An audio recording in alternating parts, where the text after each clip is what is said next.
Do each of you swear or affirm the testimony you're about to give will be truthful and accurate? Yes. Yes. Great, thank you. Ms. Jones, did you receive at least 7 days' notice of this hearing? Yes. And did you receive your disclosure packet? Yes. And then did you have a chance to meet with Ms. Conyers in preparation for today's hearing? Yes. All right, very good. It looks like, I'll just note for the record, it looks like Ms. Jones was convicted of a Class B misdemeanor for driving with a measurable controlled substance in case ending in 4872. The court sentenced her to 180 days, suspended the sentence, and placed her on court probation. So with that, we have 3 allegations. Ms. Conyers, how are we handling those allegations today? That's right. So if we can amend number 1 to the driving with measurable controlled substance, she will admit to that. And then she'll admit to the other 2 as well. Okay. And I show that that is what the first allegation states. Oh, sorry, it does. Yeah. Yes. Okay, just wanted to make sure we're on the same page. Okay. Yes, thank you. Oh, sorry, no, it's unimpaired driving. She pled to an impaired driving. Oh, Let me see what she pled to. Right. Let me just double check. it, Although we could keep it how it is. okay. We'll just keep it how it is. All right. So we'll just admit all 3. Okay, that works. Thank you. All right, Ms. Jones, before I accept your admissions, I need to make sure you understand that you do have the right to require AP&P to prove these allegations at an evidentiary hearing. That hearing looks like a trial where AP&P bears the burden of proof. They'd have to put on evidence to show that it's more likely than not that you violated your parole in the ways that they've alleged. You'd be able to defend yourself at that hearing. You'd be given an attorney at no cost to you. And through that attorney, you'd be able to cross-examine AP&P's witnesses, as well as to call any of your own witnesses and or produce any exhibits you felt necessary for your defense. You would also have the right to remain silent with respect to the allegations of criminal conduct, but the board could draw negative inference from that silence. Do you understand these rights, Ms. Jones? Yes. And do you understand that by entering these admissions today, you are waiving your right to the evidentiary hearing? Yes. All right, very good. I'll accept the admissions as knowingly voluntarily entered. We'll revoke your prior parole. And I'll just note for the record, as I looked it up, it was amended to impaired driving. So we will make sure that it's reflected. Still a Class B misdemeanor. Or not, we could keep it as either way. All right. So Ms. Jones, first I'm gonna have a little conversation with your attorney and then with Agent Miller, and then you and I will talk, okay? Okay. All right, Ms. Conyers, did you have any recommendation or additional information? Yeah, so AP&P noted this as well, that Ms. Jones was actually doing relatively well. She had completed her program, but then unfortunately relapsed. And talking to her on Monday about what happened, she said she fell off and she should have stayed longer. I think now with this experience back in custody and having a better understanding of what she needs to do to continue being successful after a program, I think she's better equipped to do so. Her plan is to live in Layton with her boyfriend. She'll get that address approved once she gets a date. She plans to return to her job. She's a machine operator at Innovative Precision. She'll be doing treatment at the Department of Behavioral Health. And in talking to her about her main goals, this parole, if granted that opportunity, is to stay sober and do more treatment. And if I didn't say so, what we're asking for is 90 days and another attempt at parole. Okay. With credit for the days she's done. Thank you. Right. And sorry, you said she was doing treatment where? At Department of Behavioral Health is what she told me. Okay, thank you. Thank you.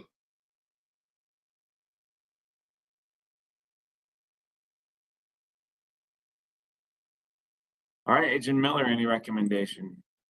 So before recommendation, can I get some clarification on the address in Layton and who she's going to be living with? Do we have She said with her boyfriend, but she doesn't have an address yet, nor is it approved yet. She said she's going to wait to get a date and then get that address to you. Okay.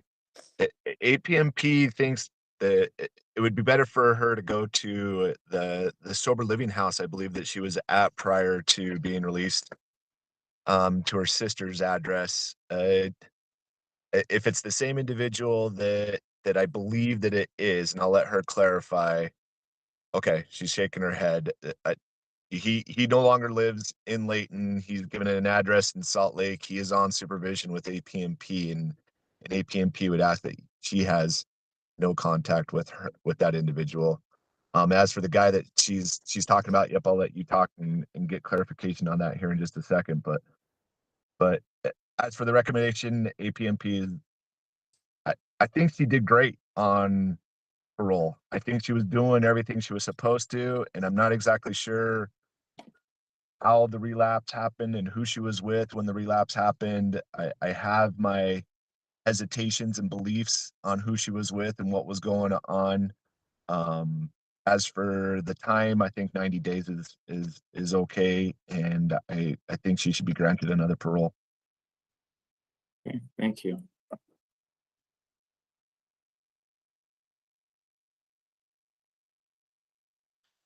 All right, Ms. Jones, let's talk about what did lead to your relapse. As everybody said, that you did very well, and then we had this relapse. So what was it that led to your relapse?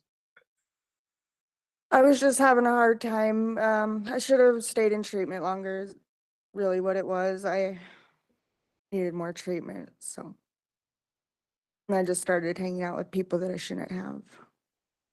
And who were those people? It was just this couple in like this Hooper area. I don't remember the lady's name. How did you meet them? Through my ex-boyfriend, which I'm not with anymore. And is that the individual that Agent Miller is worried about, is the ex-boyfriend? Yes. So this new address in Layton with this other person is somebody different than somebody you were associating with on your previous parole? Yes. Okay.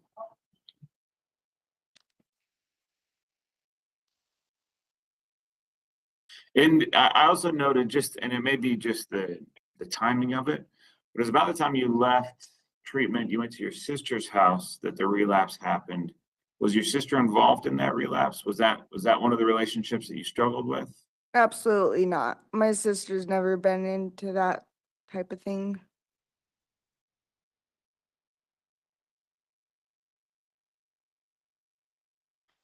So what was going on with treatment that was going so well? The structure.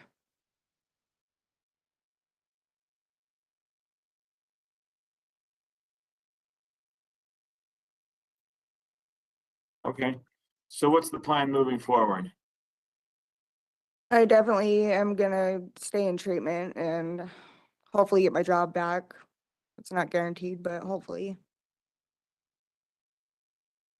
Moving forward. What types of drugs were you using? Fentanyl. And meth. And what does your use look like? Were you using every day, multiple Yes. times a day? Yeah, multiple times a day. And was that immediate? Like you relapsed and immediately started using multiple times a day? Yes. And how were you using? Were you smoking, injecting? I just smoked. All right. Talk to me about the DUI. Well, I had smoked a few fentanyls and I was too high to drive and I didn't want to hurt anybody or myself. So I pulled over at it's a Holiday in Hooper. And I had fallen asleep in my car for a second and I noticed this couple was watching me and it kind of freaked me out. So I went to drive home and they followed me until I got to 1900 until the cop pulled me over. Okay.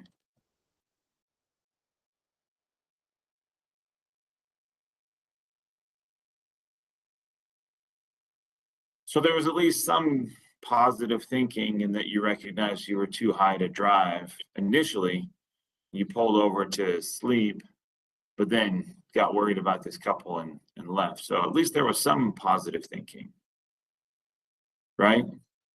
Yeah, I mean, obviously it ended up coming for naught because than you did drive and put people in danger. Was that a frequent thing? Would you often drive while you were impaired? No. And what was the job? What's the job you hope to return to? Your attorney mentioned it. I just didn't get it, the information written down. Innovative Precision is like a machine operator. It was a terrific job. I loved it. Okay. How's your mental health? It's fine. Are you being treated for anything? Have you ever been treated for anything? No. And your physical health, any issues that would prevent you from being successful on parole? No.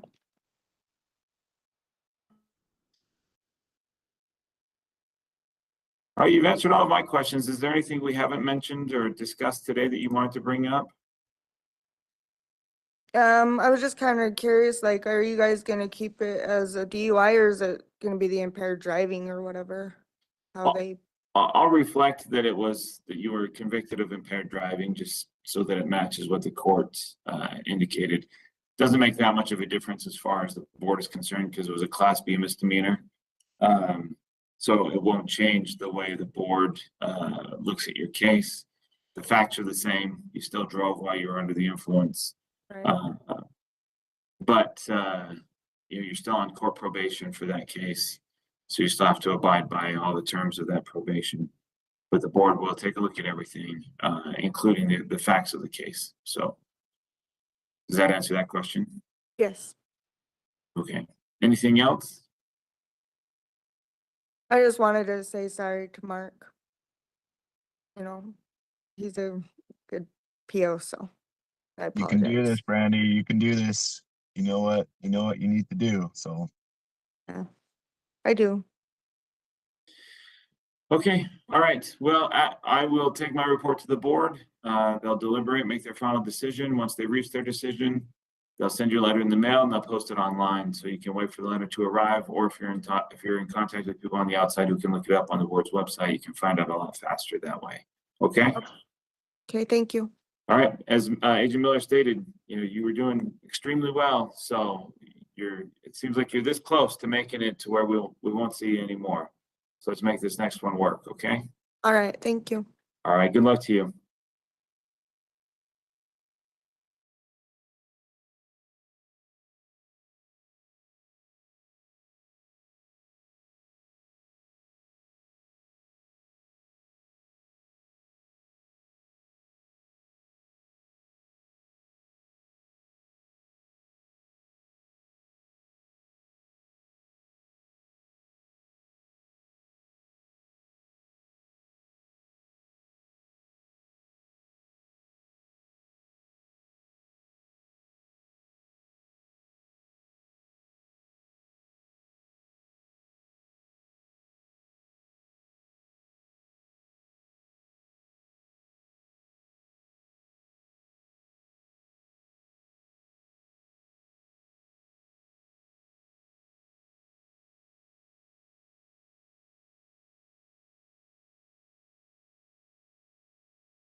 This is the time and place set for a pro violation here for Daniel. How do you pronounce your last name, sir? Shadle? Shadle, thank you. For Daniel Shadle. And Mr. Shadle, your offender number is 217654, is that correct? That is correct. All right. My name is Micah Bruner. I'm a hearing officer with the Board of Pardons and Parole. I'll be conducting your hearing this morning.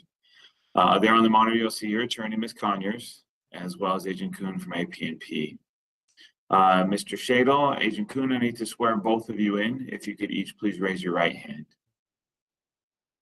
Do each of you swear or affirm the testimony you're about to give will be truthful and accurate? Yes. I do. Great, thank you. Mr. Shadle, did you receive at least 7 days' notice of this hearing? Yes, I did. And did you receive your disclosure packet? Yes, I did. And then did you have a chance to meet with Ms. Conyers in preparation for today's hearing? Yes. All right, very good. Ms. Conyers, we have 3 allegations. How are we handling those today? Thank you.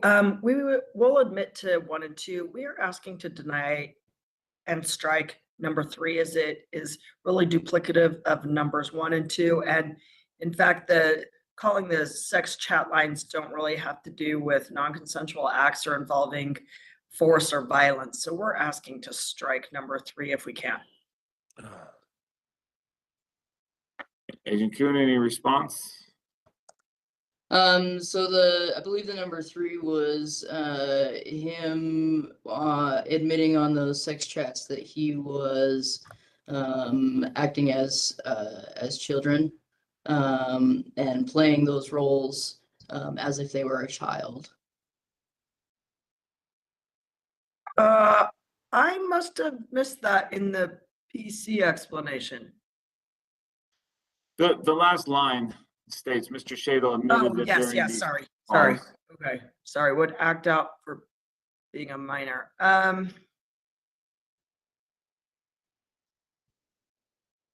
mean, but I see what you're saying. But we would know that the sex worker isn't in fact a child, so it's not really exploiting children, I suppose. On a really technical level, that means that it's not consent. I don't know. I'm still asking to strike that. I think it's with the admissions on 1 and 2, I'm hoping that satisfies what we're trying to get at here. Could I say something? Well, just 1 sec. Maybe hold on for 1 minute, Okay. sir. Okay. Not trying to shut you out of your hearing, but just where you've got some legal issues going on. Let's Okay. talk to Agent Kuhn, any response to the motion to dismiss allegation 3? No. No, we'd like to keep it how it is. Okay. Mr. Shadle, do you want to say no contest or admit to number 3? Or do you want to talk more about this? I'd just like to mention just a little bit. Do you want Because to mention it to me privately first, or do you feel comfortable speaking out loud right now? I think I feel comfortable speaking out loud. Okay, go ahead. Because that was the 3rd time that I actually mentioned to my therapist that I'd been having phone calls of sexual nature with adult women. Okay. And yes, at times we did some of this role play. The only thing I wanted to add was actually they're not sex workers, because the women call them themselves and wanted to have conversations of sexual nature. That's the only thing I wanted to bring up. So wait, sorry, you said they weren't sex workers because why? Can you repeat that, please? I didn't hear. Yeah, the women call them themselves, and typically then they would give me their phone number and I'd call them back. So I wouldn't have to keep paying each minute for the phone call. So that's the only thing I wanted to address. Okay. So.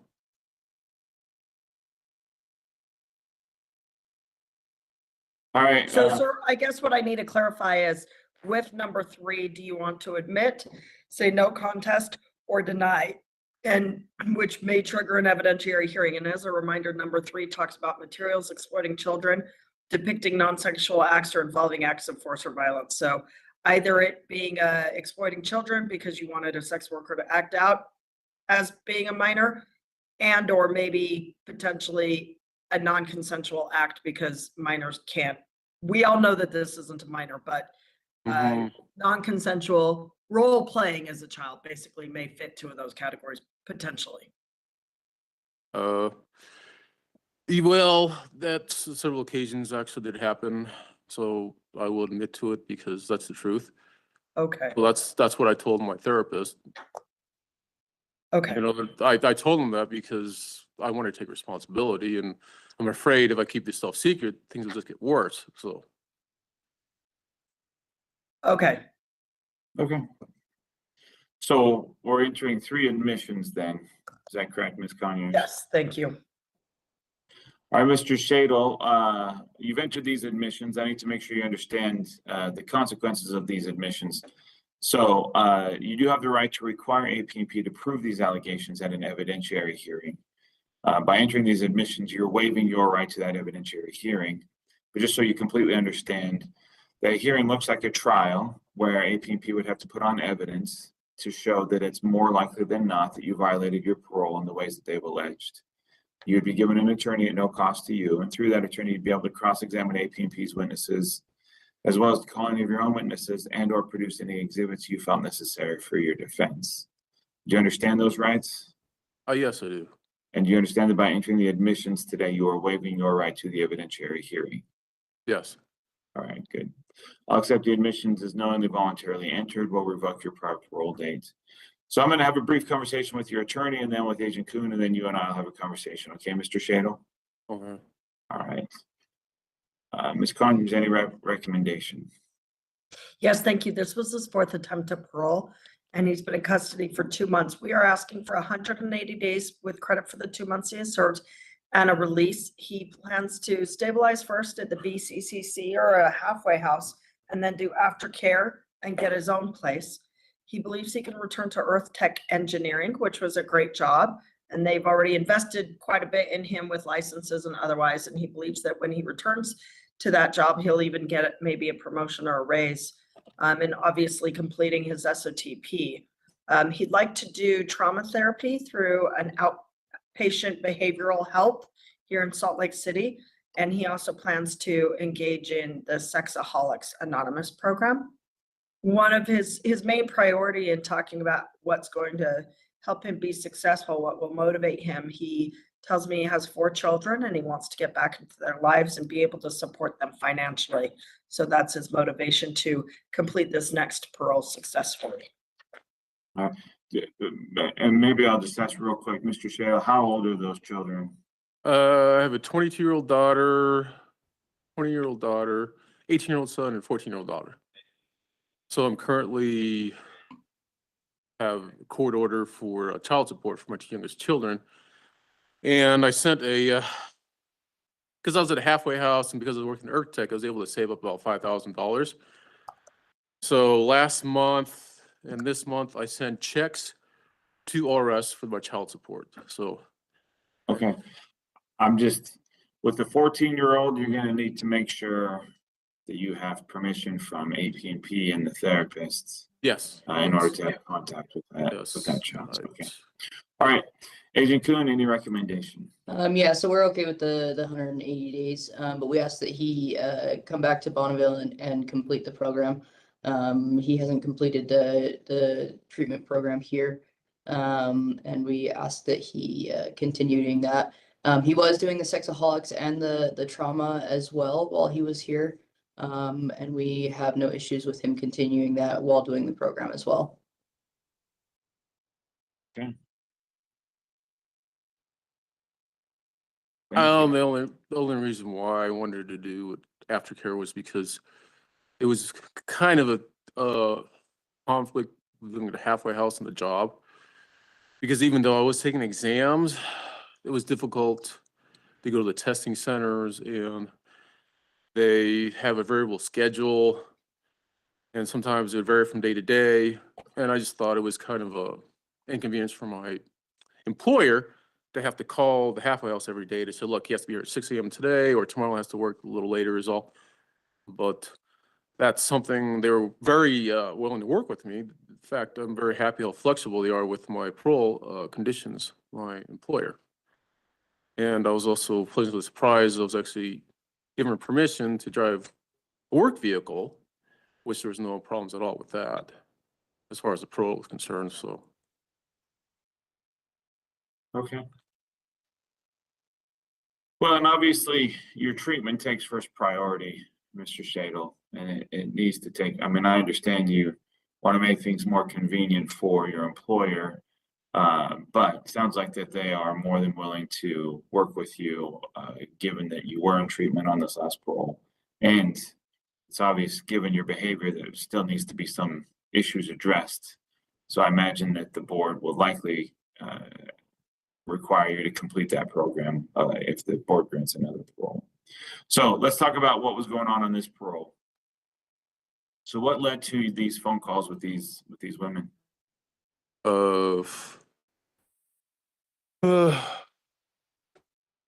Well, I often, not often, but at times I feel a lot of anxiety or emotional pain, and which is why I seriously, it took me 6 months to find a trauma therapy, because when I'm with the half mile, it's very difficult for me to get out and about. So yeah, it's when I feel a lot of intense, uncomfortable emotion, it's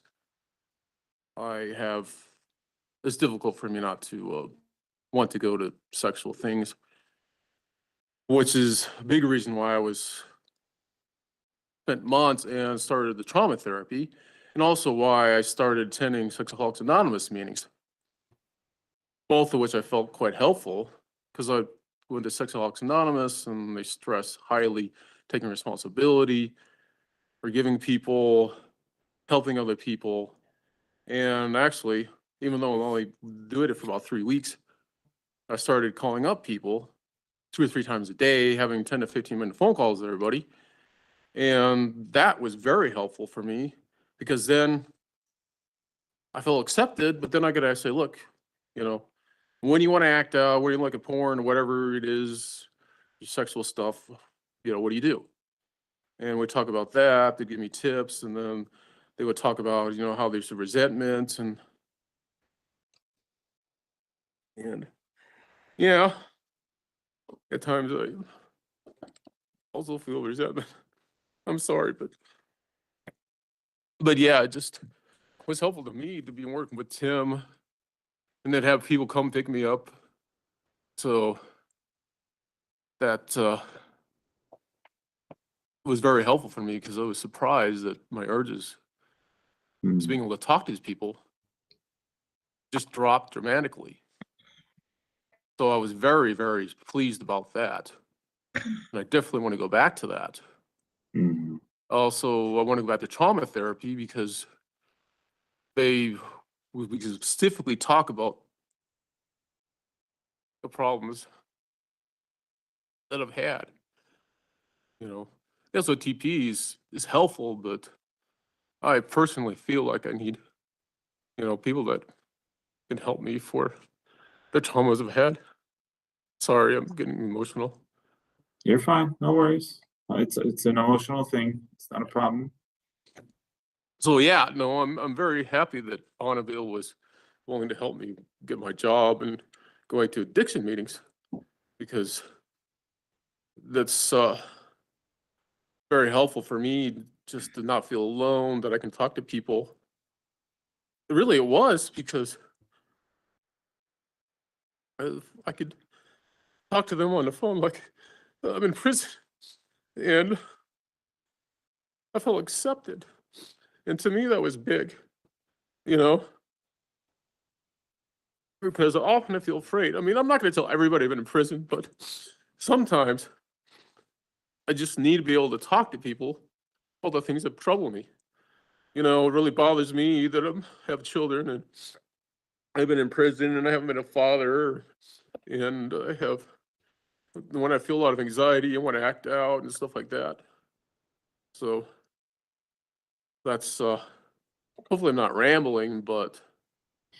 Well, let's, if we can just kind of focus a little bit on, so it sounds like you've got some good support out there. Yes, I do.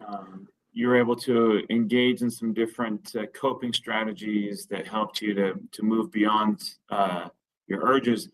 But we did have those moments that you did give into your urges, and you made these phone calls with these women. Yes, that is correct. And I so want how to did take that come responsibility about? for that. Sure, and I appreciate that. how did that come about? What was it that led to these phone calls? I was trying to explain that's why I was seeking out the trauma therapy, because that's what TP is most focused on. Okay, you know. Okay, and I Keep these appreciate thoughts that, in your head. Mr. Shadle. You've told me that. What I need is, so talk to me about the moments that led to you making these phone calls. You had people you were calling and working through some stuff. You had your trauma therapy, you had SOTP, you had work, but you still had these three instances in which you called. So what was it that, what was going on that led to these phone calls? Yes, at times I feel a huge amount of anxieties, or I feel a lot of emotional pain, or I feel overwhelmed.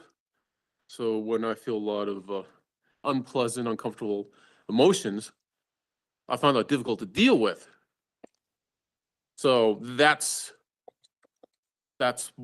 typically for me what the driving of this is: feeling alone or overwhelmed or depressed.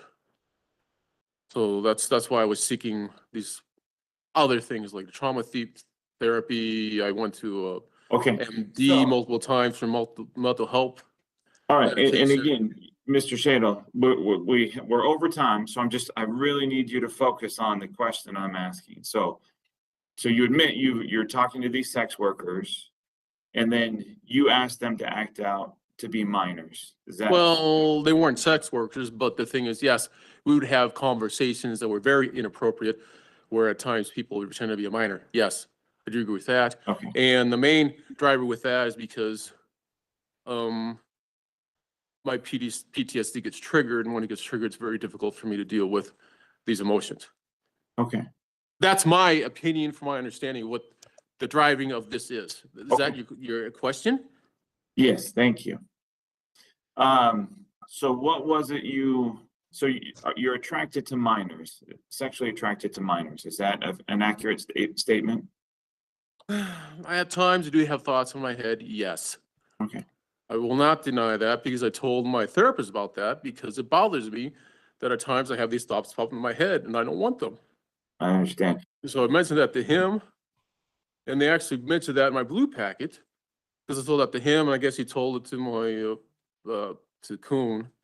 So yes, because I don't want to have these thoughts popping in my head. But I also feel attracted to adult women. Okay.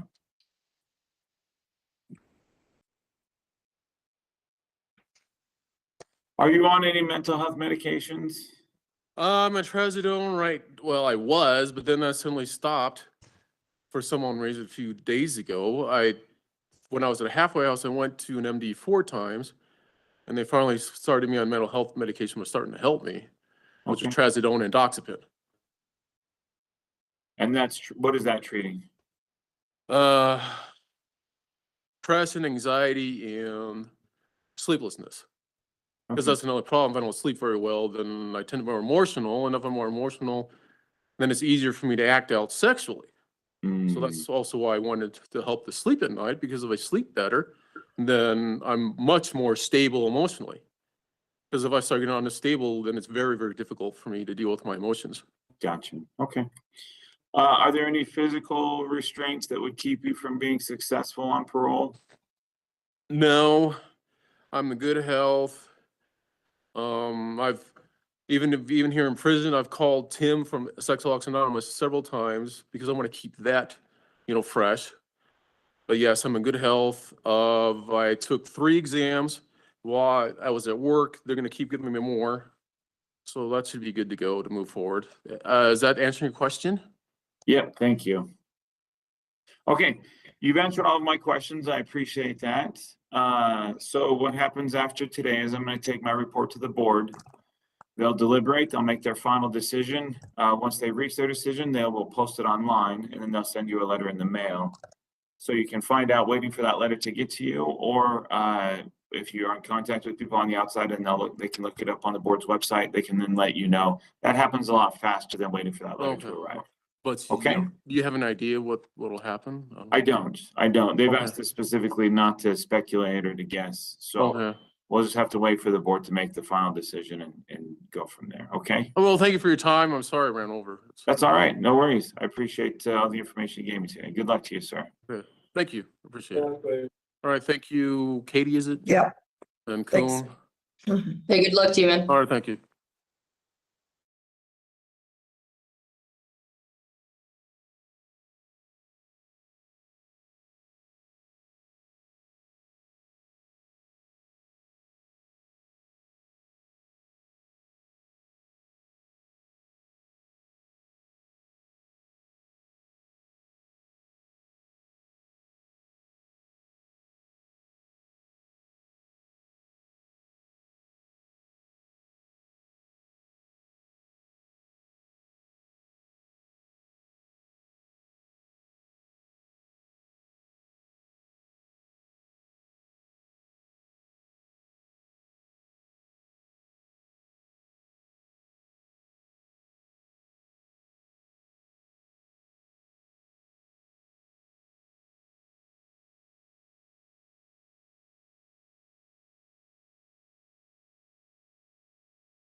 This is the time and place set for a parole violation hearing for Cory Laspina. Mr. Laspina, your offender number is 86216. Is that accurate? Yes, sir. Excellent. My name is Micah Bruner. I'm a hearing officer with the Board of Pardons and Parole. I'll be conducting your hearing this morning. On the monitor, you'll see your attorney, Ms. Conyers, as well as Agent Kuhn from AP&P. Agent Kuhn has already been sworn in and remains under oath for this hearing, but Mr. Laspina, I do need to put you under oath. If I can have you please raise your right hand. Do you swear or affirm the testimony you're about to give will be truthful and accurate? Yes, sir. Great, thank you. Mr. Laspina, did you receive at least 7 days' notice of this hearing? I did. And did you receive your disclosure packet? Yes. And did you have a chance to meet with Ms. Conyers in preparation for today's hearing? Yes, sir, I did. All right, very good, thank you. All right, Ms. Conyers, looks like we have 2 allegations today. How are we handling those? Yes, he will admit to both of them. Wonderful. Mr. Laspina, before I accept your admissions, I need to make sure you understand that you do have the right to require AP&P to prove these allegations at an evidentiary hearing. That hearing looks like a trial where AP&P has to put on evidence to show that it's more likely than not that you violated your parole in the ways that they have alleged. You'd be able to defend yourself, and in doing so, you'd be given an attorney at no cost to you. Through that attorney, you'd be able to cross-examine AP&P's witnesses as well as to call any of your own witnesses and or produce any exhibits you felt necessary for your defense. Do you understand these rights, Mr. Laspina? Yes, sir, I do. Do you understand that by entering these admissions today, you are waiving your right to the evidentiary hearing? I do. All right, very good. I'll accept the admissions is knowingly voluntarily entered. We'll revoke your prior parole dates. So Mr. Laspina, first I'm going to talk to Ms. Conyers for a little bit, then Agent Kuhn, and then you and I'll talk, okay? Yes, sir. All right, Ms. Conyers, any recommendation? Well, first, I just a note of asking him kind of what happened here, because it seemed like he was doing relatively well. He said he unfortunately walked away because he was dealing with some personal and family issues, just kind of a perfect storm of issues that set him back. Anyway, he's been in custody for 2 months, and this is his 8th parole. You should note that he does expire in December of this year. So he would be okay with a termination, but what he's really hoping for is 180 days with the credit for the 2 months and another opportunity, one last opportunity at parole, so that he can stabilize and get employment before he's off paper. He does have support system and some possible addresses, as well as a job waiting for him, doing metal fabrication work. So that is his hope that, you know, with the accountability that he can get on parole, that he he can get himself back up on his feet before he's officially expired.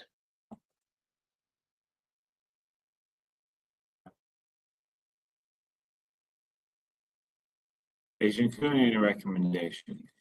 Yeah, we would be okay with him getting another chance at parole. He was doing very well. We just put a little bit of caution on the people that he hangs out with. Note kind of his triggers as far as that. He'd have to cut off some people in his life and to stabilize at a CCC and get a job. If he can, you know, stay away from the people that trigger him, I think that he could do very well. Okay, thank you.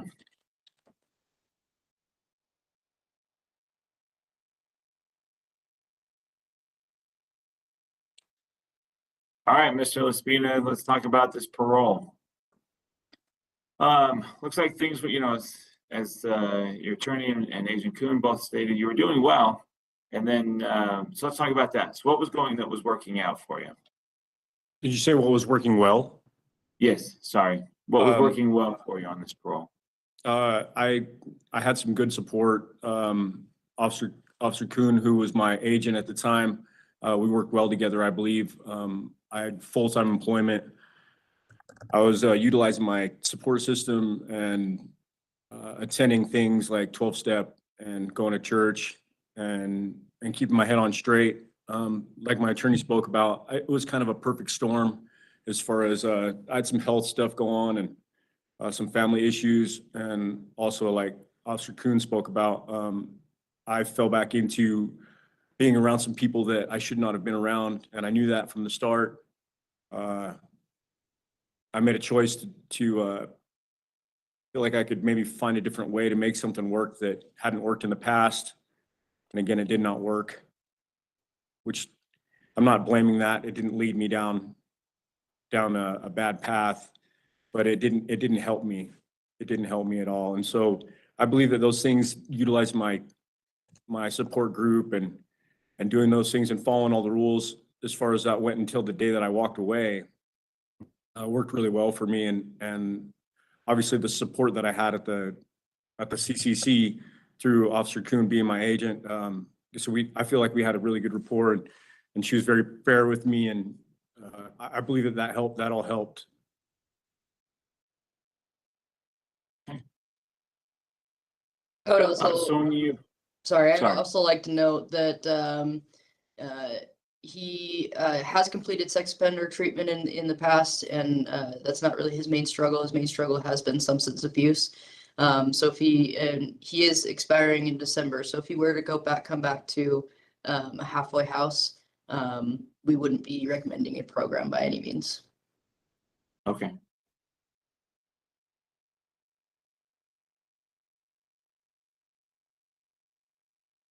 Thank you. All right, Mr. Laspina, so what did your relapse look like? It wasn't necessarily a relapse. It didn't involve substance at first. Substance abuse came later after the decision to walk away. It was more based upon some medical issues that I had going on, and some difficulties that I had with securing some insurance to deal with those issues. And between that and trying to juggle some family stuff, the family stuff was the thing that I should have stayed away from and not tried to deal with at the time. I wasn't stable enough, and they say a drowning person can't help another person in the water. And so I needed to get on my feet before I tried to do any of that. And unfortunately, I was too smart for my own good, and just took some wrong steps down that way. But the substance really wasn't the issue on this parole, and it hadn't been. I'd been attending classes and doing my 12-step and attending weekly church. I felt like everything was going really well. It was more of a frustration standpoint where I didn't reach out to people that were there for me. I didn't really understand how to deal with the issue myself, and I was frustrated, and I was just having a really hard time dealing with the information that I had been given Okay. about my health. Okay. Do you care to divulge what that is, or do you not want it to be out in the public? I had diagnosed with cancer. Okay, that's what I assumed, but I don't want to make any faulty assumptions. What type of cancer? Testicular. And Early have you been- stage. There's just an issue with insurance and the deal with trying to get insured, and I was having a bunch of issues with that, and I was keeping it from my family. This is actually the first time I've divulged it fully to, and so if they're watching, I apologize. But I was trying to keep it to myself. My family is elderly, and I didn't want them to have to deal with that. And so I put all that upon my shoulders, and I had some other forces pulling me a different way, trying to get treatment. And there was a lot of issues with insurance that I couldn't be picked up because I had a pre-existing.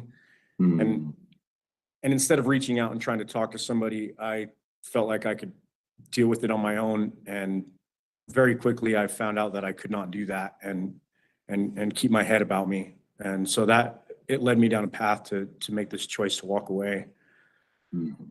Okay. So, were you able to get treated? Have you been treated for it? No, sir. I'm Still currently just waiting, and I'm gonna deal with it at a later time. All right, and I'm sorry to hear that. That can be certainly life-altering, reality-shattering news. So I'm sorry that you're going through that. And I'm sorry that I have to continue to ask these questions, but so you did start to use some substance, is that correct? Yeah, after I walked away, yes, I did. And what was it that you used?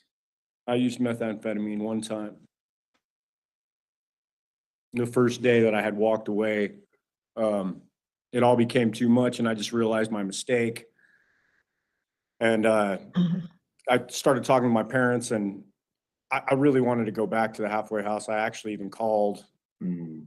and I wanted to return, and found out that there was a board of pardons warrant and that I would be returning to prison anyway.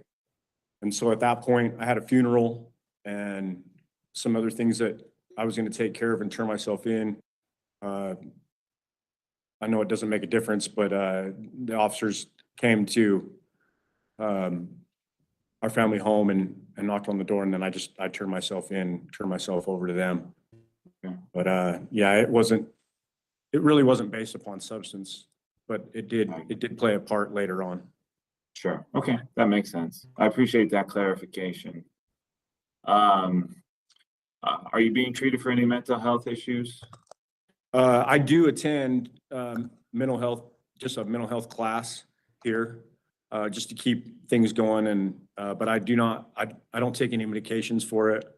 I've been looking at more holistic stuff. I have hepatitis as well, and so I've been trying. That's been the difficulty between the other cancer stuff, and the hepatitis makes it difficult for the treatment. And I haven't gone through the hepatitis treatment, and so I'm trying to steer away from any medications that may inflame anything with the hepatitis or anything that goes on. Okay. All right, well, thank you for all the information you've given me today. I'm going to take my report to the board. They will deliberate, make a final decision as to what to do. And once they've reached their decision, they will post it online, and then they'll send you a letter in the mail. So you can find out if you talk to people on the outside what the decision is, if they can look it up on the board's website. Otherwise, just wait for that letter to arrive. Okay? Thank you very much. Thank you for your time. Have a good Yeah, morning. good luck to you, sir. Thank you. Thank you.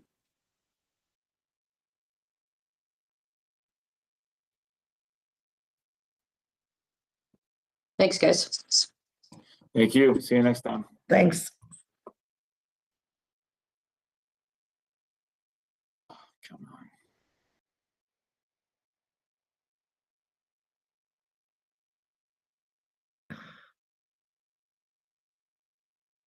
Sorry, give me just a sec.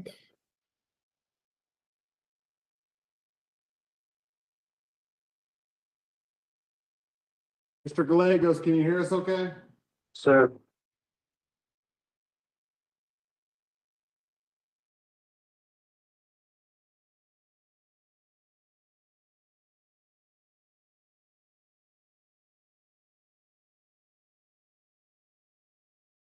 All right, this is the time and place set for a parole violation for Ruben Gallegos. Mr. Gallegos, your offender number is 150709, is that correct?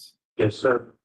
All right, my name is Micah Bruner. I'm a hearing officer with the Board of Pardons and Parole, and I'll be conducting your hearing this morning. On the monitor, you'll see your attorney, Ms. Conyers, as well as Agent McKernan from AP&P. Agent McKernan and Mr. Gallegos, I need to swear both of you in. If you could each please raise your right hand. Do each of you swear or affirm the testimony you're about to give will be truthful and accurate? I do. Sorry, Agent McKernan, you're still muted.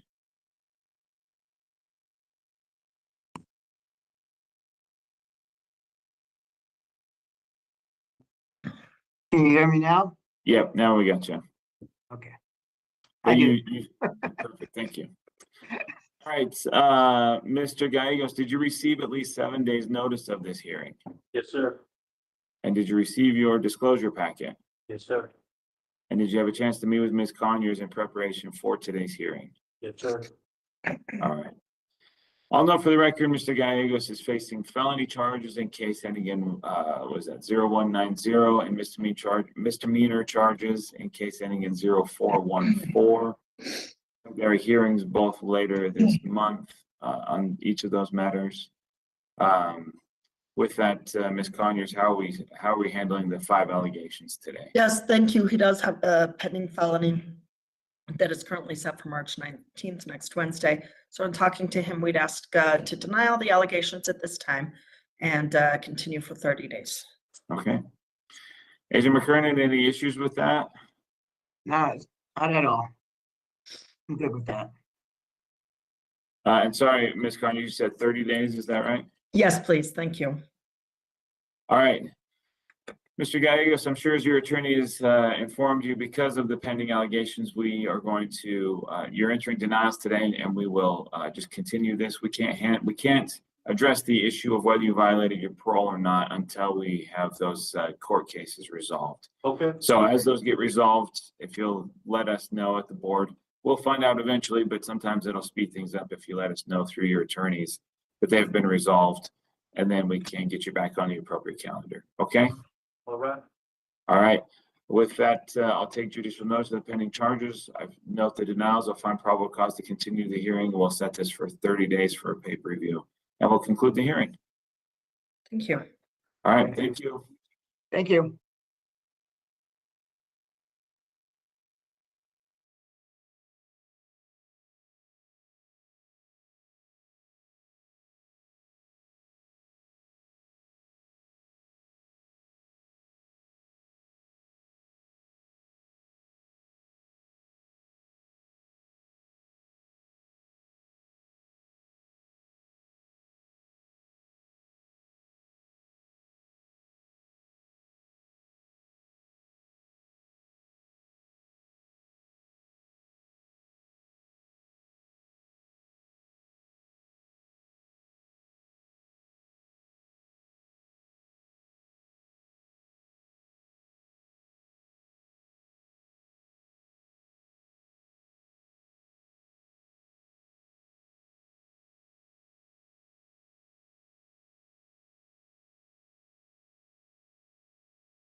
This is the time and place set for a parole violation here for Jack Horton. Mr. Horton's offender number is 169010. He is not present with us today. Present with me is his attorney, Ms. Conyers, as well as Agent Prado from AP&P.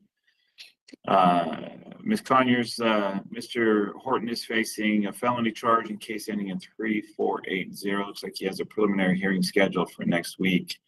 That is directly related to allegation 1, and then there is a second allegation. So with that, were you able to meet with your client, Ms. Conyers?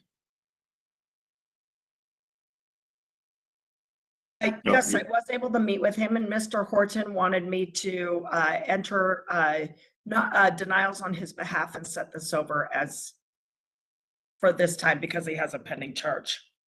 Okay. Do you know, we anticipate 30 days or do we need 90? So if we could do, he let me know, it seemed like it was going to maybe take a while, so 60 days. He also wanted me to mention that he wanted a termination, but I told him maybe we'll wait on that until next time, but 60 days. All right, Agent Prado, any issues with that? No, and just for clarification, I looked at the court docket. And his preliminary hearing is actually tomorrow afternoon. Oh, okay. Great. Thank you. I don't know where I got the 18th from. Okay.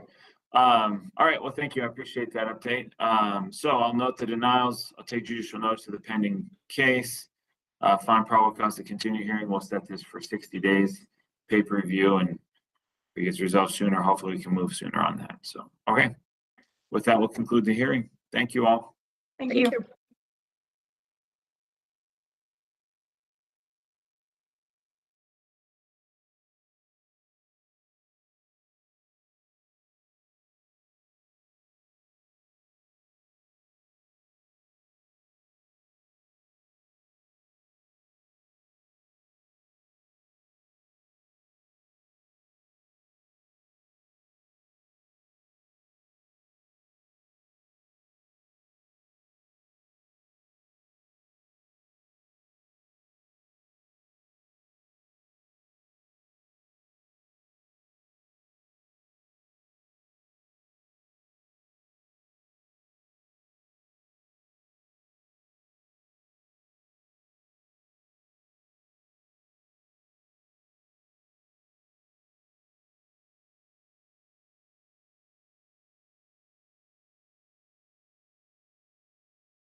All right, this is the time and place set for a parole violation hearing for Albert Givens. Mr. Givens, your offender number is 248064, is that correct? Yes, sir. All right, my name is Micah Bruner. I'm a hearing officer with the Board of Pardons and Parole. I'll be conducting your hearing this morning. On the monitor there, you'll see your attorney, Ms. Conyers, as well as Agent Paul from AP&P. Agent Paul and Mr. Givens, I need to swear both of you in. If you could each please raise your right hand. Do each of you swear or affirm the testimony you're about to give will be truthful and accurate? Yes. Yes. Great, thank you. Mr. Givens, did you receive at least 7 days notice of this hearing? Yes, I did. All right, and did you receive your disclosure packet? Yes, sir. And then did you have a chance to meet with Ms. Conyers in preparation for today's hearing? Yes, sir. Very good.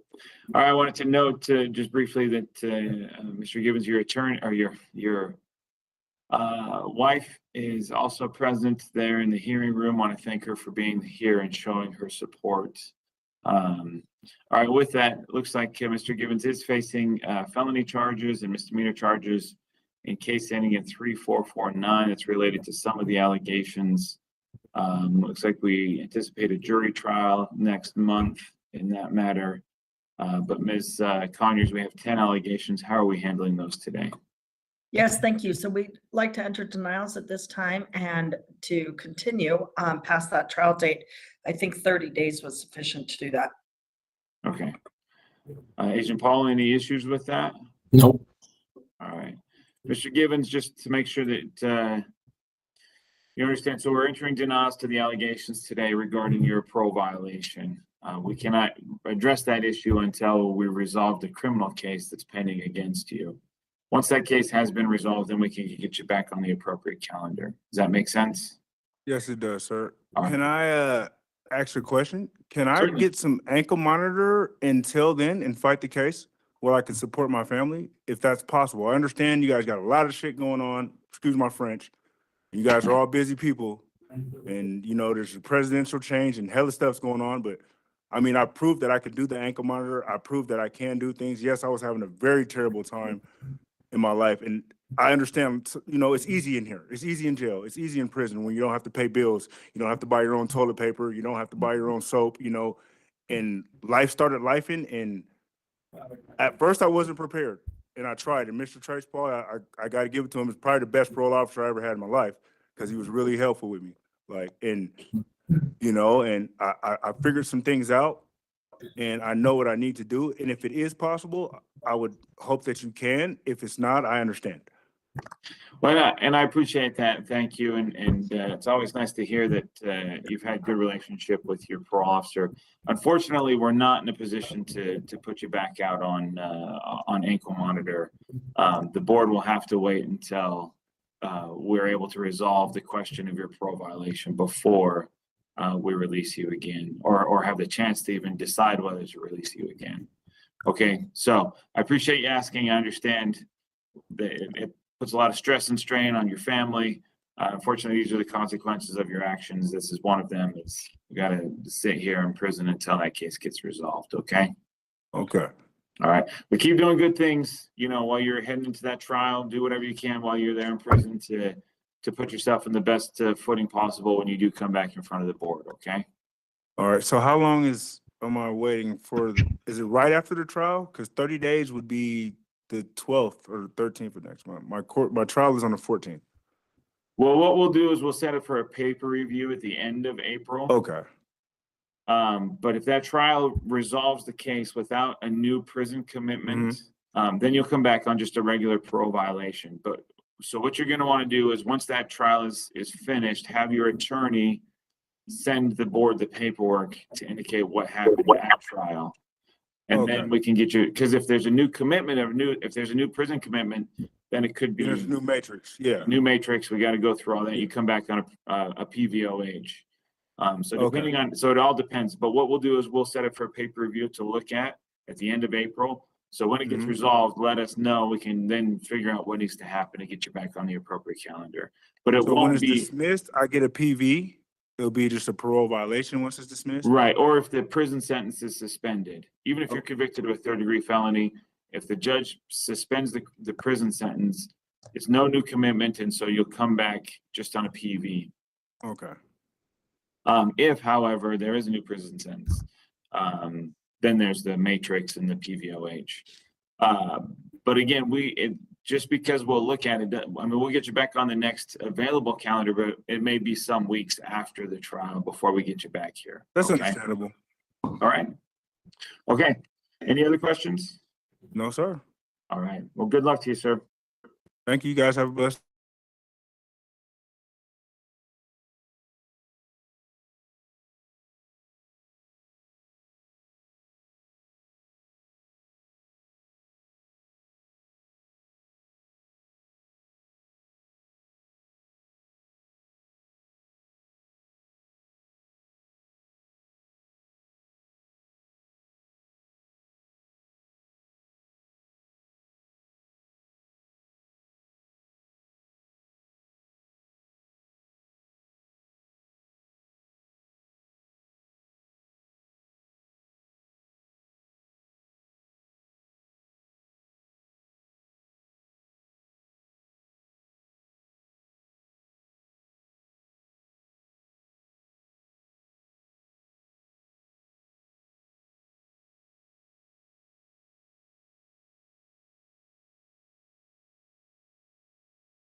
All right, this is the time and place set for a parole violation here for Henry Dunlap.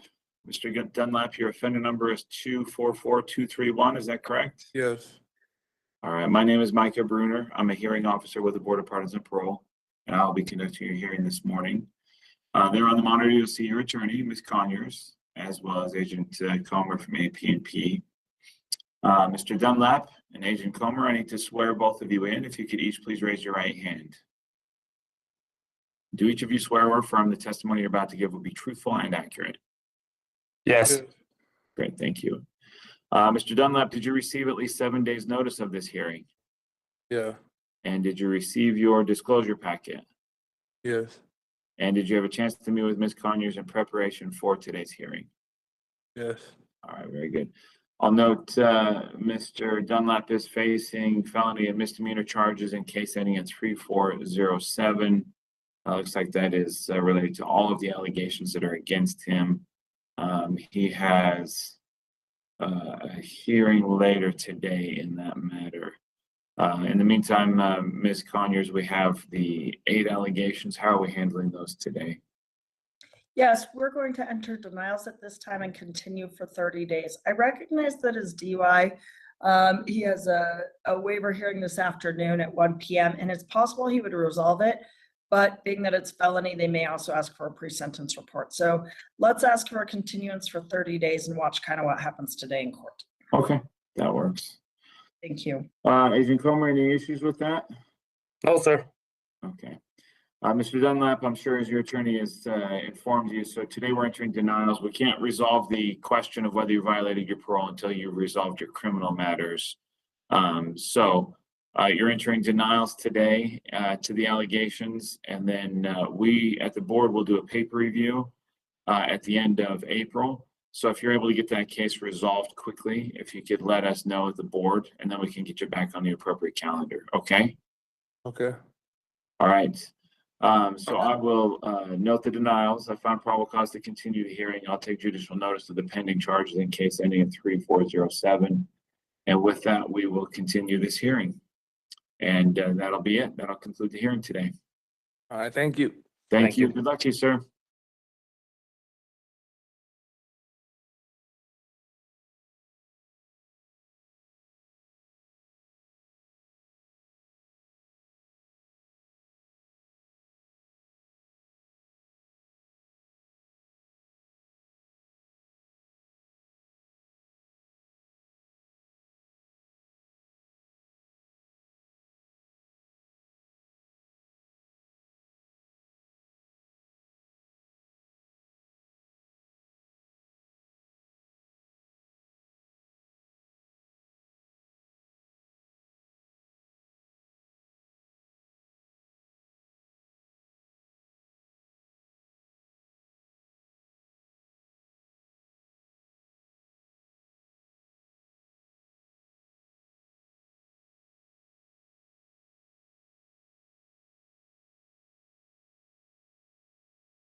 This is the time and place set for a parole violation hearing from Matthew. Is it SMAULDON? Is that how you pronounce your name, sir?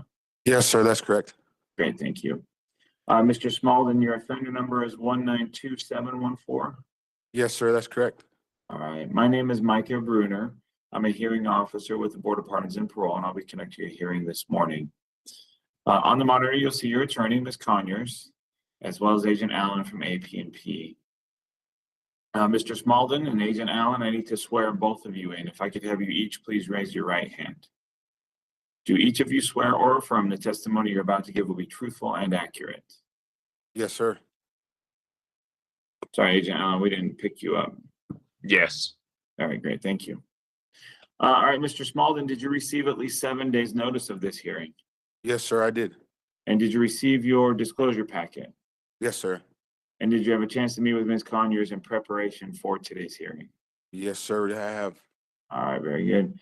Ms. Conyers, we have 4 allegations against Mr. SMAULDON. How are we handling these today? Yes, thank you. He will admit to all 4 of them. All right. Mr. SMAULDON, before I accept your admissions, I need to make sure you understand that you do have the right to require AP&P to prove these allegations at an evidentiary hearing. That hearing looks like a trial where AP&P bears the burden of proof, and they have to prove that it's more likely than not that you violated your parole in the ways that they have alleged. You'd be able to defend yourself at that hearing. You'd be given an attorney at no cost to you. And through that attorney, you'd be able to cross-examine AP&P's witnesses, as well as to call any of your own witnesses and or produce any exhibits you felt necessary for your defense. Mr. SMAULDON, do you understand these rights? Yes, sir, I do.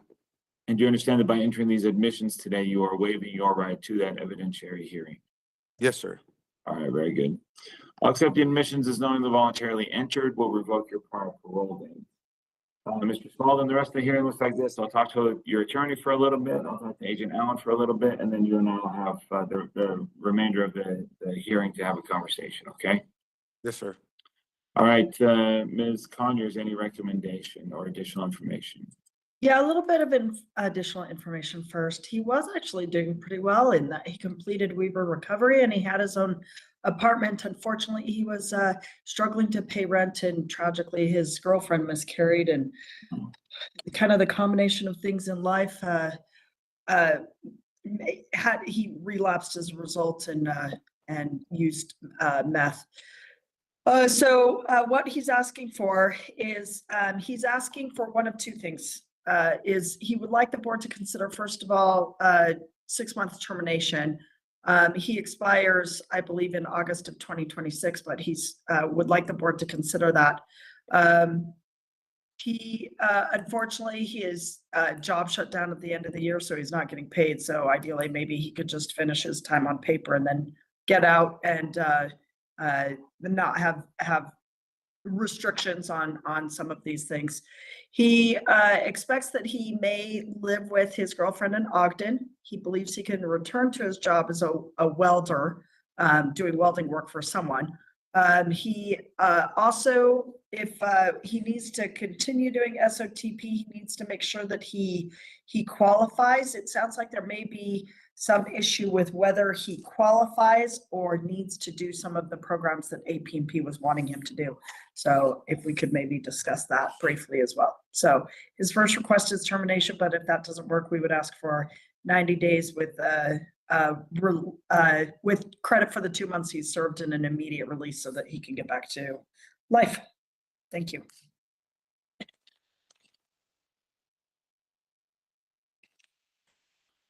All right, Agent Allen, any recommendation?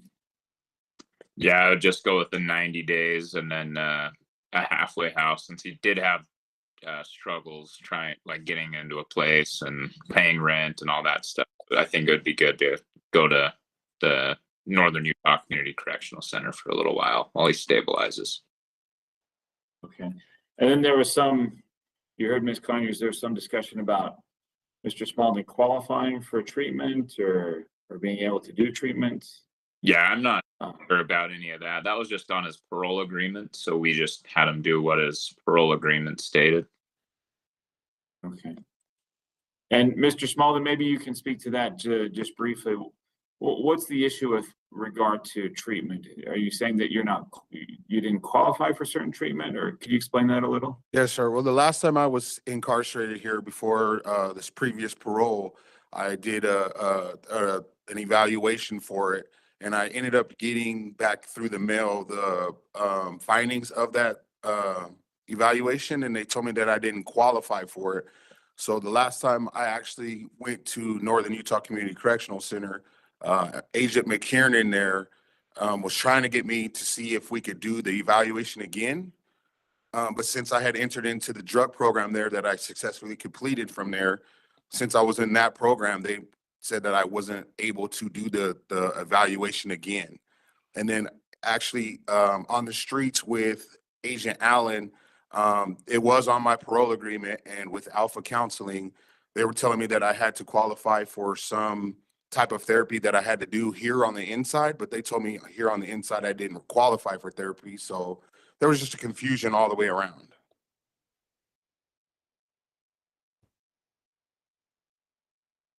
So when you talk about the treatment, we're talking specifically about sex offender treatment, is that correct? Yes, sir. Okay.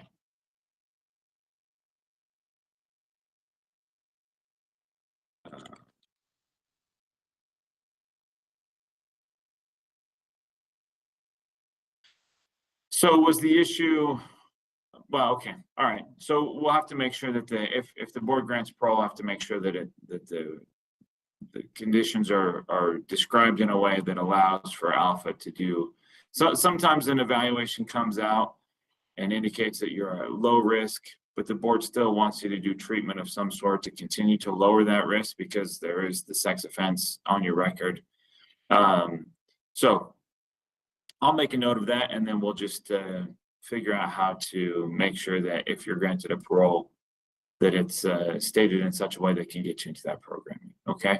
All right. Thank you, sir. All right. So let's talk about, I've got a fairly good picture of what happened on this parole, but tell me in your own words, what was going on during this parole? Things were going well, and I'm horribly sorry to hear about the miscarriage with your girlfriend. That's always a devastating thing to go through. So I'm sorry you and your girlfriend had to go through that. But could you give me a little bit more background as far as what was happening on this parole? So entering into Northern Utah Community Correctional Center the first time I was there before graduating the drug program there, I had an attitude of, I've been there before in the past, of fake it to make it. So, I mean, I really faked it to make it, and I graduated the program. But when exiting out of there, life tragedies have hit, and life actually hit me. I started to use again, and I started coming dirty with Mr. Allen here while I was on parole. And he did one of the best things that I've ever experienced in my life, which was treatment. And actually graduating treatment, leaving there, I had a good understanding of myself and where I stood with addiction. And when life's tragedies had happened with this miscarriage, I mean, I have never prepared for that type of grief ever in my life. So actually experiencing that, I isolated from my recovery group, and I isolated from my support system, which I know now, which was the wrong thing to do. And I really have a good support system with my recovery family and with my family. And I mean, I have a great job welding. My job is still currently waiting for me. And I'm just really ready to move on with life.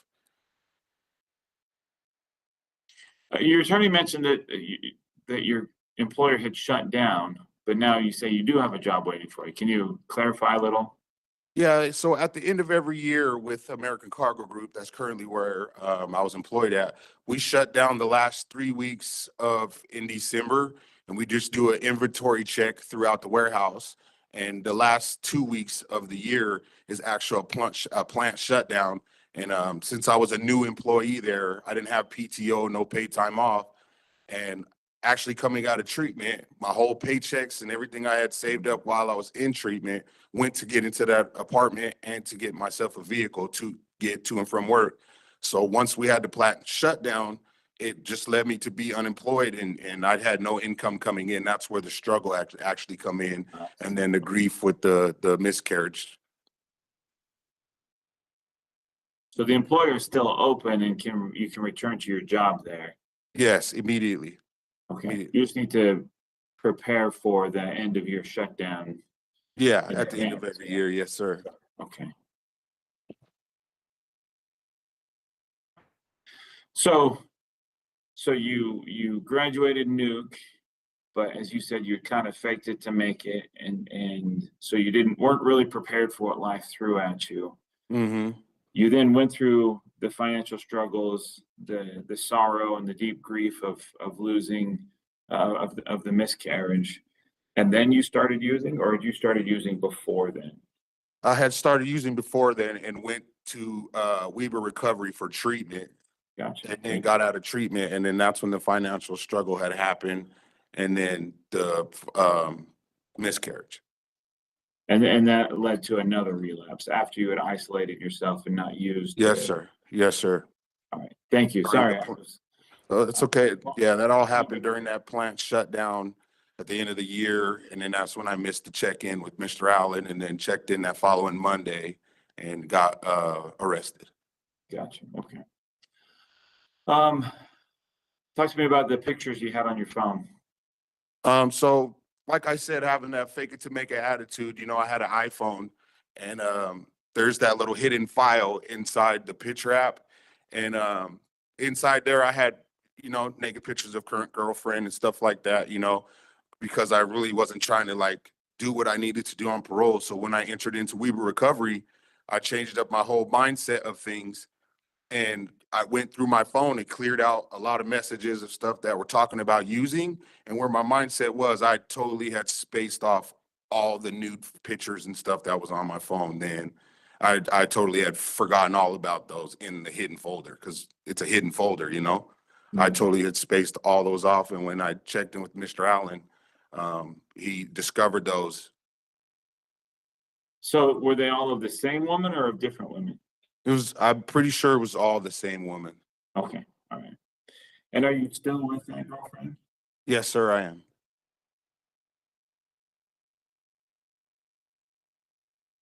And how do you feel about going back to the halfway house? Do you think that's the better way to go? I mean, I'm fine and I'm humbly sound with whatever decision the board makes. But I really would like a termination out of this so I could just come on and move forward with my life. But if that's only if the board sees fit, but I'll take whatever the board recommends. Okay. I should have qualified that. If the board decides not to terminate, if the board decides to give you a parole, do you feel like a halfway house is necessary? Do you feel like you'd be okay? You know, there was a maybe living with your girlfriend. I'd be okay with going to girlfriend or either or. Okay. All right. Do you have any mental health issues? Anything you've struggled with? Yeah, I struggle with PTSD, anxiety, and depression now from just the loss of the child. But my plan is to really get into Weber Human Services. I actually had an appointment to start mental health therapy on January 6th, or actually 7th, the day after I had gotten arrested, but I had gotten arrested, so I couldn't. But since I've been incarcerated, I'm actually meet once a week with mental health, and I'm actually in the SOLID program here. Okay. And I'm actually giving back to other individuals that's around in the therapeutic community. And it's a good program, and I'm successfully working through that right now. Very good. Any physical health issues that would prevent you from being successful if the board grants you parole? No, sir. All right. Thank you for all the information you've given me today. You've answered all of my questions. Is there anything we haven't talked about today that you wanted to discuss? No, sir. Thank you. All right. So we'll proceed as we have in the past. I'll take my report to the board. They'll deliberate, make a final decision. They do post it online almost immediately after the decision is made. So that happens pretty fast, and you can find out if you're in contact with people on the outside who are able to look it up on the website. Otherwise, the board also sends you a letter directly. So that will come. It just may take a couple more weeks. Okay. All right. Thank you, sir. All right. Good luck to you, sir. Thank you. I appreciate it. Yep. All right. Bye.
All right, today's time placed together for a parole violation hearing for Mr. Michael Adams, offender number 222651. Is that you, sir? Yes, sir. Sir, my name is Jared Chapel. I'm a hearing officer with the Board of Pardons and Parole. I've been assigned to conduct your hearing this morning. On the monitor, you should be able to see your attorney, Ms. Conyers, as well as Agent Evans. Can you see each of them? Yes, sir. All right. Mr. Adams, Agent Evans, I'll be taking testimony from each of you. If you could each raise your right hand to be placed under oath. Do each of you swear or affirm the testimony you're about to give will be truthful and accurate? Yes. Mr. Yes. Adams? Yes. All right, thank you. Mr. Adams, did you receive at least 7 days notice of today's hearing? Oh, yeah. Did you receive your blue disclosure packet? Yes, sir. Have you had a chance to review that information? Yeah. And did you have an opportunity to meet with your attorney? Yeah, I met with her Monday, so I appreciate that. Thank you. Are you ready to proceed today? Yes, sir. Ms. Conyers, how would you like to proceed? Sorry. Can't hear nothing. Now you're on mute. Oh my gosh. Okay. No contest 1, no contest 2, admit 3, no contest 4, and we are denying and asking to strike number 5. And I have a bit of information. Okay. Do you have So 6, 7, and 8? Oh, and then, God, they're right there. And then 6. So here's what's happening with 6, 7, and 8. So this case was dismissed. I will note that they said maybe they would be refiling as misdemeanors. They have not. So I wanted to see if AP&P will strike at this time. Sorry, I'm not familiar with those ones. Let me get that pulled up. Are you talking about sorry, I don't mean to interrupt. Are you talking about the distribution or the possession of paraphernalia or whatever? So as a I went to reminder- court. I went to court and he pushed that out 6 months to do a program because I told him, I said, hey, look, I'm going to have an opportunity to get myself into a program. I was homeless at the time, told him I had nowhere else to go. And so the judge, I had a protective order, I signed it, and he said, hey, look, no more violations. If you do this, I'll give you 0 to 5, but I'm gonna combine this. If you go get yourself into a program, I'm gonna extend it out 6 months and then I'm gonna drop it completely and then we'll work on the fine. But I haven't had a chance to go at that, so to figure that out.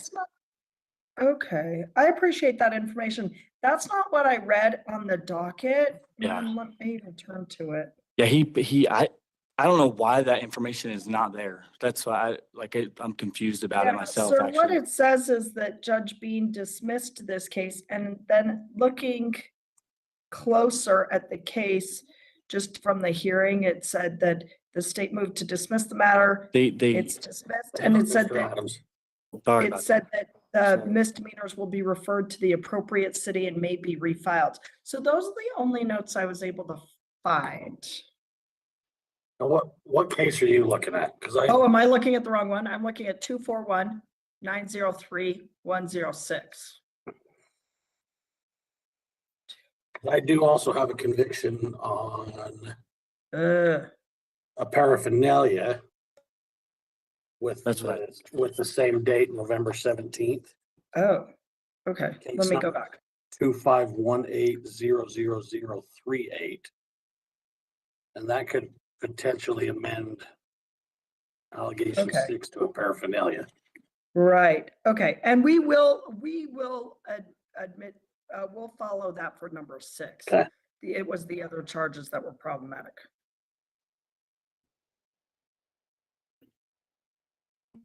Okay, so just to make sure we're understanding, we're asking to strike 6, but keep 7, correct? We can say no contest for 6. And amend that to the paraphernalia. Yes, amend number 6 to the paraphernalia, and we can admit or no contest, whatever he did in court. But we are still asking to strike number 7 and 8. Well, and 5, 7, and 8. Okay. I'm not comfortable striking 7. 2 knives were located in the offender's vehicle while he was on his way to, I believe, Skinny Dogs. That's a public safety risk that we aren't willing to back down on. Yes, so I understand that. In talking to him about it, just a little bit of information. He says he wasn't driving the vehicle and it's also not his vehicle. So he was simply a passenger in a vehicle where knives were found in the vehicle. He doesn't question that knives were found in the vehicle, but he says he didn't know they were there. He was a passenger only, and it was not his vehicle. Given the history that he has and the fact that he had previously knifed his significant other's tires, we believe there's a correlation there that we don't want to back down on. Okay. Can you respond before I ask Mr. Adams what he wants to do? Would you respond to number 5? That is absconding. He says that he was actually in and out of jail, that he didn't abscond, he was in jail. Can we strike number 5? What's your opinion on that one? I would not strike number 5 either. He was released and he had ample opportunity to check in, but he did not. And then lastly, I guess I'll ask for clarification on 8. That's the failure to register. That wasn't charged nor pled to. Can we strike that one? If 8 has not been charged or pled to, I'm fine with striking that. Okay. So Mr. Adams, do you want to talk to me? But where we are is number 5 was absconding. You just heard what the agent said about I that one. appreciate So you, you can, Mr. Adams. I appreciate you. yeah, so you can either continue denying that, or you can say no contest if you prefer, and we can talk about it in a minute. And then as to number 7, the possession of the knives, you heard our conversation. Your choices are to say no contest, or you can deny it, and then it sounds like this will trigger an evidentiary hearing. Do you want to talk to me further about those 2? I just want to, if I can say something to Agent Adams real I quick, think if that's okay. Mr. Hey, Agent Adams, I Mr. Adams, appreciate talk you. back. So Mr. Adams. Hold on, Mr. Adams. Let's just answer one Ms. quick Conyers' second. question. I'm sorry, I didn't hear you. So what we need to do first, Mr. Adams, I know that you want to talk to your agent directly or give him a message, but we have to discuss what you're going to do with these 2 I'm allegations so first. sorry, yeah. So again, let's talk about the absconding. Do you want to say no contest to absconding based on the information you heard, or deny it? Look, like, I'm not gonna deny it. I had We'll say opportunities to no talk to contest him. on that one, and then we'll be able to get more information. I was here in a minute. homeless and in and out of jail, though. I do want to make that and put That's that why on we're going to record. say no contest on number 5. And then as for the knives, that's number 7. Yeah, That wasn't I'm not, charged, but I assume that your agent's willing to amend them to technicals, I think is what is proposed here. Do you want to say no contest to those, or do you want an evidentiary hearing? I even asked them to do a DNA check and they wouldn't do it. Like, We I could fought deny that. wholeheartedly. We could deny that if you want, and then they will have to bring evidence to show that you knowingly possessed them. Do you want to have an evidentiary hearing on that? Look, I don't want to push this out any further. Like, that's what you push me up against the wall here. It's either I do more time and I wait for you guys to figure out what you guys are gonna do. I know. I'm sorry, I'm not trying to be, I've done 11 and a half years in and out of jail, man, in prison. And that's out of my poor choice and my decisions. And I'm sorry for the people I've hurt along the way. And So refocusing on Mr. Adams, sorry, I just got to draw you back. yeah, How do you proceed with that? Do you want to deny it and go to evidentiary, or no contest? man, I mean, what does that leave me? I mean, I don't know what to do. If I could talk to Mr. Adams just for a Sure, minute. let's recess for a breakout session so you can have a chance to meet with your client. Thank you. And as Yep. we're getting that breakout, agent, you were going to amend those to technicals, right? Number 7. Yeah, Okay. we're looking at 7. Those can be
Agent, did you have something?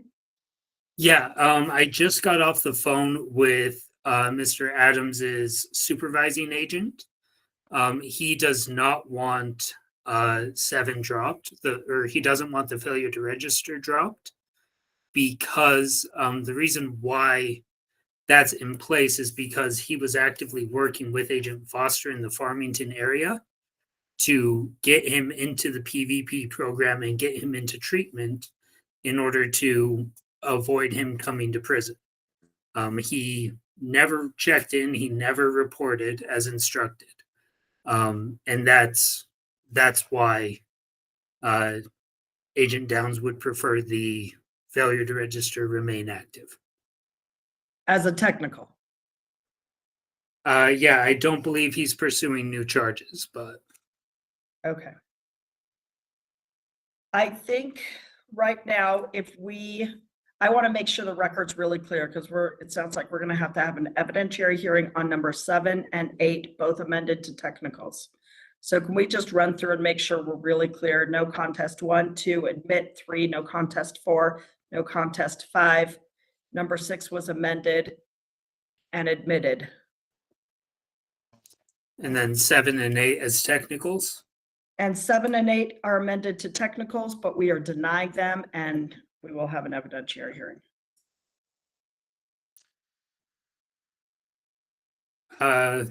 Let me verify with his agent. I believe that's fine as long as we move to evidentiary. Yeah. All right, and I'll take these today. As Ms. Conyers has outlined, no contest to 1 and 2, admission to 3, no contest to 4, 5. Amend allegation 6 to a paraphernalia to reflect the conviction in case number 2518000038, and then denials to 7 and 8, and proceed to an evidentiary on those 2 allegations. Okay. All right, Mr. Adams, any questions about anything? No, man, I'm sorry. I feel like I'm wasting. No, nothing to be sorry about. This is part of the process. Yeah. You know, if you didn't do something, Nah, I've come in here and all my admitted years, I've everything I've always done. said, if you don't do something, don't admit to something you didn't Yeah. do. Yeah. So we'll schedule this for an evidentiary hearing. I think they're about 6 weeks out, give or take. Okay. So hopefully it won't be too super long. All right. Thank you, sir. Anything from anybody? All right, hearing nothing, that'll conclude the hearing. Thank you.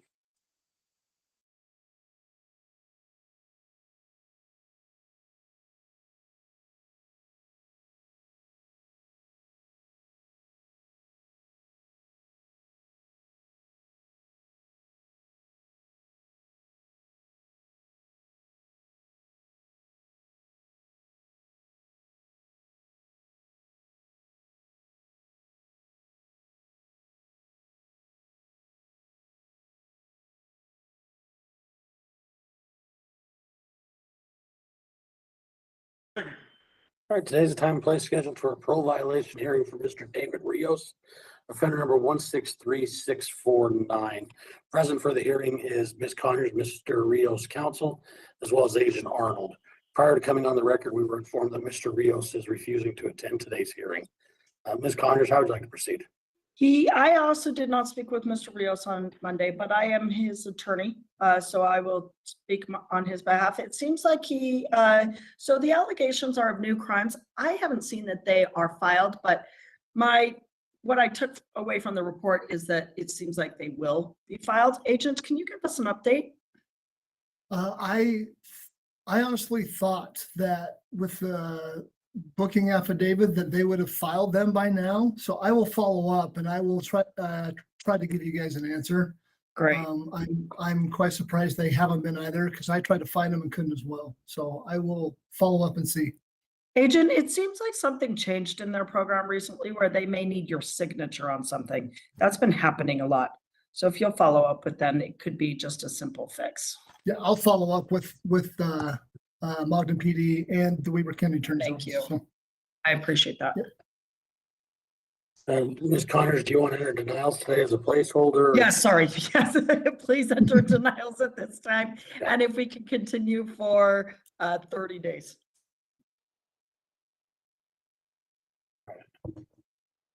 And then Agent Arnold, you'll reach out to him and see what's going on there. Yes, sir. I will, Jared. All right, well then I'll take denials today simply as a placeholder, recommend a paper review in approximately 30 days to see where we're at, and we'll go from there. Anything from anybody? No. I'll conclude the hearing then. Thank you. Thank you. Thanks, Mike. You're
parole violation hearing for Mr. DEYSHAWN Chapman, offender number 210953. Is that you, sir? Yes, sir. Sir, my name is Jared Chapel. I'm a hearing officer with the Board of Pardons and Parole. I've been assigned to conduct your hearing this morning. On the monitor, you should be able to see your attorney, Ms. Conyers, as well as Agent Grange. Can you see each of them? Yes, I can. All right. Sir, I'll be taking some testimony from you as well as from Agent Grange. If each of you could raise your right hand to be placed under oath. Each of you swear or affirm the testimony you're about to give will be truthful and accurate? I do. All right, thank you. Mr. Chapman, did you receive at least 7 days notice of today's hearing? I did, sir. Did you receive your blue disclosure packet? I did, sir. Have you had an opportunity to review that information? I have. Did you have an opportunity to meet with your attorney? Yes, I did, sir. Are you ready to proceed today? I am. Ms. Conyers, how would you like to proceed? Yes, thank you. So what we'd like to do kind of matches what took place in court.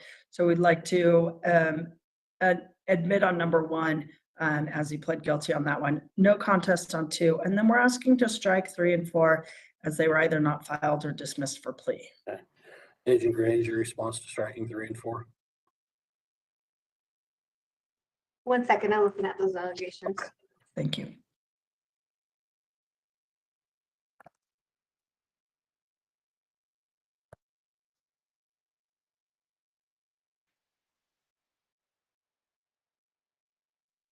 So you said admit on number 1 and then Yes. strike 3 and 4? Yes, I think 3 was dismissed for plea, and I think 4 wasn't actually filed. Yeah.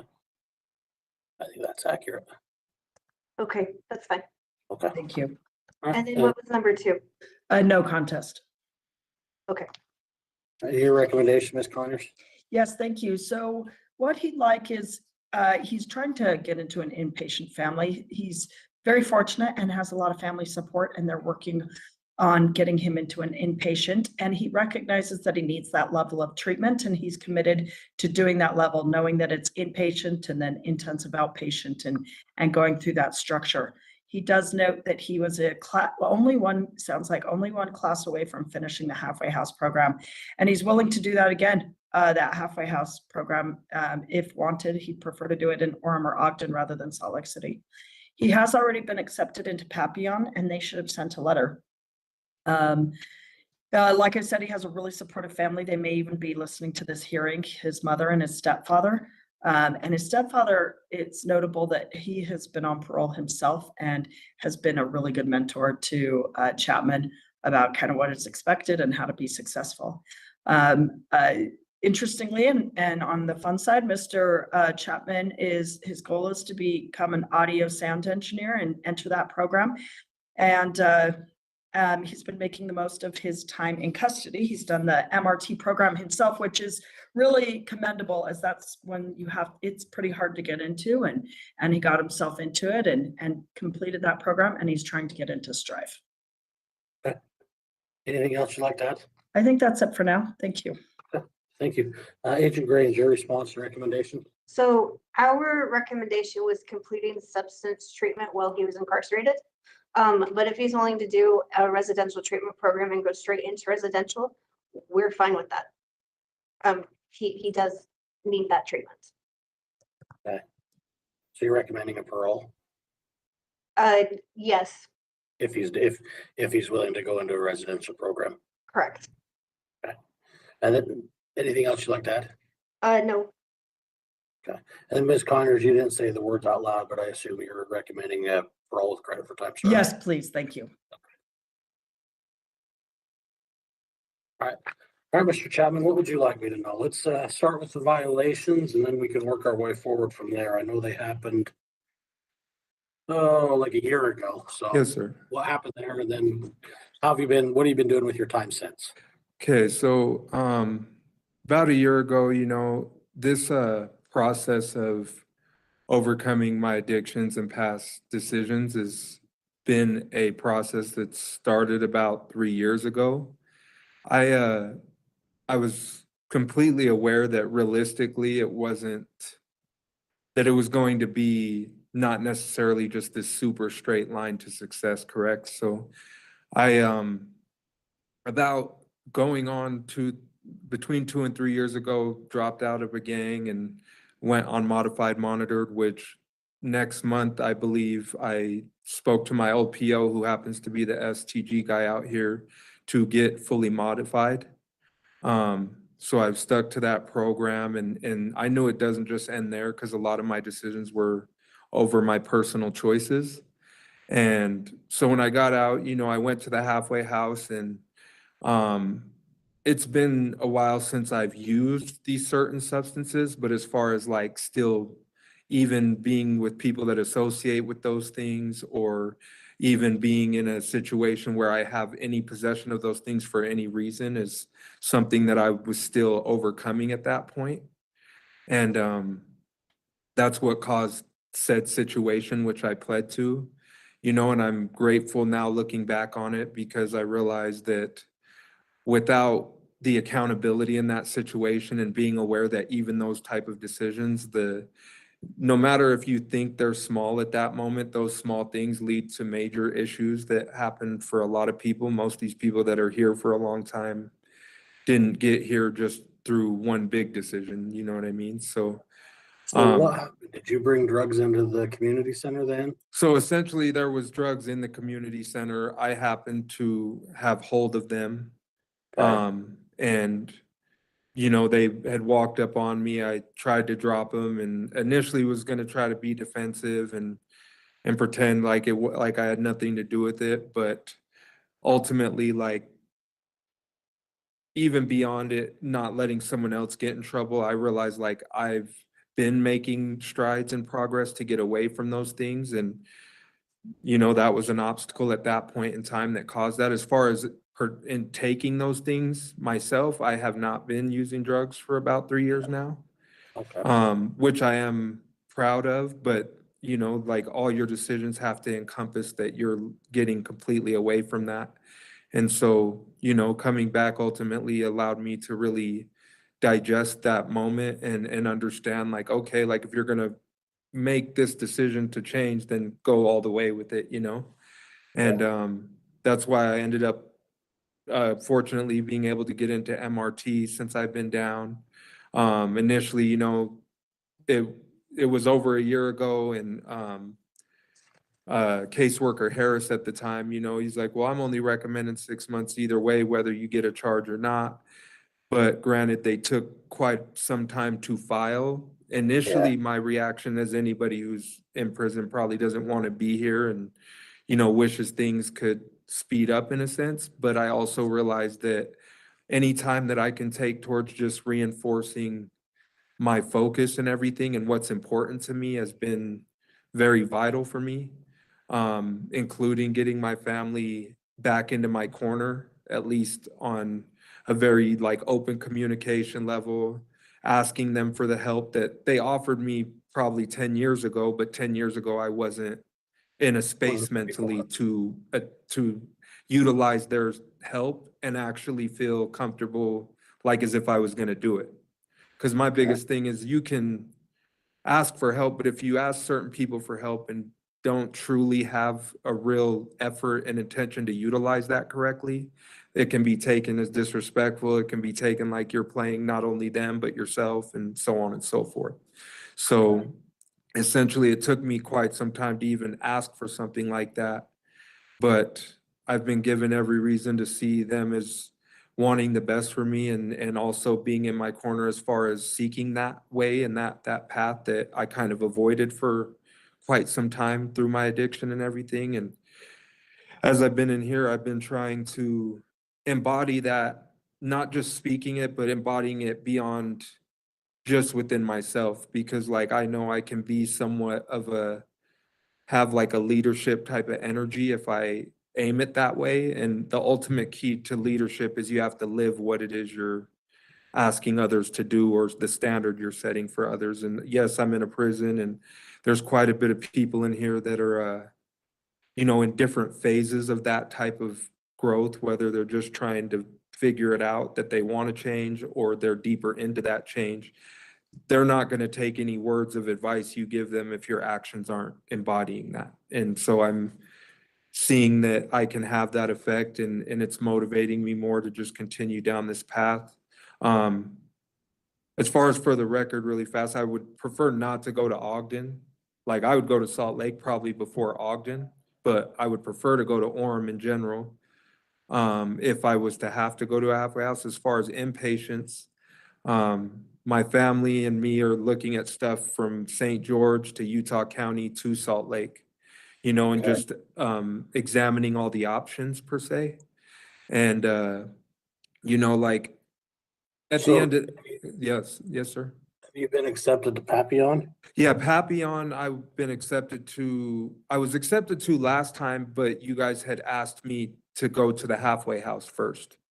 And so that's why I ended up going there, and then I was gonna go to Papillon, but what happened happened. Now, I'm still in good grace with them. However, I'm also looking into a couple of inpatients that are in St. George, but the key to me getting into them is I would have to go to a sober living that's down there, like a Access Foundation, which I'm currently like in the process of setting up interviews for, so that I'm there in St. George as a resident, and then I would transfer over to the inpatient.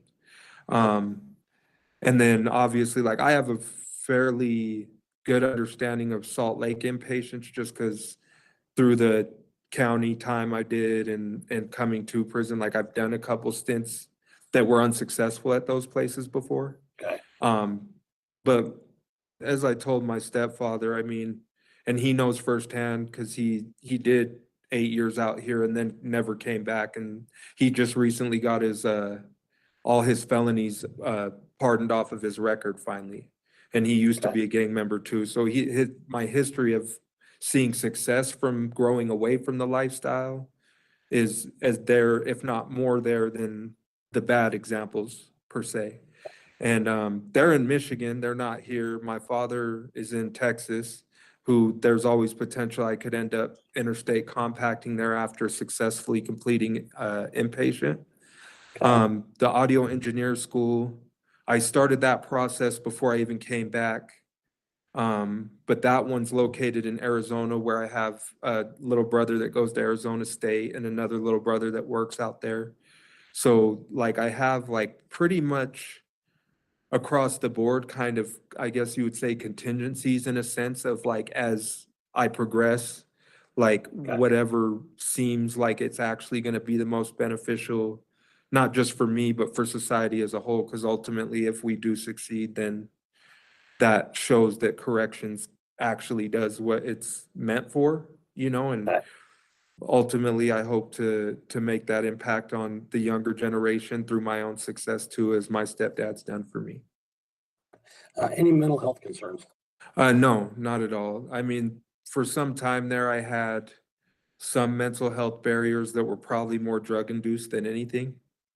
You know, when you're growing up and you're young and go through certain traumas, I mean, depression and all that can be a thing, but I've had pretty good examples and fortunate in that sense of people who know how to hold people to a standard. And if they weren't doing that this whole time, I probably wouldn't be able to say I'm where I'm at, so. And then how's your physical health? My physical health's really well. I do a lot of meditation. I work out on my own because I don't like work out with gang members anymore. I do yoga quite a bit. You know, it's overall like I understand that the balance of those things ultimately helps with focus and direction. And there's goals I have set to accomplish through like audio engineering and stuff that are without stability, then none of those goals are going to be possible anyway. So. Well, I think you've answered most of my questions. Do you have any questions for me? No, I mean, I guess, can we, I would assume you could see if we've had like any write-ups or whatever, obviously. Yeah, I mean, I saw the 2 write-ups that you got back when you very first came in, but nothing since. Yeah, no, it's usually when I first get back, there's always that, especially like coming from, like I get here and I get really stir crazy because I don't want to necessarily be here. It caused these issues. As far as the out of bounds one, I think it was, is obvious. But the A13 one, I would like to just be honest about, like completely, because it's not a thing of me trying to not take accountability for that. I obviously got the write-up and I attempted to appeal it, and that was unsuccessful. However, like whatever it is that they found that they were claiming was cannabinoids, I'm like, I have no idea how or why that would even be possible really, because cannabinoids aren't a thing in that sense. That for one, people even bring in here, but cannabinoids and THC are two different things. Right. You get what I'm saying? So it's just more, I'm not trying to be defensive in the sense of like, obviously the write-up's there and that's what's on paper and I'm Well, I willing mean, to. and to be honest with you, Mr. Chapman, I look at that and go, yeah, that occurred in the first month, and since then you've done really well. So Okay. it's not like there's this pattern of this history of write-ups and things like that. Yeah, most definitely. I just wanted to clear the air because I've realized like if you're not, it's just like the same as what got me back here, you know? I could avoid accountability of the situation and do what I think sounds good, or I can just be honest and hope that there's some inkling of like you get the representation of that I am where I am now and I'm actually very confident in what I'm ready to do from this point, and I want to be a story of success for you guys. So Awesome. Agent Grange, anything you'd like to add? I really hope that you'll be able to be a success for us and to do those things that you have said. Those are commendable. So good job on that. And good job on completing MRT. That's awesome. thank you. That is why I changed my recommendation from the original staying incarcerated and doing a drug treatment program. So I want you to know that here at Fortitude, we want you to be successful. We want everyone who comes through our program to be successful. So good job on what you've done. Thank you very much. Outside of that, I don't have anything to add. Okay. Ms. Connors, anything to add? Nothing, thank you. All right, Mr. Chapman, what I'll do today then is I'll accept your admission to allegation 1 and your no contest plea to allegation 2. I'll note your denials to allegations 3 and 4, and I'll recommend that they be dismissed per stipulation. You've been through this process before, but let me just give you a reminder of how things are going to work. I'll write a report summarizing the conversation that we've had. That report will include council's recommendation as well as APMP's recommendation. The board members will review it and make a decision. Once they've reached their decision, you'll receive a copy of the order by mail. As you know, it can take a couple weeks for that order to work its way to you. So if you have contact with your family, friends on the outside, you can ask them to start checking the board's website next week. The decision should be posted there, and then they can let you know so that you're not waiting around wondering what's going on, okay? Okay, thank you very much. That'll conclude the hearing then. Thanks, everybody. Have a good day.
All right, today's the time and place scheduled for a parole violation hearing for Mr. Manuel VELA.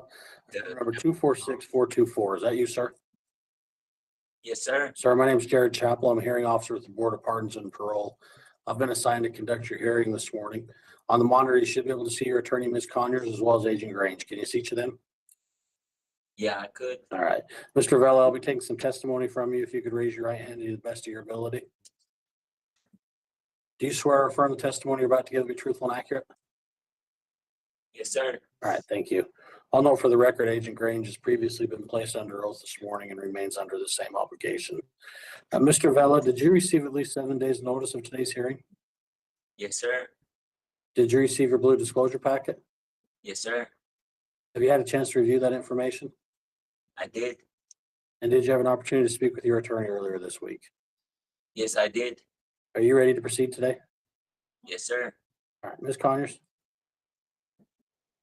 You're on mute. Before you got here, we had a bit of a conversation about your case. What we're going to do is, Jared, we're going to admit number 1 and admit number 3 that he already pled guilty to, but we're going to say deny 2, 4, 5, and 6, and then set an evidentiary hearing. Mr. Vela, we can talk further about this, but let me tell you briefly why. My belief is that the prosecution is barred from filing charges 2, 4, 5, and 6 in court. I won't explain why, but I don't think they can file those as criminal charges. AP&P does not want to strike them at this time and is going to follow up to confirm what I believe. So to save time, we're going to set this for an evidentiary hearing now. I don't want you pleading no contest to them. And frankly, I think an evidentiary hearing will be in 2 months. I think you wouldn't be released before that anyway, because a burglary is a very serious charge, even as a technical. Is that what you want to do? Are you okay with that plan? I don't know how that Or do everything you works. want, I'm gonna pause you for a quick second. If you're not okay with that plan, that's fine. You can talk to me more in private if you want to. I just don't know. I just don't understand how okay, I got charged with the same, okay, everything happened all at the same time, but I got charged with the not Right. withholding the information from the police. Right. Yes, All of and you that pled happened guilty all to at once, and I don't know how they charged me with that, but they didn't charge me with everything else. Exactly. So you've hit on the main issue, which is why I believe they can't file the other charges. However, even though they can't file those criminal charges, they can still be listed as parole allegations. So we still have to handle them as parole allegations. My recommendation is to say to deny those charges. For whatever reason, the prosecution didn't bring them. So my recommendation is to deny those allegations, and we need to have an evidentiary hearing. Are you okay with that? I don't know why we got to have an evidential hearing though, because they're not going to bring up the charges. But And it's just- AP&P won't strike them. So there are only, if AP&P doesn't strike them, your only choice is to say no contest or to deny them and have an evidentiary hearing. But I didn't do none of that. That's why we're denying them and setting them for an evidentiary hearing. How about this, Mr. Vela? We're already right behind today. What I'm going to do is I'm going to set a meeting to talk to you next Monday a little bit more about it, okay? So you're gonna be brought and see me on next Monday, okay? So that we can discuss this farther, more, okay? I'm just trying to get released, even if it's to the halfway house, you know. I know So that I was told. Mr. Vela, I don't want you to say anything else right now because I don't want you to incriminate yourself. There may be a way we can speed things up, but I'm gonna talk to you about it on Monday, okay? And then what? And then we'll talk about what your options are, okay? But like, I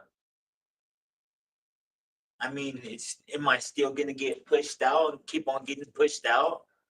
Yes, but maybe not for that long, but nothing will happen before Monday. So what we're going to do right now is we're going to admit 1 and 3, denied 2, 4, 5, and 6. And then I'm going to talk to you about it more on Monday so that I can fully explain what's happening and reach out to people and confirm that this is what needs to be done. And agent, I will be reaching out to you before Monday to confirm that as well. Okay, so I've been waiting this whole time, right? I've been waiting this whole time for Yes. the courts to get back at you guys. Well, Right. And Mr. Vela, maybe I can help as Thank you. well. So just because charges weren't filed in the court, that doesn't mean that the board doesn't look at those as parole violations separately. So even if there's, you have to go to court and be found beyond a reasonable doubt, the board just has to find preponderance of the evidence, so more likely than not. So it's a completely different standard. It's two different systems. So that's why I think Ms. Conyers doesn't want you to admit today to anything you didn't do. And then by some off chance, the court finds that out and then they go and file charges.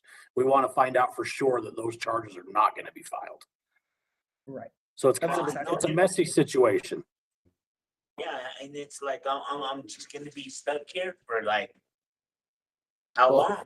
Well, sir, Hopefully we can get you back on the calendar within, I'm going to say 6 weeks approximately. yep. And sir, that's why I'm going to talk to you again on Monday, because that will, you are on my radar. I'm going to try and get you better information by Monday, okay? Okay. What I'll do today then is I'll take admissions on 1 and 3. I'll take denials on 2, 4, 5, and 6. And recommend that we track this case rather quickly. And then Ms. Conyers, once you've got your answers, let's get him back on the right calendar as soon as possible. Absolutely. Thank you. Even if that means we need to add him on to like the end of my calendar one day so that we can get him back. Right. Yep. Thank you. So, okay. I know it's not ideal, Mr. Vela, but we'll do what we can to hopefully speed things up. But we want to make sure we have all the answers so that we don't get you in a bind down the road. So, okay, that'll conclude the hearing. Thanks, everybody.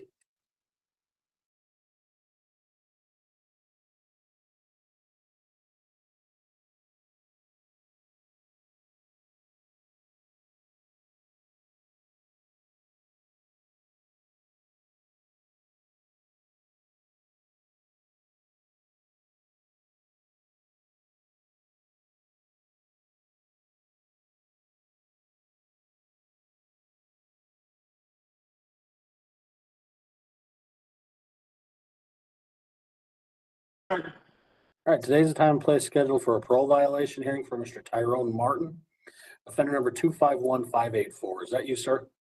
Yes. Sir, my name is Jared Chappell. I'm a hearing officer at the Board of Pardons and Parole. I've been assigned to conduct your hearing today. On the monitor, you should be able to see your attorney, Ms. Conyers, as well as Agent Kim. Can you see each of them? Yes. All right. Mr. Martin, Agent Kim, I'll be taking testimony from each of you. If you could each raise your right hand to be placed under oath. Do each of you swear or affirm the testimony you're about to give will be truthful and accurate? Yes. Mr. Martin? Yes. All right, thank you. Mr. Martin, did you receive at least 7 days notice of today's hearing? Yes. Did you receive your blue disclosure packet? Yes. Have you had a chance to review that information? Yes. And did you have an opportunity to meet with your attorney? Yes. Are you ready to proceed today? Yes, I do. All right, Ms. Conyers, how'd you like to proceed? Thank you. I'll go through, we'll be entering pleas. I'll go through one at a time. Okay. 1, we'd asked to strike as it was dismissed for plea. 2, no contest. 3 is a duplicate. So 2 was using alcohol. 3 is also using alcohol. So we're hoping that AP&P will strike. Number 3 is, I think it's a duplicate. 4, no contest. 5, he pled guilty. So we'll admit. 6, no contest. 7, it's the theft charge. It was not filed, so we are also asking to strike number 7. 8, no contest. 9 was dismissed for plea. This is the alcohol as a charge, so we're asking, although he's admitting to alcohol, we're asking to strike number 9. 10, he pled guilty, so we'll admit. 11, it was dismissed for plea, the disorderly conduct, so asking to strike. And 12, dismissed for plea. So AP&P, just to summarize that for you, we're asking to strike 1, 3, 7, 9, 11, and 12. which are all the charges that weren't filed or were dismissed for plea, and an additional alcohol reference that I think is duplicative. The agent gave me a response. Sorry, that's fine. Okay. Thank you.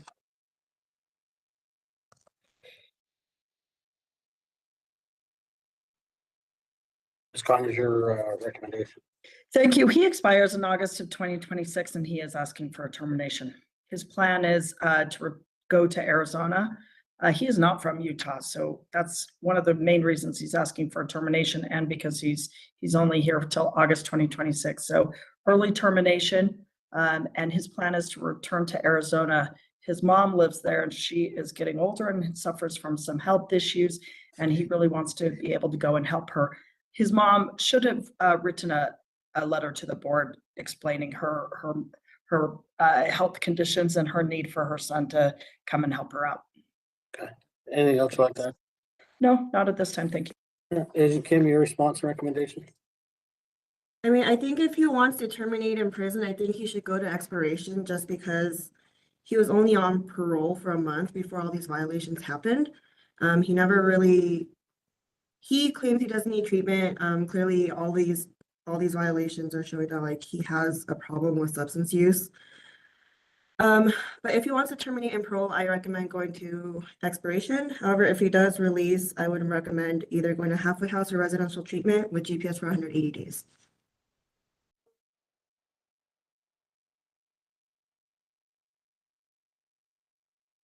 Anything else like that? No. All right, Mr. Martin, I've heard from everybody but you. What would you like me to know? Let's start with these violations and then we can work on it forward. Well, first of all, I'd like to say thank you for everybody being here. And today is a very important day for me. And today we decide my fate and my release of what's going to happen from here. So as you heard my attorney saying what I wanted from my requests to be granted, hopefully on my side, so I can return home back to Arizona. And additionally is, I'm not from the state of Utah. I've only stepped into the borders of Utah and I end up getting in trouble here, and I have no family ties here. So that kind of, when things starts to fall apart, I intend to go back to Arizona. So this has happened twice, and I scouted back into Arizona, and that's where they have brought me back. So with that, my family is standing by as your verdict after, and they're willing to buy me a plane ticket to go back to Arizona.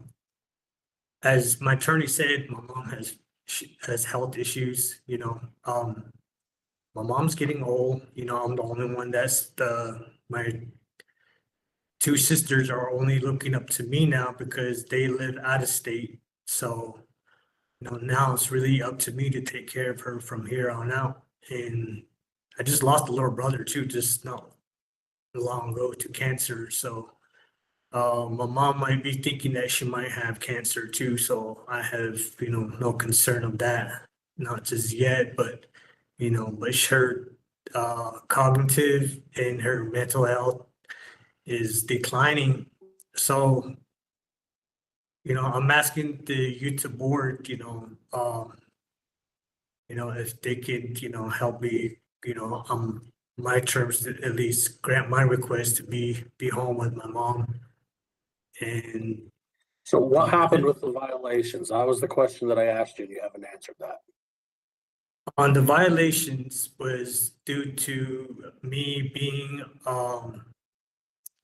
as Ms. Kim said, I'm gonna stick up to my responsibility, what Ms. Kim had to say too. I wasn't really, taking accountability, and I had my relapse due to certain situations at the time. So I took full responsibility for that. And with that, I just hope that someday, if it has to be going to a treatment, I will. for myself, and I'm looking to try to better myself. What And did I'm you trying, relapse on? excuse me, What did you relapse on? alcohol. How So- frequently were you drinking? Well, my record kind of shows, that I kind of have an alcohol problem. I was sober for 7 years and ended up relapsing. I have no drug addiction or nothing like that. It's just alcohol that I need to resolve. And that's one of the things that I need to take accountability for and take actions on that so I can get help for myself once I'm home back with my family. And I have, my culture and traditional ways to go through a medicine man to help me with that too. Okay. Any gang involvement? No, I don't Any get mental- involved in any that kind of mental stuff. health concerns? No, No history of anxiety, depression, anything like that? no. Okay. How's your physical health? It's okay. Okay. Anything that would keep you from being able to work or be active, get to where you need to go, things like that? Well, I have, my knees is, I'm supposed to have surgery on my knees, about 3 years ago, but I declined the surgery because they gave me two options and they warned me about the surgery, that I might lose my leg. And I said no to that surgery. And then they asked me if I wanted steroids in my leg and I said no. So I'm starting to have problems with my knees. So, and I did file for Social Security when I was out there, but then they found out that I was in prison. So they told me I wasn't qualified for it until I get out of prison. So Right. that's the only physical health issues that I have on my left knee. Okay. So you want a termination. If the board wants you to parole, are you willing to sign a new parole agreement or would you refuse? To go to another parole ward? I mean, to go to to another halfway house? I mean, I don't know what it would be. It may be that if you don't have another address to go to or to a program or something. Are you Well- willing to do that or are you only set on a termination? I'm trying to expire, I mean, like I said, Mr. More like if I end up being on parole again, being on paper again, and it's just more like how could I say this? It's more like I intend to, try to my best to be on paper, but then things just really doesn't really work out for me in the state. So Okay. and just for me to be away from everything, it's best that I just terminate and just go home and be with my family.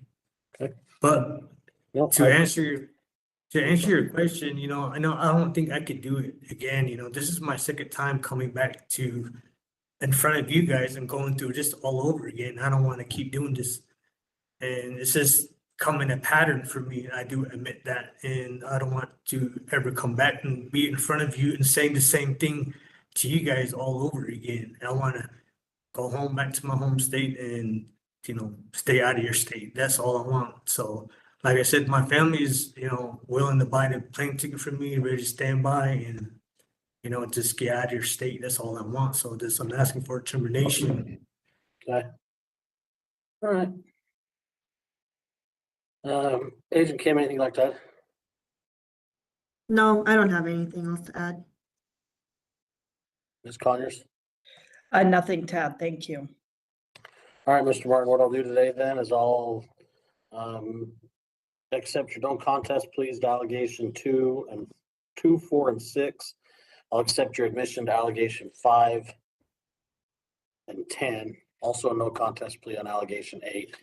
I'll know your denials to allegations 1, 3, 7, 9, 11, and 12 and recommend that they be dismissed per stipulation.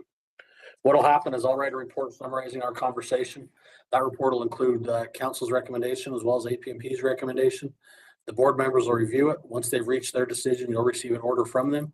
Could take a couple of weeks for that to work its way to you. In the meantime, if you have contact with friends or family on the outside, you can ask them to start checking the board's website next week. Hopefully the decision will be posted sometime next week and they can let you know what it was, so you're not waiting around wondering what's going on, okay? Okay, thank you. Thank you. That'll conclude the hearing. Thank you. Thank you. Thanks, Agent. Agent Montia, what are you doing with these allegations? It looks like they were dismissed. I would like an evidentiary hearing.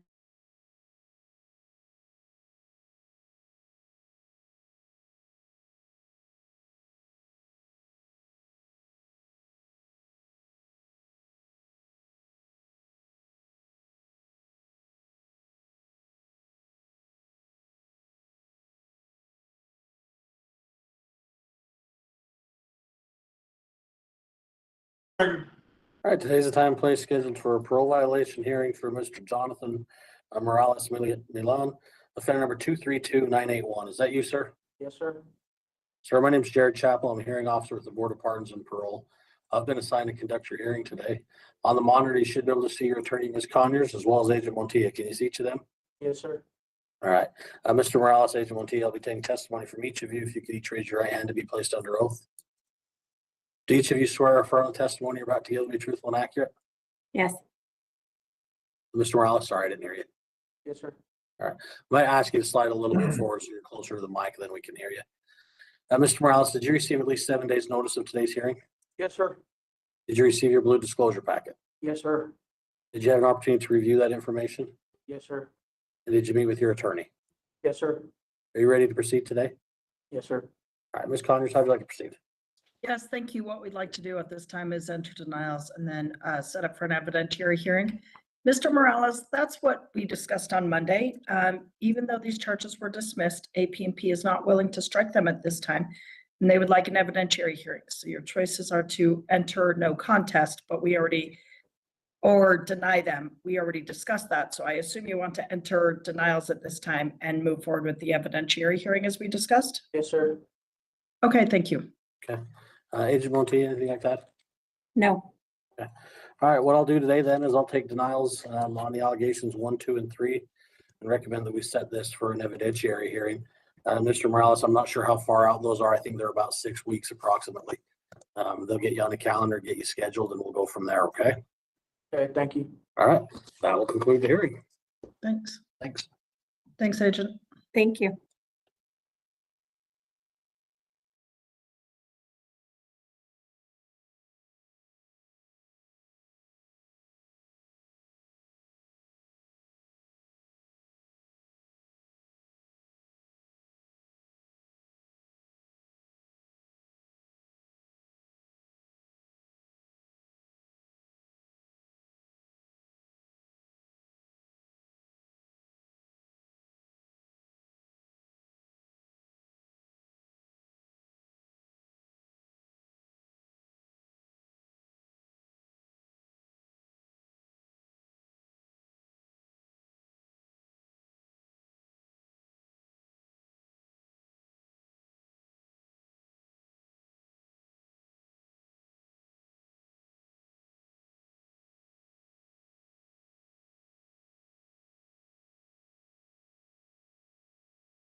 All right, today's the time and place scheduled for a parole violation hearing for Mr. Anthony Betcher, offender number 208977. Is that you, sir? Yes, sir.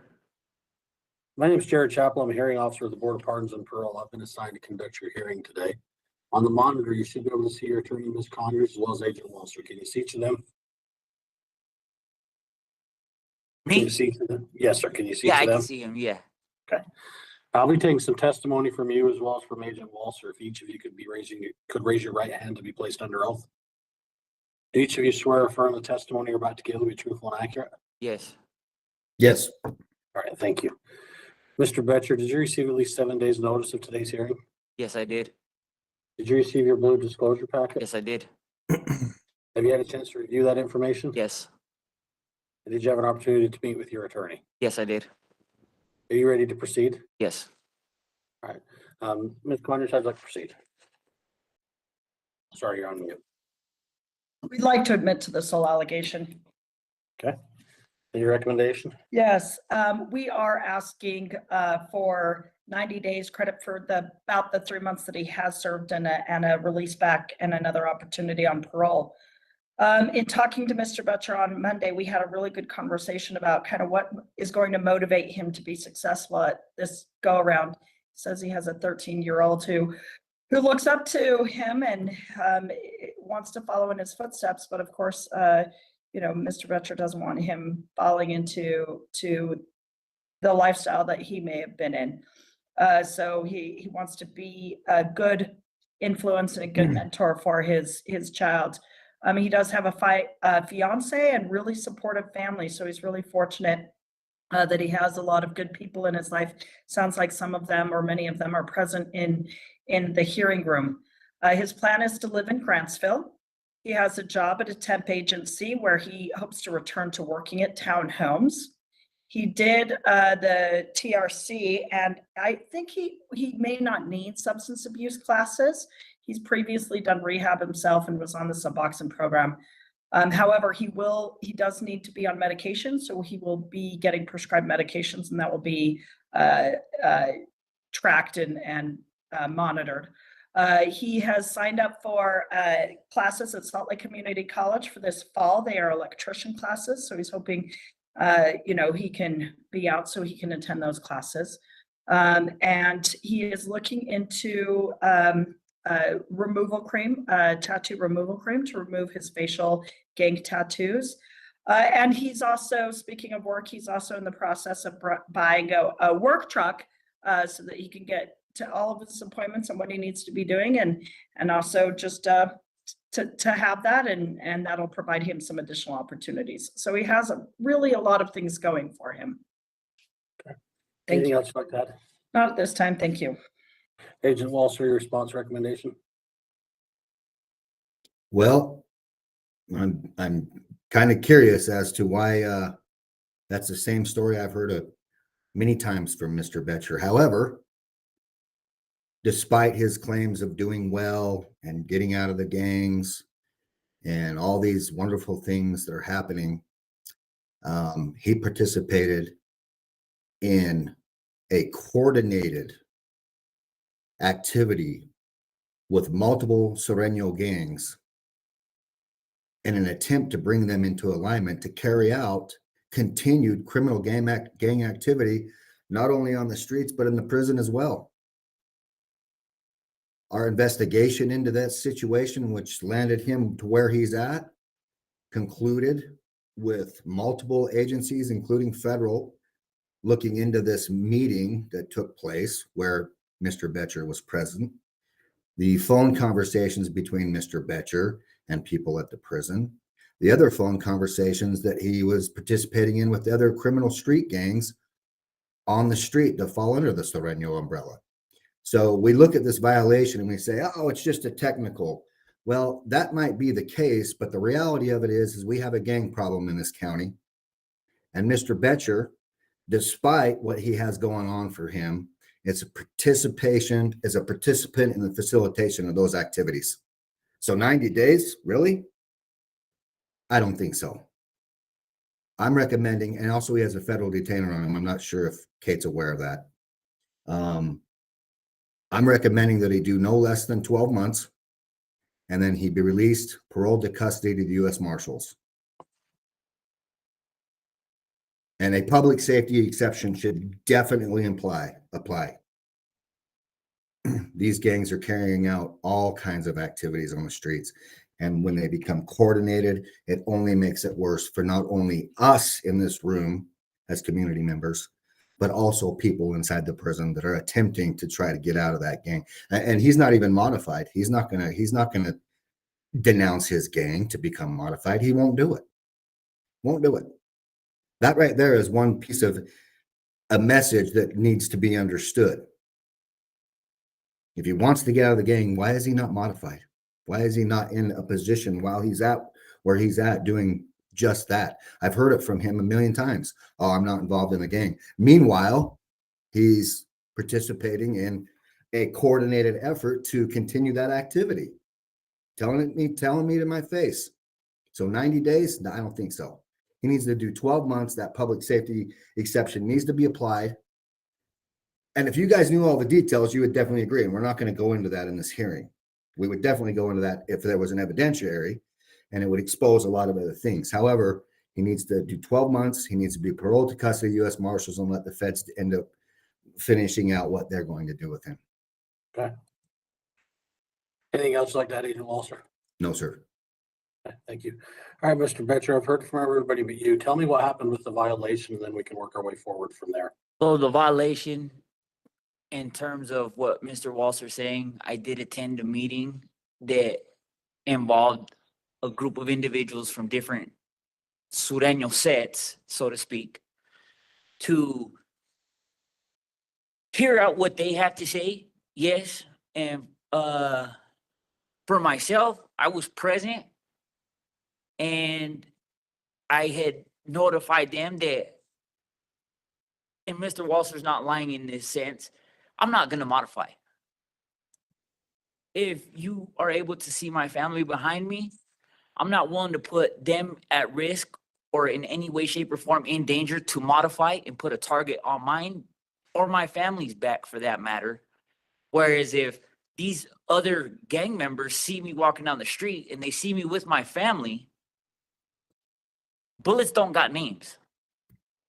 Enemies are created by modifying. Yes, I will admit that. As far as modifying myself, I can't do that. I won't do that. But what I can do and what I did that night was advise these individuals that I was taking a step back from that life, to move away from the city to a place they don't even know about, to remove my 13-year-old son from the environment that, yes, I did help create as a kid. And I want to take the steps forward to try and help my 13-year-old, whereas he's out there probably getting in trouble right now. Whereas he's all like, well, my dad's locked up, what does it matter? Whereas if I was home, I could take my son with me and he's not going to argue the fact of being with me because I'm looking out for his best interests. Well, just excuse, just a question and excuse my ignorance. Doesn't taking a step back, doesn't that also kind of result in the same thing as far as putting a target? If you're stepping away from the gang and not doing it the right way, doesn't that still potentially cause issues? Not entirely like that, because taking a step back after all that I've been through and that I have done, and I'm not going to go into details, but aren't they going to take covering up your tattoos and all that kind of stuff as kind of an insult? I've talked to them about that, and the people that I needed to talk to about that, and they said they were perfectly fine with me doing what I was doing, as long as I don't let anybody try to get me to put anybody else in a bad spot, whereas I'm gonna potentially get myself hurt, which is what I was told was gonna happen if I didn't get violated and come back to prison, that my family's lives would be in danger. I'm being told this while I'm being transported to the Salt Lake County Jail by Mr. Walser. If I don't go back to prison for this violation, what's gonna happen to my family? If I don't go back to prison, I look like a rat and my family's gonna get hurt. Whereas if I come to prison, then everything's gonna be crimson and clovers. Everything's gonna be fine because now I don't look like a rat. How long were you out? I was out 10 months, sir. 10 months? You paroled to federal custody, right? Yes, I did. And how long did you do in feds? I did 21 months on a federal violation.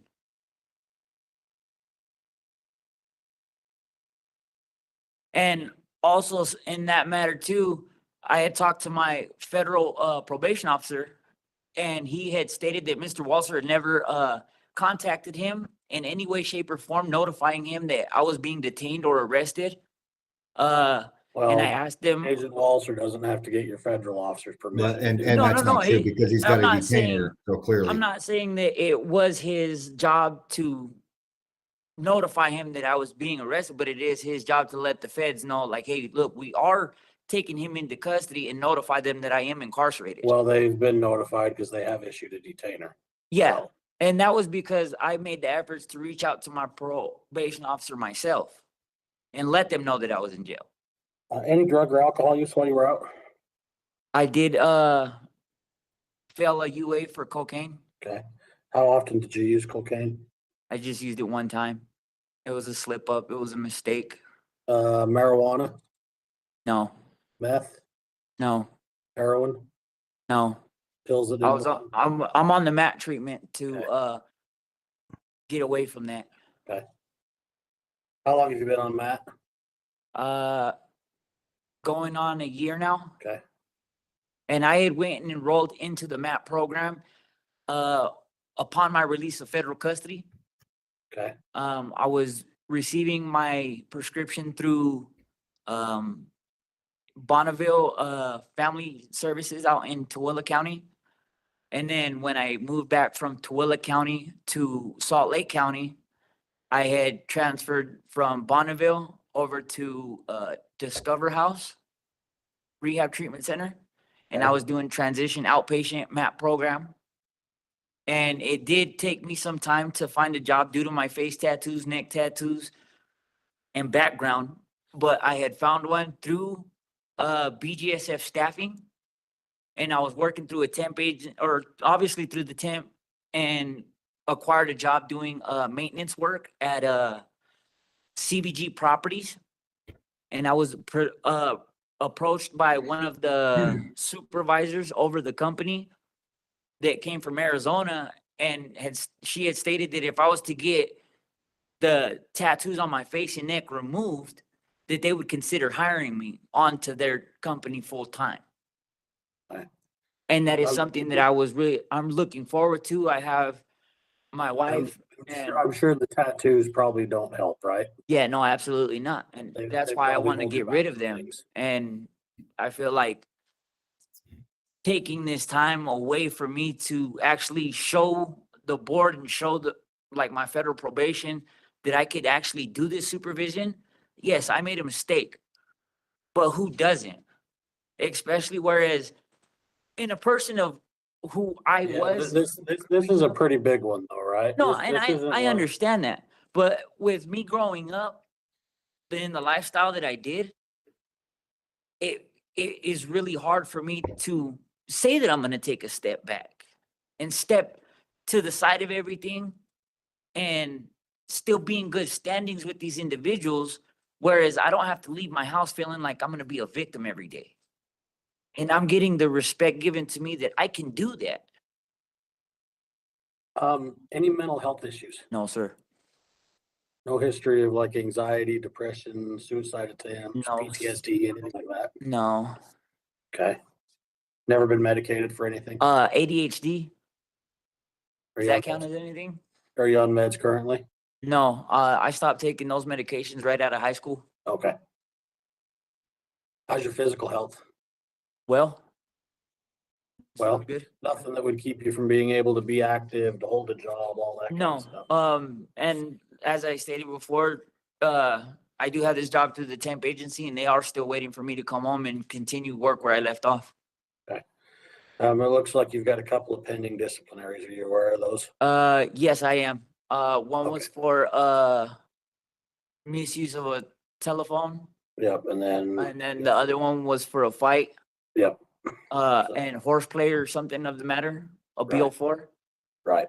And the BO4, I was told by the sergeants in Fremont that I should be able to get that one thrown out, just because the statement that was given in that, and then the review of the footage, I was more in a sense pulled into a cell than throwing a punch into a cell. So, And I don't have a lot of that information, so I just want to make sure that you were aware that those things yeah, were no, out no, there. no. So, But it's like I told them, I feel like it is necessary for you to know kind of like a rough roundabout of what may have happened. And so that's why I tell you right now, like, I got nothing to hide from you guys. You know what I mean? Like, I just want to be able to take this step and move away from the city, which is whereas when I was away from the city, I didn't have any of these problems. I didn't have any issues outside of Salt Lake County. is there anything else you want to discuss that we haven't covered? At the time, I mean, one thing I do want to discuss is my kids' well-being. Like, my kids' well-being really does mean a lot to me, and I know this is something you guys probably hear a lot. I'm sure Walter's tired of hearing about it. That's why I want to get away from him. And when I do get out, if I am to stay in Salt Lake County, I would like to talk to his supervisor, because I don't like my family being threatened in any way, shape, or form. And the way that he had stated what he stated, I felt like it was a threat towards my family from him. Like, if I don't go back to prison, my family's life's going to be in danger. That's not okay. I don't appreciate that. I don't respect that. Him being a supervisor and there to serve and protect the people he's supervising, that's what his job is to help somebody else. Well, that's not an issue. We're going to be able to ferret out today. So, Right. but But with that being said too, my 13-year-old, like, I really want to be there to support him and take care of him and get him away from everything. Okay. And my 5-year-old, who was just diagnosed with autism, his schedule kind of really revolved around me while his mom was working. And the time that it took for me to find a job, like, I really got close to my kids this time out. Okay. All right, Agent Walter, anything like that? No, sir. Ms. Conyers? All right. Sorry, no, All right, thank you. Mr. Betcher, and before I proceed, I forgot to acknowledge that you have family in attendance, so we obviously do welcome them today and apologize for neglecting to mention that earlier. I will accept your admission to allegation 1. With that, I'll recommend your parole date of May 17, 2022 be revoked. You've been through this process before, but it's been a minute, and I know you've got family there, so let me just kind of explain what's going to happen today. I'll write a report. That report will include council's recommendation as well as APMP's recommendation. The board members will review it. Once they reach a decision, you'll receive a written order from them. It could take a couple of weeks for that order to work its way through the mail and get back to you. So if you have contact with your family that's there or any other family or friends, you can ask them to check the board's website, bop.utah.gov. Hopefully sometime next week, that decision will be posted online. And then once it is, they can let you know what the decision was so that you're not waiting around wondering what's going on, okay? All right. All right, anything from anybody? Hearing nothing, that'll conclude the hearing. Thanks, everyone. Thank you.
All right, today's the time and place scheduled for a parole violation hearing for Mr. Kenneth Wright. There we are. Offender number 207063.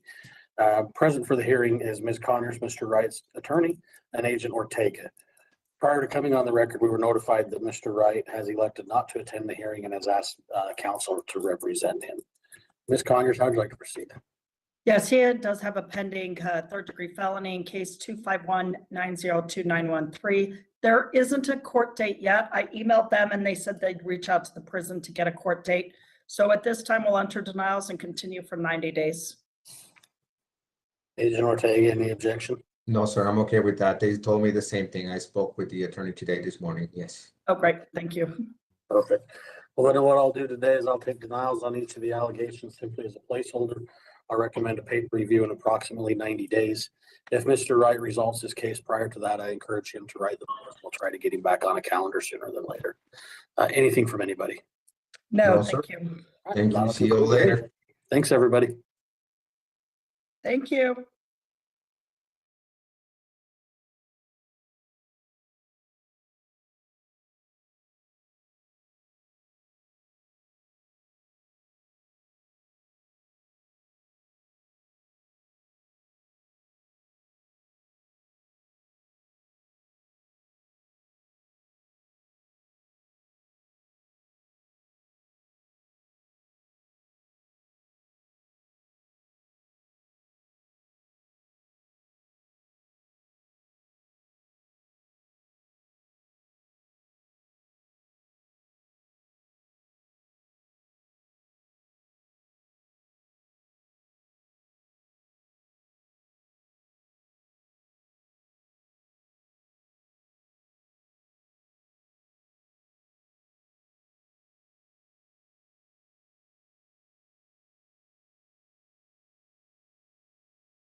Okay, let's go on the record. Scoot up a little bit.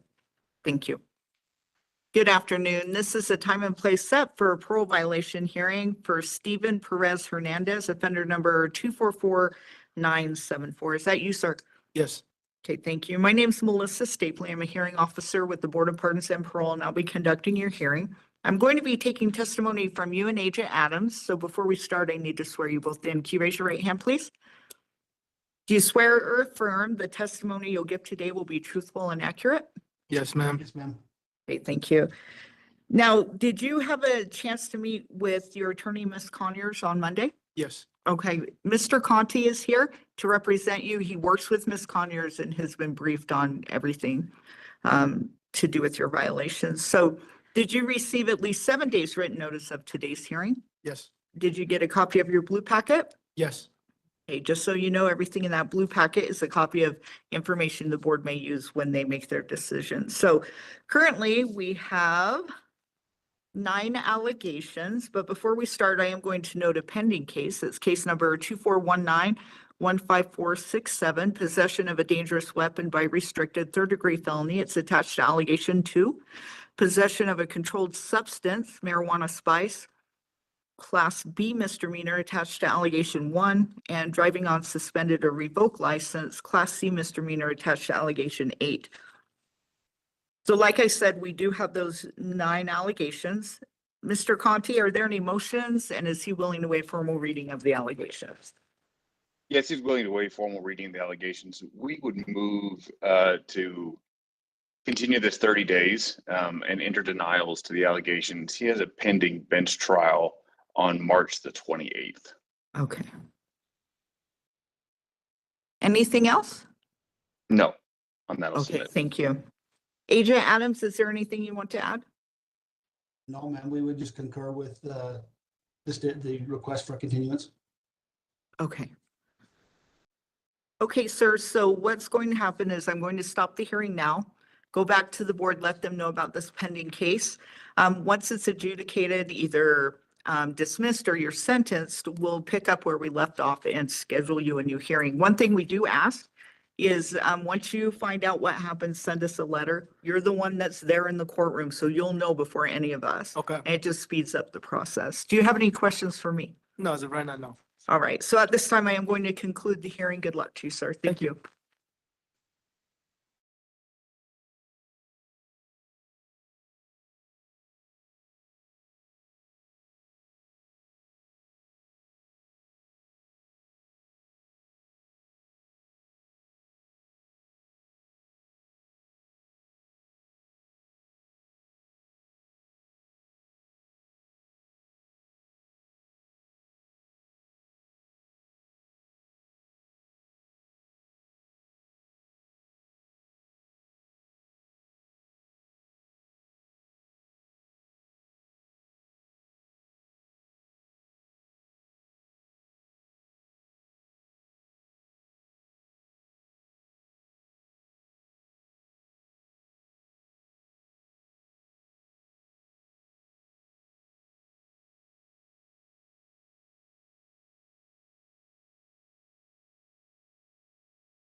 Good afternoon. This is the time and place set for a parole violation hearing, dispositional hearing for Miranda Jones, offender number 206991. Is that you, ma'am? Yes, it is.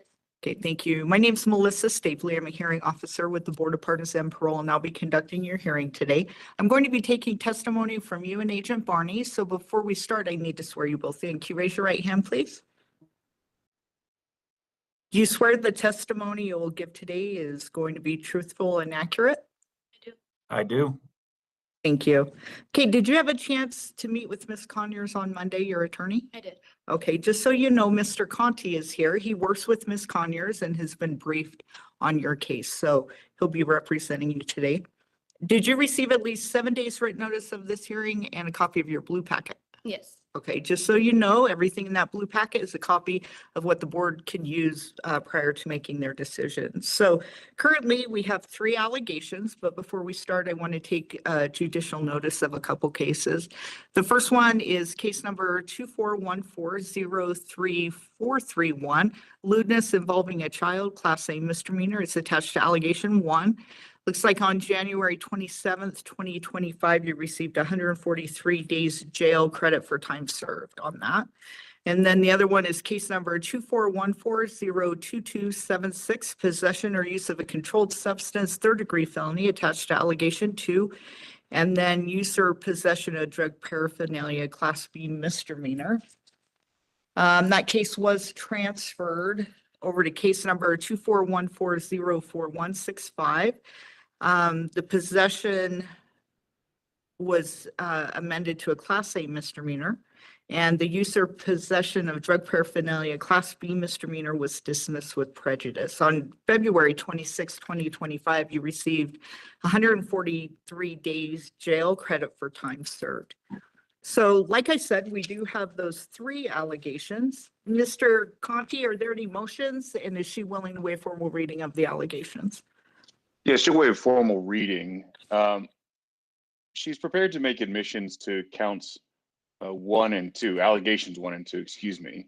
And then we would move to strike allegation 3. But I would also just need to note that for allegation 1, just to clarify it, she was not having sex in a park.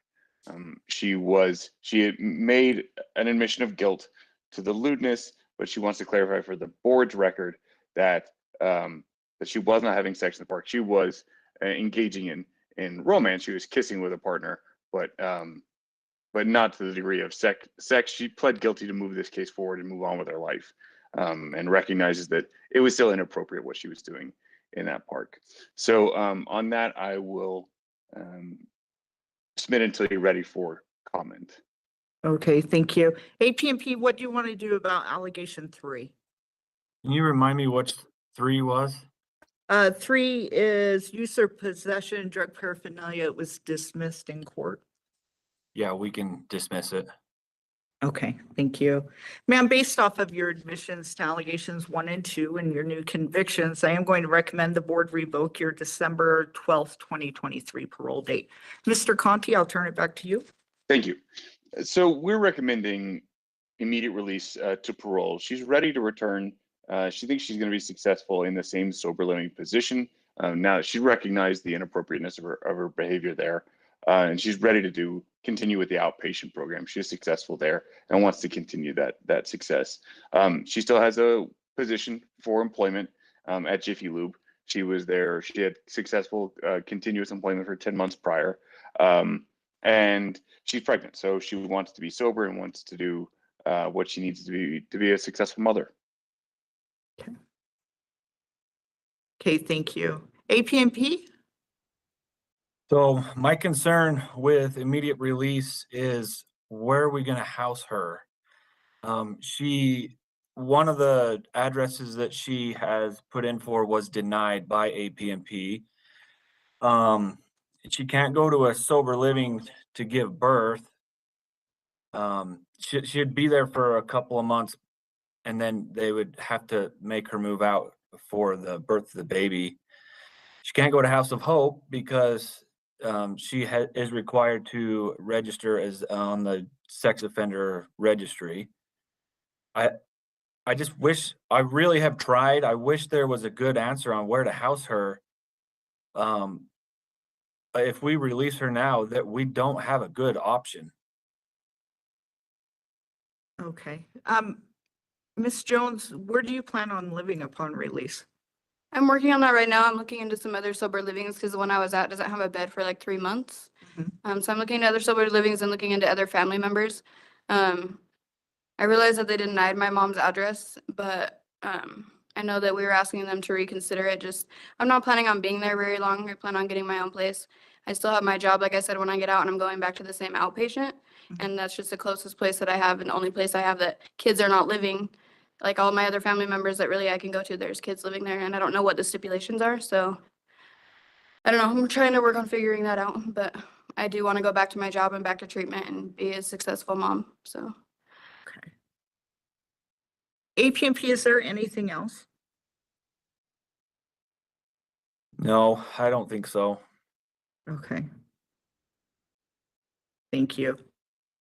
All right, ma'am. So let's talk about these allegations. So number one was the lewdness conviction.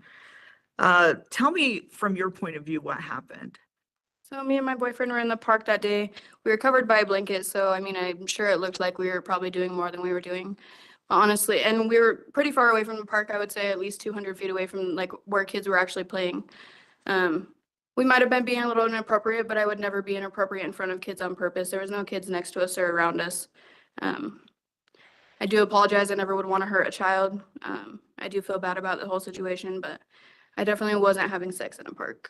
So in the report, I'm just basing it off of what is in the report from APMP. Says defendant Jones then stood up and the blanket fell down a bit, exposing her buttocks to those in the park. So did that not happen? I Or don't think it did. I mean, I was wearing baggy sweats, so I mean, maybe the top of my butt crack was showing, but I mean, my pants were not down.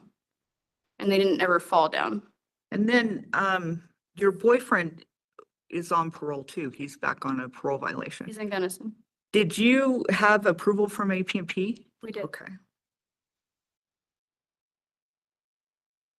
We were both doing very good. We were both in sober living, outpatient treatment, working full time. Okay. So this has caused a whole lot of issues, this conviction, right? Because now you have to register. I'm not sure what the board will do in regards to if they're going to put on a sex offender A conditions, which is the strictest that the board has is for people who offend against children, or if they're going to do a different kind of sex offender conditions. We also have B, but that's usually towards for people who offended against adults. So that, I'm not sure what the board will do, but I would have fought it, but I'm pregnant and I don't want to have my baby here, so. and I'll put that in the report too. So the next one is a conviction for possession of a controlled substance back on June 27th of 2024. It looks like APMP went to your work to let you know that the board ordered a 3-day RIM sanction in jail, and they found some meth on your person. So tell me what happened there. Yeah, I was in treatment, like outpatient treatment, but I had relapsed and I just honestly couldn't get clean on my own and didn't want to be honest. I was scared to be honest because every time I felt like I was honest, I would get locked up again, and I was honestly scared to come back to prison. But my grandma's very sick, and so after that 3-day RIM, I turned myself into rehab, and I did inpatient. And then, like I said, I was in sober living, doing outpatient, working full time. So I really changed my life around after that happened in June. So when was the last time you used? In June, Okay. the day I got arrested, because I went to detox right after I got out. Okay. Yeah, I read it. I was like, oh, how long was she using while pregnant? But it sounds No. like you got pregnant. I was sober 4 months before I got pregnant. Okay. And then your attorney said that you do plan on going back to Jiffy Lube. So even though you were arrested there, they'll take you back? Yeah. Okay. My cousin's my manager. Oh, okay. It helps a little bit. Right. So you had those 6 RIM violations. They were all for drug use. It sounds like those were, the last one was the one when you checked yourself in. Is this your first baby? No, I have a 16-year-old son. Okay. And I wasn't in his life, I am now, but that's why I want to do everything different for this child. And Is he in Utah? he is, yeah. Okay. He's with his dad. And I'm assuming you're planning on keeping this baby? Okay. All right. So I did read the PSI. They recommended you serve a year. And let's see, you have an expiration date of July of 2027. So this is your 4th overall parole attempt. First on this conviction, but you had 3 previous. So considering the recommendation from APNP and the PSI and the 4 attempted paroles, why should the board grant you a release? I feel like this time I proved myself by turning myself into residential instead of just doing the easy thing and coming back here on another violation. And I had completely turned my life around, like I said, before I got this new conviction. My grandma's sick. My son's about to graduate high school and I'm pregnant. Don't want to have my baby here. Like I said, I just want to be the best mom I can be for this child and my other son. So help me out. Did you graduate from treatment? I did. And then I was living in there, sober living, going to treatment 4 nights a week and working full time. Okay.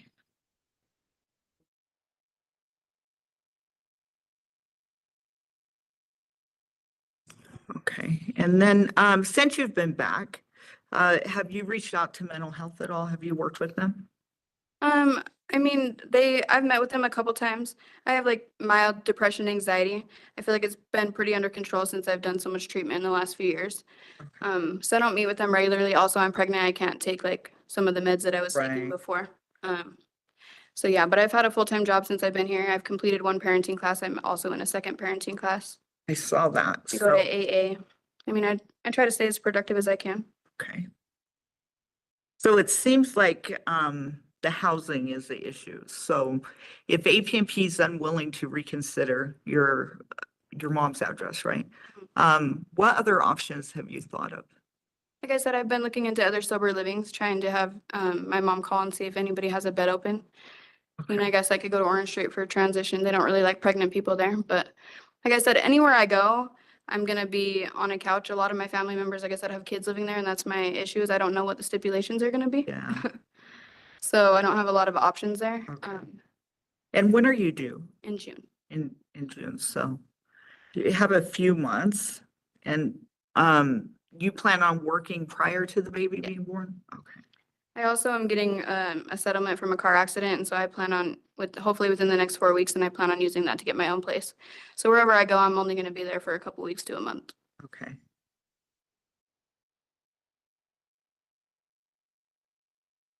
I just wanted to be closer to my work and my treatment instead of in Salt Lake, but Where's your work at? in Provo. In Provo. Okay.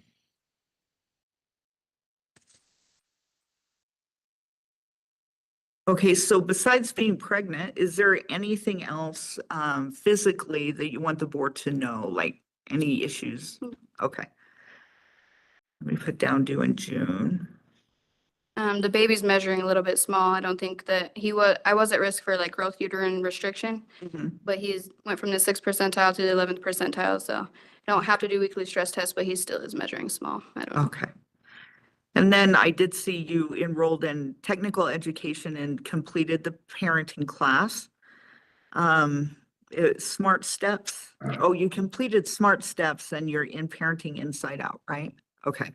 All right. Is there anything else that you want the board to know about that we haven't discussed? I don't think so. Okay. All right. So here's what will happen. I'll go back to the board, write my report, include everything that your attorney said in his recommendation, and then APNP, what they said and their concern about housing. Also, I will include, Tricia said she was going to send a letter too. So I'm going to hold on to it for a couple days just so she has time to get it in to us so I can submit it with my report. I'll also include everything we discussed here today and your plans for release. In about 30 days, you'll find out the board's decision. It'll come in inmate mail. And at that time, you'll find out not only if you get a release date, but what those special conditions are. Okay? Do you have any questions? I don't think so. All right. So at this time, I am going to conclude the hearing. I wish you luck. Thank you.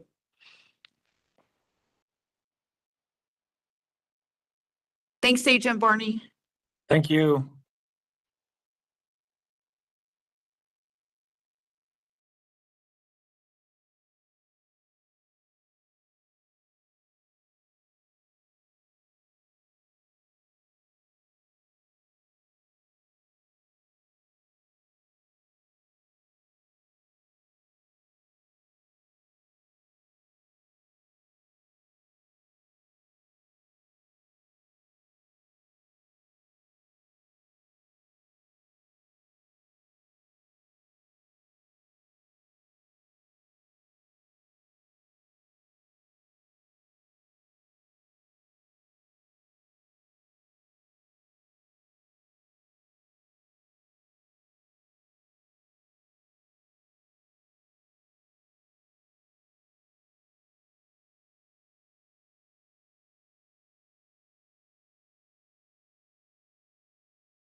Hi. Hi. Okay, let's go on the record.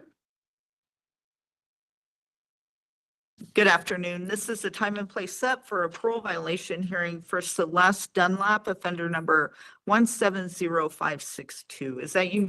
Yes, ma'am, it is. Okay, thank you. My name's Melissa Stapley. I'm a hearing officer with the Board of Pardons and Parole, and I'll be conducting your hearing today. I'm going to be taking testimony from you and Agent Sessions, but before we start, I need to swear you both in. Can you raise your right hand, please?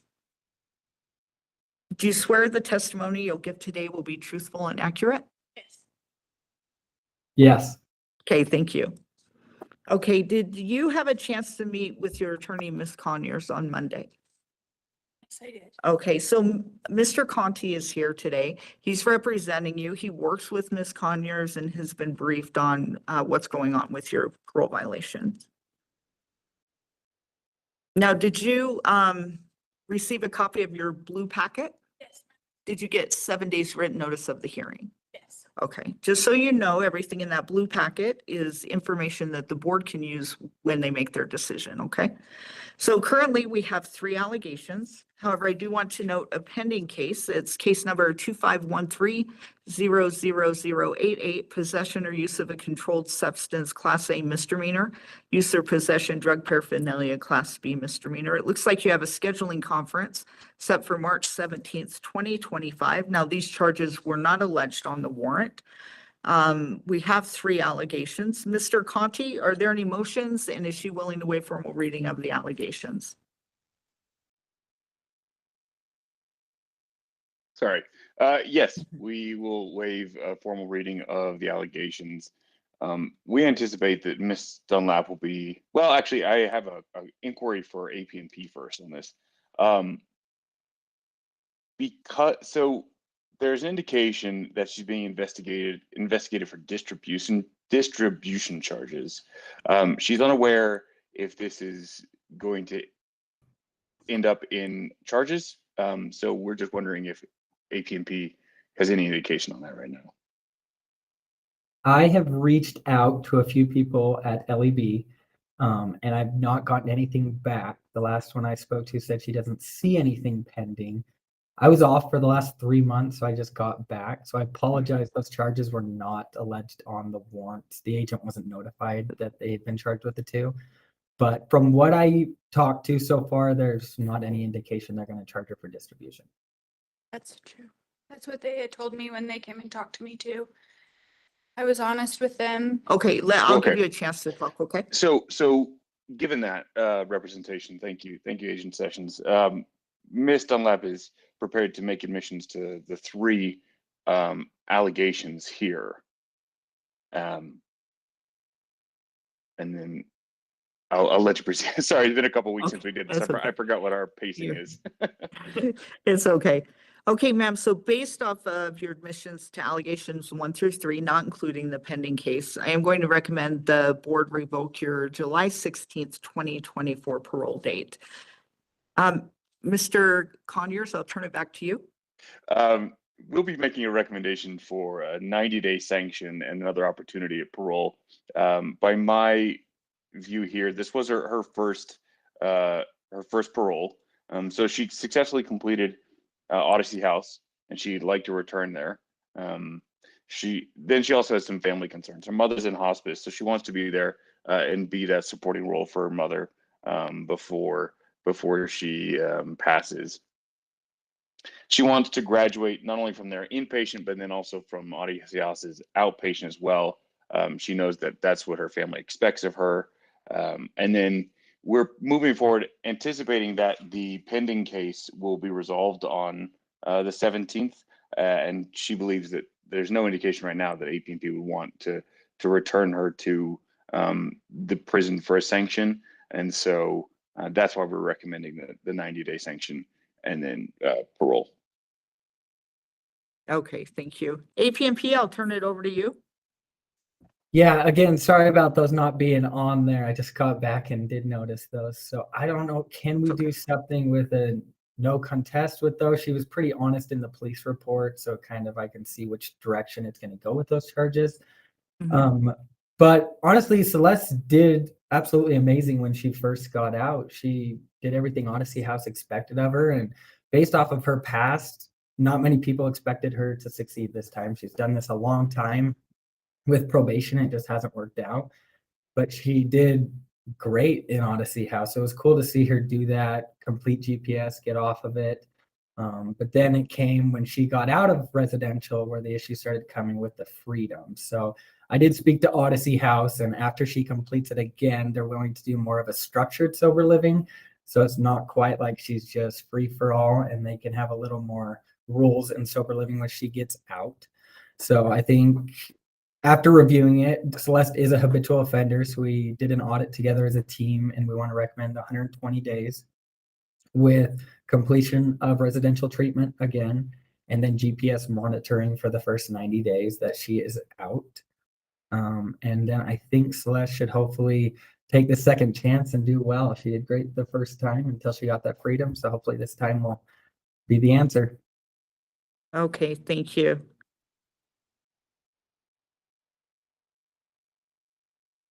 Okay, ma'am. So what were you saying? I was honest with the LAB when they came and talked to me, and he thanked me, and he said that he wasn't going to be filing anything, but I just wanted my PO to check and make sure. And so, yeah, but I am really apprehensive about getting what I think that is the word. I'm really excited about going back to Odyssey. I loved it. I love the Odyssey family. Like, I think I just need to take it a little slow this time and not complete it so fast. Like, I'm in a program now. I'm in Inspire. I'm working. I am doing CBT. I've done a complete turnaround this time. I've actually utilized my time really well, which last time I didn't. I was getting write-ups and using drugs and fighting. I haven't done any of that this time. I've actually done really well. Okay. Now, I will tell you up front, this pending case, the possession is a Class A misdemeanor. It does fall under board jurisdiction, so the board may make a decision now regarding release. However, they also might want to sit on this and continue it until this case is adjudicated, because potentially you could be sentenced to a year, up to a year, which would be in the prison. So, which could be.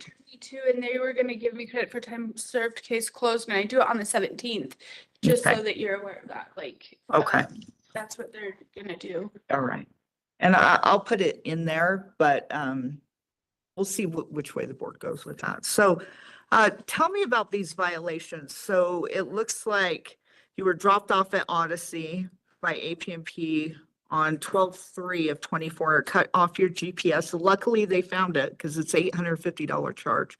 And then you absconded. So what happened? Unhealthy relationship. And honestly, like, I got in a relationship, which I shouldn't have. And I used drugs. I went to Twillo where and that's what happened. I used drugs, and I didn't want to, like, I was already too far And so I asked my PO this time, like, if I start slipping where he notices, to put me in for a 3-day rim and catch me before I relapse, you know? But I asked, like, I should have utilized Odyssey a second time, but I was already too far in. I was already using. Okay. And is that at that point you absconded? Yes. Okay. And then number 2 was, excuse me, you were at Sugar House IOP and were removed from treatment for lack of attendance. Yeah, I was using already and I didn't want to go high. I felt really awkward. I knew that they knew. I should have just told them the truth, and I know that they would have helped me. Like every day when I was, like a lot of the time when I was on the run, Odyssey House called me and was like, come back. And I was already too far in. Okay, what were you using? Meth and heroin and fentanyl. Not so much the fentanyl. I did try it though, but heroin and meth mainly. And then number 3 is Odyssey. So I know you completed Odyssey House. So if you completed their program, why do you want to go back? It doesn't seem like it worked. It did while I was there. I just it's an amazing program. They guarantee you a job when you graduate. Like that's what I want to do, is be peer support, and it did work while I was there. I feel like I just did it too quick. I completed in 111 days. Okay. I want to take my time this time and learn to love myself and to develop healthy relationships. No matter what, that's where I want to go. It will work. It did work. Look at how I haven't used drugs this whole time I've been here this time. I'm not fighting. I'm not getting in write-ups. I had a slip. I didn't fall. It did work. And it's continuing to work. Okay, so let's see. This was your first parole, this commitment, 4th overall. I will tell you, the board did add 20 days total time to your sentence, taking it out to January 19th, 2032. You were arrested with another parolee, is that right? Yes. Did you have permission to hang out with that person? Absolutely not. Okay. And then on each of your 4 paroles, you ended up absconding. So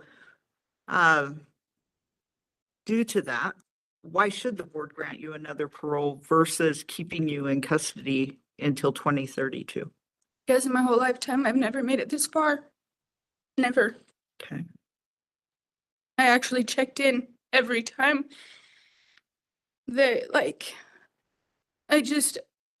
I've never checked in. I've never gave myself the chances that I gave myself this time. I did amazing. Okay. I know I could do it. Okay, so I know this last parole, you didn't work because you were in treatment. Do you have any plans to work when you get out? Yeah, after I complete Odyssey, I want to go work there with peer support. I want Peer to do support. peer support there. So you want to get the certification? Absolutely. I can even get it here, but that's like, it takes a while and you have to have like a long time under your belt. So I'm going to do it while I'm at Odyssey because they guarantee you a job if you graduate. And I think that would be amazing. I just love what they have, the community, the foundation. Okay, and then when you're done, you're planning to go to sober living, right? Yes. Okay.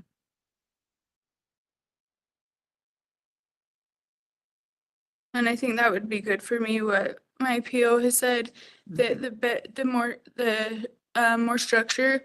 It's kind of scary. I have social anxiety, like a lot. So I think it would be better. So since you've been back, have you worked with mental health at all? A little bit. Okay, are you on any meds? Yeah. Now, I looked back in your old hearings and you had an original hearing back in July of 23. And at that time you said you were dealing with bipolar disorder and OCD. Is that still an issue? Yeah, but I am on medication and it seems to be working. Okay. And are you going to have a problem continuing the medication when you're released? No, they allow me to have it at Odyssey. Okay. Okay, is there anything physically going on that you want the board to be aware of? No. Okay. And then, I noticed in the system you were enrolled in anger management and were unsuccessfully removed on March 10th. Why? I was in the infirmary. Oh, okay. Yes, I do have medical issues. My stomach, I just really rather not talk about them. They're Oh, kind it's of fine. embarrassing. It's okay. I just have stomach issues that I'm dealing with. They're gonna do a colonoscopy and stuff. Okay. But I am doing my CBT and they did enroll me in a pilot class and I am involved in that and I do it. I teach seminars and I'm in Inspire. I'm mentoring, like I'm doing really well. Okay. So I am making up for the other areas, you know. The pilot thing is pretty cool. There's only 30 of us females enrolled in it and they chose me. And so Okay. I'm doing that and CBT, so. And is the pilot program Inspire or is it something else? It's something else. It's with Brightspace. It's something new. It's called what? It's with Brightspace on Origin. Yeah. Okay. And I'll be sure to just note that you were in the infirmary and that's why you were removed, because I saw that and was like, uh-oh, you know, so at least it's not something Yeah. negative. All right, so here's what's going to happen. I'll take the recommendation from your attorney and also APMP, and also submit my report, everything we discussed here today about your plans for release and your treatment plans. In the next 30 days, you'll find out what the board's decision is. It'll come to you in inmate mail. If you get a release, it'll also include your special conditions, okay? Okay. Do you have any questions for me? No, so if I get a rehearing because of those charges that need adjudicated, that are getting adjudicated in 3 or 4 days, like, Yeah. will I know that? Yeah, you'll be notified. Okay. Yeah. Yep. Okay. So we'll see what they say about that. And at this time, I'll conclude the hearing. Good luck. Okay, thank you. Thanks. Thank you, Sessions. Yep, thank you. Thanks, Agent Sessions. We'll see ya. See you later.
Good afternoon. This is a time and place set for a parole violation hearing for Douglas Holtz, offender number 54247. Is that you, sir?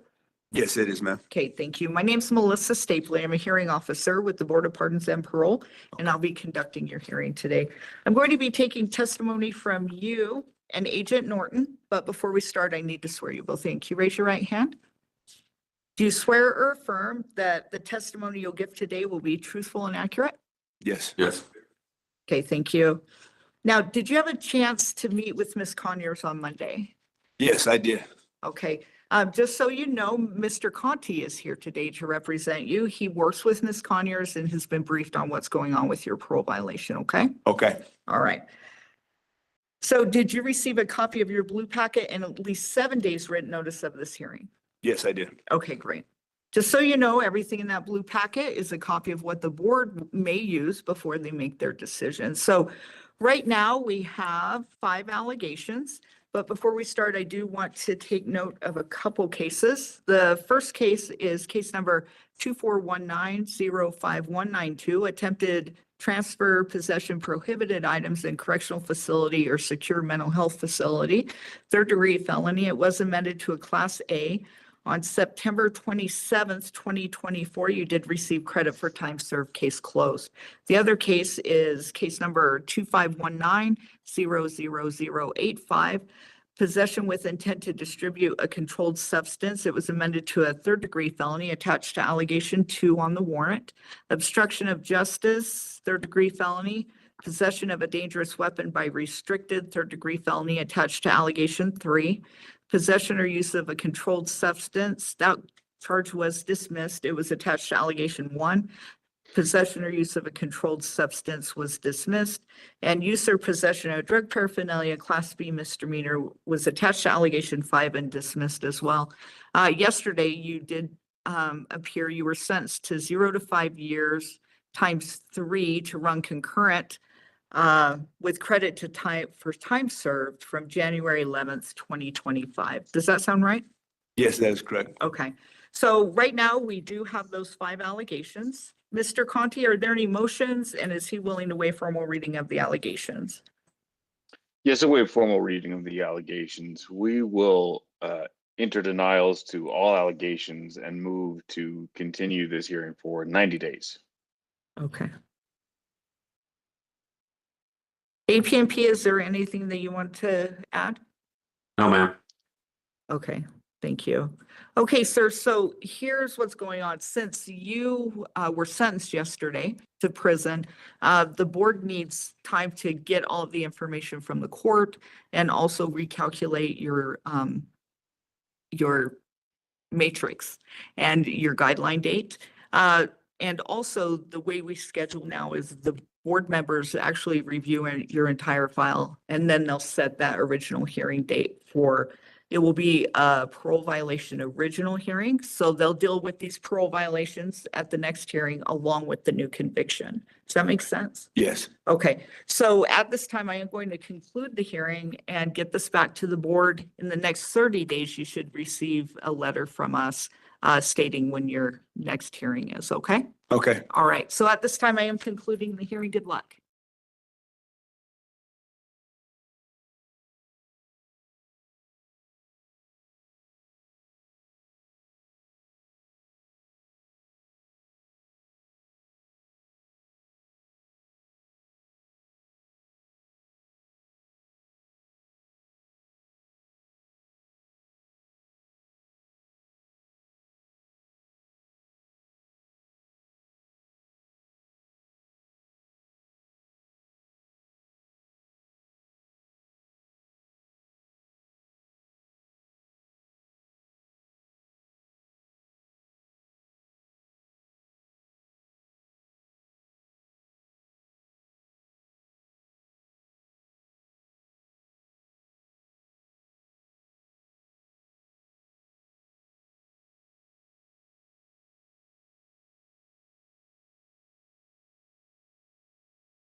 Good afternoon. This is the case, I'm sorry, let me try again. Good afternoon. This is the parole violation hearing for Travis Hull, offender number 54889. Is that your offender number, sir? Yes, ma'am. Okay, thank you. My name's Melissa Stapley. I'm a hearing officer with the Board of Pardons and Parole, and I'll be conducting your hearing today. I'm going to be taking testimony from you and Agent Johnson, but before we start, I need to swear you both in. Can you raise your right hand, please? Do you swear the testimony you'll give today will be truthful and accurate? Yes, I do. Okay, thank you. Now, did you have a chance on Monday to meet with Ms. Conyers? I did. Okay, just so you know, Mr. Conti's here today. He works with Ms. Conyers and has been briefed on what's going on with this parole violation, okay? Okay. All right. Now, did you receive at least 7 days written notice of this hearing and a copy of your blue packet? I did. Okay, just so you know, everything in that blue packet is a copy of what the board may use when making their decisions. So right now, we do have 2 allegations, but before we start, I do want to take judicial notice of a couple cases.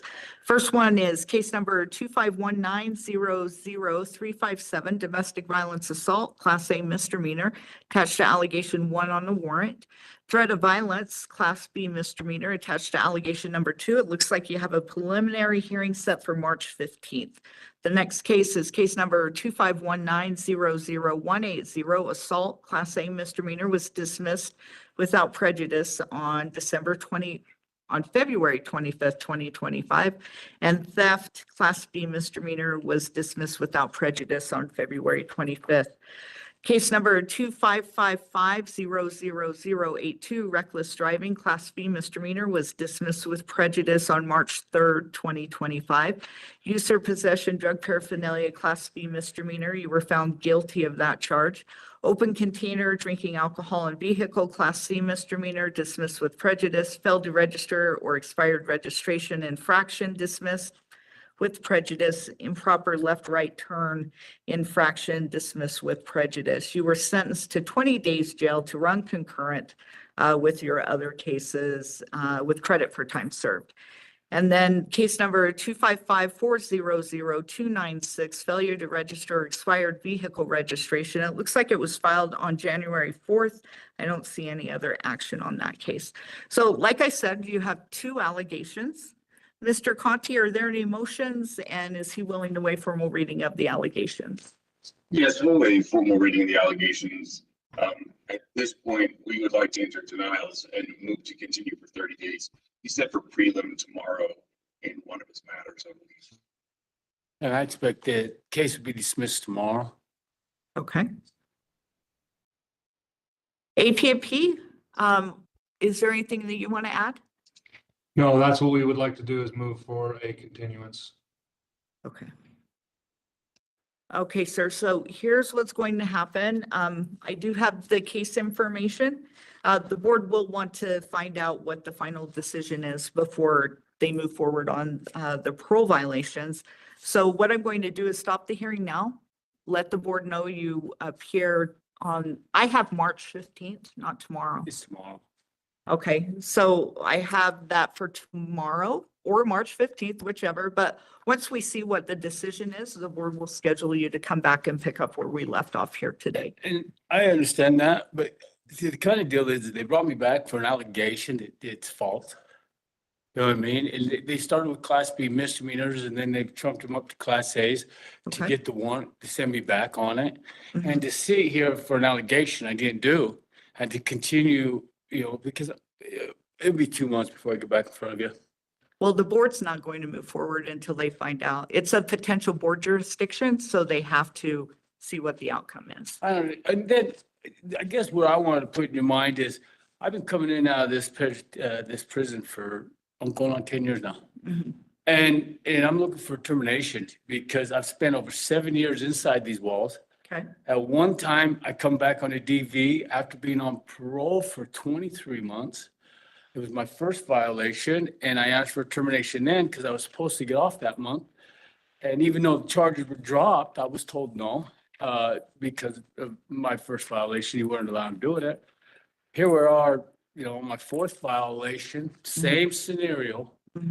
And, you know, to just keep coming in and out on, you know, between the two, you've taken a year from me and the charges get dropped and then we'll fall back on a dirty UA for my violation. That's going to be my tech.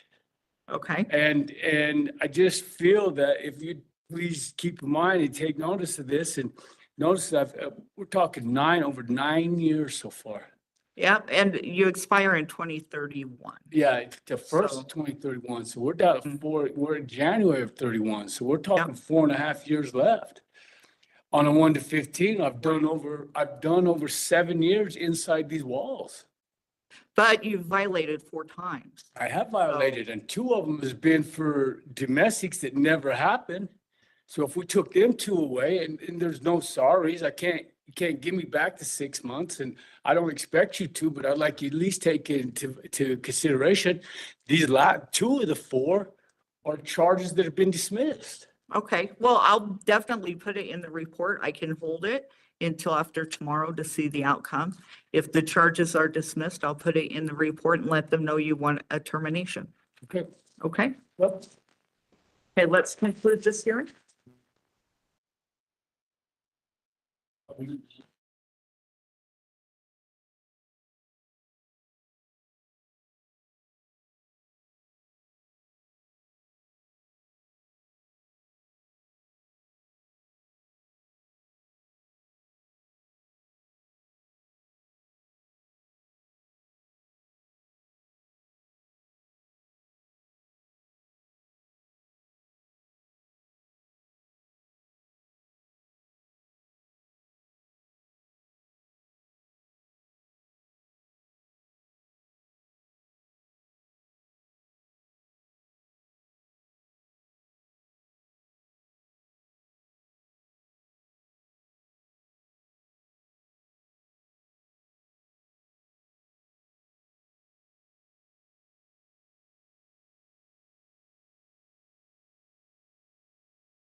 Good afternoon. This is a time and place set for a parole violation hearing for Anthony Zinnerman, offender number 128678. Is that you, sir? Is that you, sir? Oh, you're muted. Hold on a second.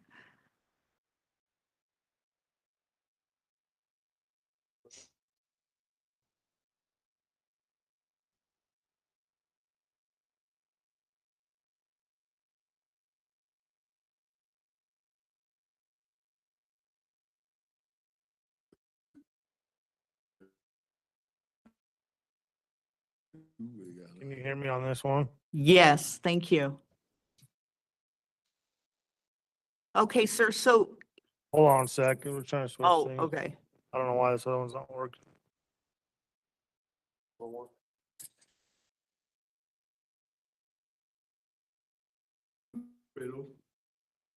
Hear me? How you doing, Mr. Alfredo? Okay, so now we have you. All right, so, sir, is your name Anthony Zinnerman? Zinnerman, yes, ma'am. Zinnerman, okay, and your offender number is 128678? Yes, ma'am. Okay, thank you. My name's Melissa Stapley. I'm a hearing officer with the Board of Pardons and Parole, and I'll be conducting your hearing today. I'm going to be taking testimony from you and Agent Gillian, but before we start, I do need to swear you both in. Can you raise your right hand, please? Do you swear or affirm that the testimony you'll give today will be truthful and accurate? I do, ma'am. Thank you. Now, I know you met with Ms. Conyers on Monday. Is that correct? I didn't hear you. Did you meet with your attorney on Monday? Yes, ma'am. Okay, so today we have Mr. Conti. He's going to represent you. He works with Ms. Conyers and has been briefed on your parole violations, okay? Mm-hmm. Yes, ma'am. Okay, thank you. Now, did you receive at least 7 days written notice of this hearing and a copy of your blue packet? Yes, ma'am. Okay, just so you know, everything in that blue packet is a copy of information that the board may use when they make their decisions. So currently, we have 5 allegations. Mr. Conti, are there any motions, and does he waive formal reading of the allegations? This will waive formal reading of the allegations. I want to make sure, as I go through these, that I'm reading Ms. Conyers' notes accurately. Based on what I see, three charges have not been filed. Possession of dangerous weapon, driving undenied, and then the paraphernalia. It looks like those have not been charged, and it doesn't look like we're anticipating those will be charged. So I think based on what I see here, and correct me, sir, if I'm incorrect about this, he's willing to make admissions to allegations 4 and 5 as alleged. But allegations 1 through 2, if we could amend those to technical violations, he's willing to take accountability to move forward on this.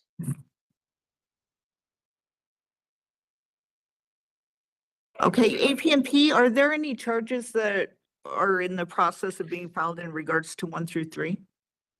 Yeah, I spoke with the DA last week and they said they were gonna decline to file, so they were not gonna file on those. I just wanted to amend number 5. So what I'm here for? I'm sorry, what was that, APMP? I wanted to amend number 5 as just a technical violation. We could dismiss the other 4 since they're not gonna file. Okay.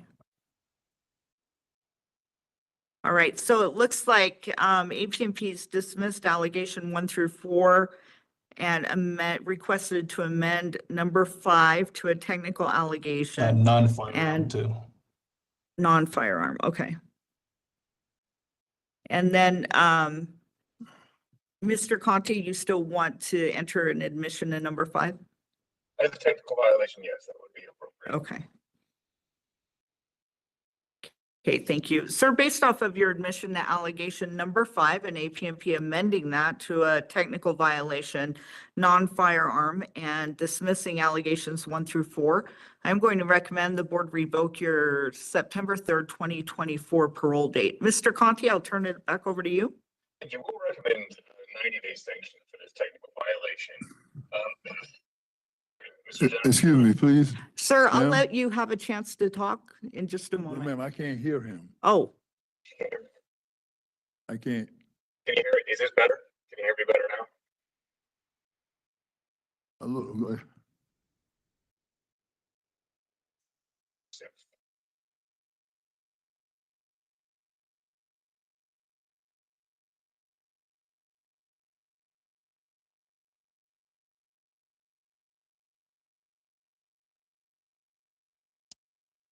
Is this better? Can you hear me now? Yeah, Perfect, perfect. Okay, perfect. Okay, so sorry about that. All right. So given the technical violation, we think it's appropriate to recommend a 90-day sanction and then release to another opportunity on parole. He'll be living with his wife back in Salt Lake City. He works in customer service at a phone distribution center, and that's part of a federal program. And so he'll be able to continue that. The treatment that we have currently is, oh, I see. He's done an assessment already with APNP and prepared to begin treatment. okay. And then another, I think we should clarify here is that this is, while the blue packet notes a 5th parole, it's my understanding that this is his 5th overall parole, but on this prison term, it's actually his 1st. And that it seems there may be an error with his expiration date. If we could maybe clarify, it might be May 2026 and not August. But upon that, I'll submit. Okay, thank you. What I can do is when I get back to the office, ask our case analyst to look at the time accounting again. And we can verify if the date is off. Because I do have August 23rd of 2026 on that. I also do have him on his 5th parole, 8 overall, but I'll have them look at that again too, just to verify everything. Mr. Zinnerman, what I'll do is I'll send you a letter after the hearing, after I get everything clarified with time accounting and let you know the outcome. Is that okay with you? On the issue of, yes, ma'am. Yes, ma'am. Okay, great. So APMP, I'll turn it over to you. I agree with those recommendations. I'd like to see Mr. Zinnerman get another chance at parole. Okay. Hopefully he can complete it with no issues this time. Okay, great. Okay, thank you. Thank you. Okay, sir. So I do just have some questions for you. Looks like what we have left is the technical violation of non-firearm. It looks like it did happen during a traffic stop. So what do you want to tell me about that? About the situation, the whole situation? No, the only allegation that's left is a technical violation for possession of a non-firearm weapon. Yes, ma'am. Yes, ma'am. Well, I was detailing this lady car, cleaning her car, whatever. I didn't know or nothing that a weapon was in the car. I should have asked, was there anything in the trunk or whatever, because I was cleaning the whole car. But I never cleaned under the seat, so I didn't know actually that was under the seat. But it's my responsibility for that, and that was my mistake. I should have checked before I even got start driving the car. I got pulled over. It was snowing real bad. I got pulled over for not turning properly at a light, and they found I was on parole, and they searched the car and found a BB gun or whatever it was. Okay. But I take responsibility for that because, you know, I was driving. I should have been more responsible. I was having a good rapport with Agent Gillian, and I actually think I can do parole. As time passed, miss, I'm 57 years old. I've learned a lot. I've changed a lot. I don't hold a lot of anger in me no more. I love people, and I have a lot of grandkids, and I think that's changing me a little bit to a positive side of my life. I'm getting old now. This place is a mess. It's more drugs in this prison than on the streets, man. To be honest with you, they got drug programs around here now. They give drugs to you. And I don't want to be around that no more here or even on the streets. So I'm going to go home and be with my loving wife and my grandkids and try to live the rest of my life out of trouble. That's all I got to say, miss. Okay, thank you. Now, sir, how many grandkids do you have? 11. Wow. Yeah. So yeah, they'll keep you busy, huh? Oh, yes, ma'am. It's 6 here and 5 somewhere else. But yeah, I talk to them all the time, the other 5. Okay, I think I remember from the last time I did your last hearing too, you have family in South Carolina. Is that right? Yes, ma'am. Yes, ma'am. Okay. All right. So, but I'll be here in Utah and with my wife and family here. okay. We have a nice place and everything, as the agent said. I would like another chance on parole, even though I have only like 13 months left. If you guys give me that, they got me credited for 1,420 days already. So that's all. That is only have a year left. That's why it comes to May instead of August. So if you guys credit me for the 1,420 days, I only have 12 months left. I can do that on parole. My thing is, ma'am, I want to get out where I can continue my life as quickly as possible, where I can prove that this will be a good start for me to prove that I can do parole. And maybe if I do parole, I can stay out of prison the rest of my life and worry about nothing else. Okay. Now tell me about your job. Your attorney said that it's customer service in phone distribution. So tell me a little more about Yes, that. ma'am. It's just temporary. I work with my wife. She worked with the government program of giving low-income family phones and stuff to try to make them go to their appointments, stuff like that. And she also getting a contract with the main standard wireless with the main contractor. That way we can do it more often and efficiently and be more funds divided for us. But we get paid for that. Every phone we give away, they give you a certain dollar amount for that. Oh, okay, got it. All Yes, right, ma'am. and you plan on living with your wife? Is it in Salt Lake City or? Yes, a ma'am. different Right downtown Salt Lake on the north side. Okay.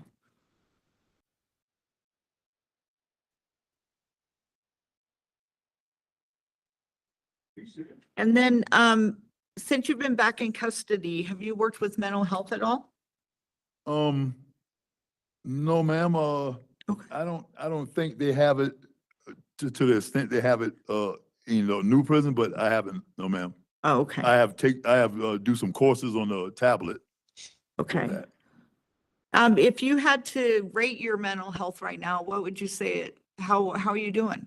Well, right now I'm doing great because I a little bit about as I'm growing up, I used to watch. My mother was had her diagnosed as being schizophrenic, and so I used to watch that growing up and how kids used to laugh and tease and at my mother, and I used to wonder why they teasing and laughing at her. They were so mean. I guess that way a lot of my anger came from as me being a child, and so it was almost like a force of bullying or something. So I guess that way it came from me. So I had a bad thinking of, oh, I got to defend myself every time somebody says something negative or something, and that led to a bunch of my trouble. So, but basically with this believing in God and praying and everything, and getting a little old and looking at life how it is, a lot of people dying. My first cousin just died not too long ago, 2 weeks ago, and I couldn't come to the funeral. My mother died, I couldn't go to the funeral, and so like there's a lot of pain for me being here and witnessing that. So that was time has changed me, I think. Okay. And is there anything going on physically that you want the board to be aware of? Just that I'm getting a little old, and I'm just like the other day I fell and hit my head. 'Cause I have a degenerative disc disease in my back, and as the parole officer know, Mr. Gillian, I have a bad hernia on my stomach that I need to take care of.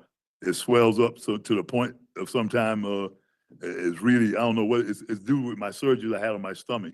I have a gastrointestinal problem, and my hernia swells up to the point that I can't even use the bathroom sometimes. So I have to get that checked out. But Okay. when I get out also. All right. Now, are you affiliated at all with the gang? No, ma'am, never been. Okay. And then you said you've been doing courses on the tablet. Just like a little entrepreneurship, stuff like that, little CBT classes, stuff like that. Just started off. I just got here 2 weeks ago. Okay. They had me locked down. I was in the new prison in the R&O section for like 7 weeks, something like that. So Okay. I just got the population, but I've been here already 64 days. Yeah, so. Now, is there anything else that you haven't told me that you would like the board to know? No, ma'am. I just would like to be treated fairly. As you know, I've been here a while. I did 12 years, 9 months. I never been terminated. I expirated now. This is the fourth 0 to 5. I just expirated one last year, but that's my own fault of sometime getting in trouble while I've been on parole. Actually, I was kind of really shocked when I got pulled over and that little handgun was under the seat, because when he pulled that out, I thought it was a real gun, man. I damn near died. Oh, sorry, my expression. But I said, oh It's my okay. God, because actually I didn't know it was there. But I'm just gonna pay attention to my surroundings and stay home and take care of my family. If I've been home and not riding around trying to go through this middle age crisis, I guess, I don't know what I was going through, but I wouldn't even been in this situation. So I'm just probably wasn't worse, and I just want to start the rest of my life. That's it. Okay. That's And right. then your attorney said that you had an assessment, but you didn't start treatment yet. So what treatment do you plan on doing upon release? Well, I don't know. You maybe need to ask Mr. Gully in that.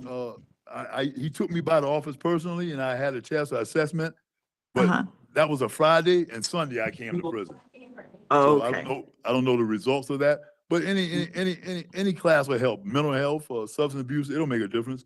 I need it to learn and this. Maybe I can help somebody else. Okay, so you're willing to do treatment? Yes, ma'am. Outpatient. Okay. All right, so at this point, what I'm going to do is take the recommendation from your attorney. It sounds like APNP agrees. And I'll take what your agent said and everything we discussed here today and submit it to the board. In the next 30 days, you should find out from the board their decision. It'll come to you in inmate mail. If they give you a release date, the letter will include that along with your special conditions. Do you have any questions about that? No, ma'am, just that, just to say that me and this, you would still be my agent, Alfredo? Yeah, Mr. Alfredo? yeah. Yeah, me and him had a good, working relationship, and I was being respectful to him. He's also respectful, but he's not lenient. He's nice, he's calm, but also he do his job, so he was respectful. So me and him was getting along real good prior to this. Okay, and when I get back, I'll also check your time accounting and I'll reach out to you. I'll send you a letter and let you know the outcome, okay? Okay, thank you, I appreciate it. All right, yep. So at this time, I am going to conclude the hearing and sorry, wish you luck. Thank you. All right, thank you, ma'am. Thank you. Thanks. Thanks, APNP. Thank you.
violation hearing for Kevin Guzman, offender 192551. Is that your offender number? Yes, ma'am. Okay, thank you. I'm Melissa Stafley. I'm a hearing officer with the Board of Pardons and Parole, and I'll be conducting your hearing today. I'm going to be taking testimony from you and Agent Ortega, but before we start, I need to swear you both in. Can you raise your right hand, please? Do you swear that the testimony you'll give today will be truthful and accurate? Yes, I do. I do. Okay, thank you. Now, I know you met with your attorney. Did you receive at least 7 days written notice of this hearing and a copy of your blue packet? Yes. Okay, just so you know, everything in that blue packet is a copy of what the board will use prior to making their decision. So currently we have 9 allegations, but before we start, I do want to note a couple cases. Going to take judicial notice of case number 245503033, operating vehicle without insurance, Class C misdemeanor. It's attached to allegation 5 on the warrant. Driving on denied, Class C misdemeanor, attached to allegation 7. Speeding 90 and a 70, an infraction, is attached to allegation 9. The driving on denied and speeding were dismissed with prejudice, and on January 14th, 2025, you were sentenced to 4 days jail to run concurrent with credit for time served. The other case is case number 245412341, speeding 40 and a 35, an infraction. It's attached to allegation number 8. And it looks like a failure to appear was issued on January 6, 2024. So currently we do have 9 allegations. Mr. Conti, are there any motions, and is he willing to waive formal reading of the allegations? Yes, he's willing to waive formal reading. I think our actions at this point. So first, addressing the parole violations, allegations 1 through 4.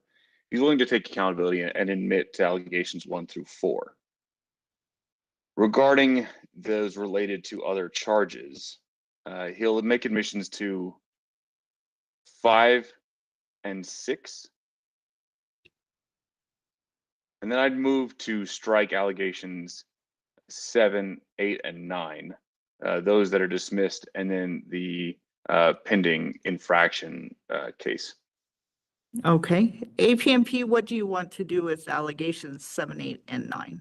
I'm okay with that. I looked at the case and it was closed, so it's okay. I'm good with that. Okay, thank you. So, sir, based off of your admissions to allegations 1 through 5 in your new conviction and allegation 6, I am going to recommend the board revoke your April 25th, 2023 parole date. Mr. Conti, I'll turn it over to you. So this is a case where I think, given that Mr. Guzman's later in his sentence, I think it's appropriate here that we go for somewhere in the range of 120-day sanction. He's stable outside of here. What's most reassuring about Mr. Guzman is the stability. He's got a long-standing history with his work. His work is willing to take him back for up to a year.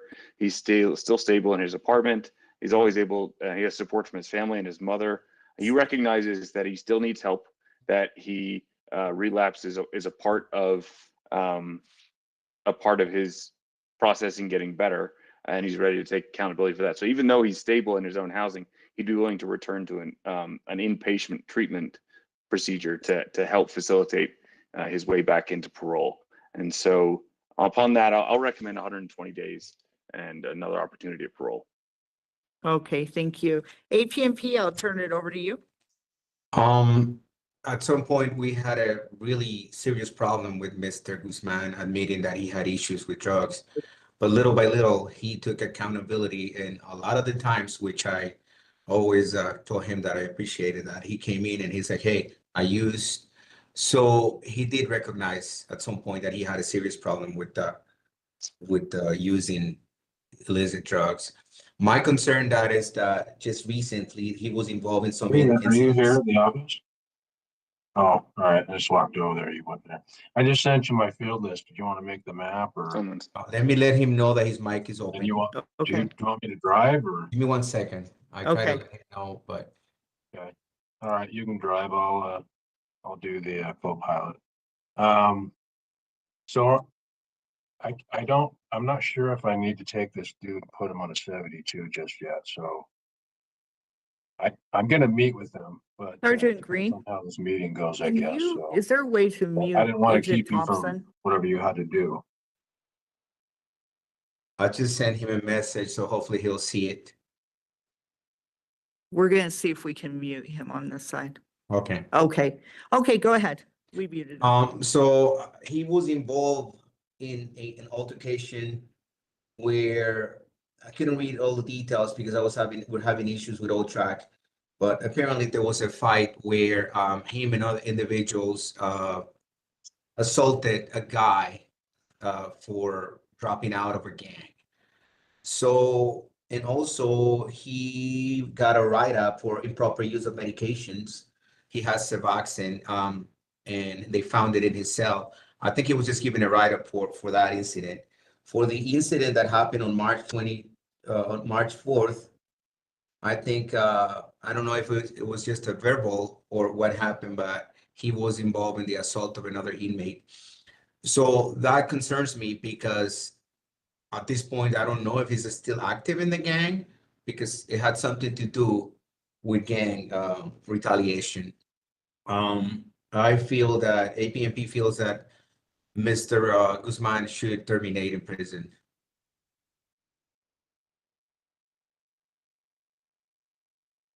Okay, anything else? That'll be it. Okay, thank you. Okay, Mr. Guzman, I have some questions for you. Since APMP brought that up, what is your gang status right now? I'm an old man. I was active when I was about 20 years old, but I'm reaching 40 years old. The incident that Mr. Ortega is speaking of, if I assaulted a person here at your prison, I would be on TRO, a long-term TRO. I would have a write-up. I would have low levels. The incident that happened, I was put on TRO for 2 days, and the lieutenant came to speak to me, and he just said, "Hey, we made a mistake. Are you ready to come off TRO?" I said, "I would gladly come off TRO." And they got me off TRO. I was on TRO for maybe 2 days. So have you appeared on? They said no write-up. Okay. And then what about the medication? The medication issue was they not raid, they were doing random searches. They searched my house, and in the main part of my house, my cell, excuse me, they found spit that had orange tint because I was the only one that was on Suboxone. I was the only one that was charged with Suboxone. Okay, so Misuse of their medication. I spoke with the officer that wrote me up, and she wrote me up as cheeking my medication. I told her no, there was no cheeking. Before I walk away from taking my meds, I open my mouth. I let so you guys. have you met with anyone for that one? No. Okay, I don't want you to tell me anything more because it can be used against you. Okay. Okay, so let's look at these violations. So number 1 is failure to report, and then 2 is changing residence because APMP went to the residence, couldn't find you there, and then absconding. So what happened? Ma'am, I felt that Mr. Ortega knows that in the beginning when I met him, I was a knucklehead. I gave him hell. After he tried to help me and multiple opportunities, I just it was a slap to his face because I just refused all the help that he was trying to give me. So I got sent back. I got sent back twice, and I came out and I changed it up. I went to halfway house. I went to a program. I completed the program as lead steering. Program is. Haven, the Haven. I went to their IOP, completed their IOP and their sober living. I maintain a full-time job. I did what he asked me to do. Everything that he asked me to do, I did. So when I did relapse, and as soon as I relapsed, I called him and he told me what was the plan. He gave me the opportunity to resolve my problem, and with letting me know that he was there to support. So why did you abscond? We have 15 minutes for the. I absconded just because I felt that I didn't have that much time to really get my things together. I felt that he just gave me the board warrant, and I just kind of said, screw it. I know he was just doing his job, and I know I should have been a little bit more mature about the choices that I made. And instead of just saying, screw it, I should have just stayed on what I was doing and worked on my recovery. So when did you relapse? I relapsed sometime during right at the end of spring. So where were you during, because it looks like. I was at my mother's. I was at my mother's briefly, and as soon as I relapsed, my mother told me, you ever relapse, you ever use in my house, you're out. So I had to go. Instead of notifying Mr. Ortega, I was just living out of my car, and you know, it wasn't that good. Okay, just so you know, the board did add 114 days total time to your sentence. So the expiration is December 16th of 2026. So you never answered my question. Are you active in the game? No, ma'am. Are you modified at all? Yes, ma'am.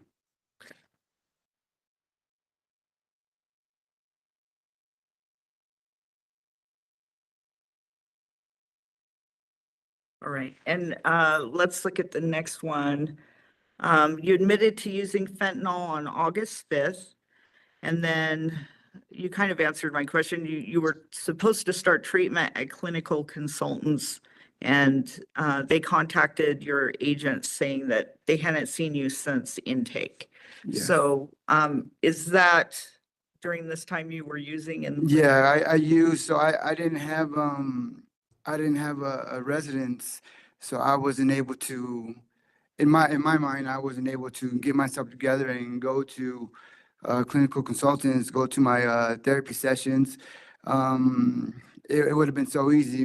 Half of them were through my phone, and I just had to go see him twice a week. Okay. So it was just poor choices. Okay, so let's see, this is your third of 4 overall parole attempts. So with that expiration of being next December, why should the board give you another shot at parole? There's been other times when I've got out, and the only thing I wanted to do is tell you guys what you guys wanted to hear just to get out. That didn't work out so well. Although I am back here in front of you guys, I do know what I must do to live a good life, to be happy, to actually live life. My mother is getting older. My daughter's getting bigger. My fiance and I want an actual shot at life, and I do have the tools to make that happen. I'm not in the mindset of just, oh, screw it, and let's just get high and let's see just what happens, and hopefully they let me out. Hopefully see what happens. But no, you know, I don't like wasting time. I don't like just sitting there. This environment isn't cool to me anymore. I have a daughter that's almost an adult, you know. I have an actual life out there. So you said that you know what you need to do to be successful. What is that? Structure and support. maintain the people that really want good for me around me.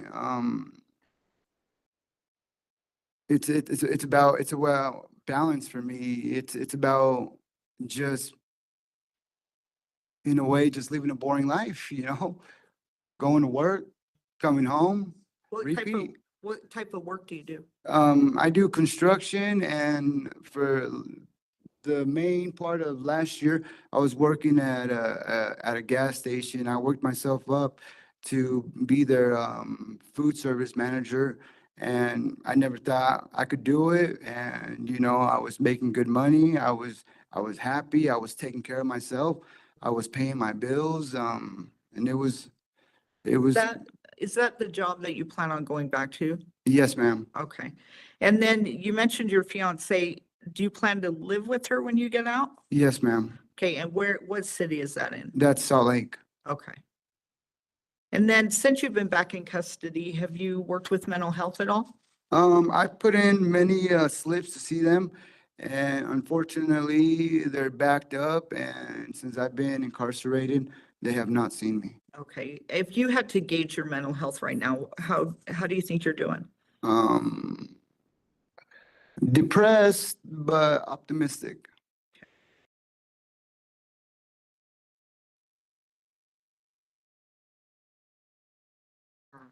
Is there anything physically going on with you that you'd like the board to know about? Physically, Mhm. I'm sober. I Okay. feel good. I'm in a good mindset. I wake up every morning, I pray, I stay on my routine, I work out, I walk a lot of laps. Walk a lot of laps, and hopefully it's a good day, and either take it as a blessing or a lesson. Okay. And then what do you plan on doing for treatment if you get released? Depending on what is, I think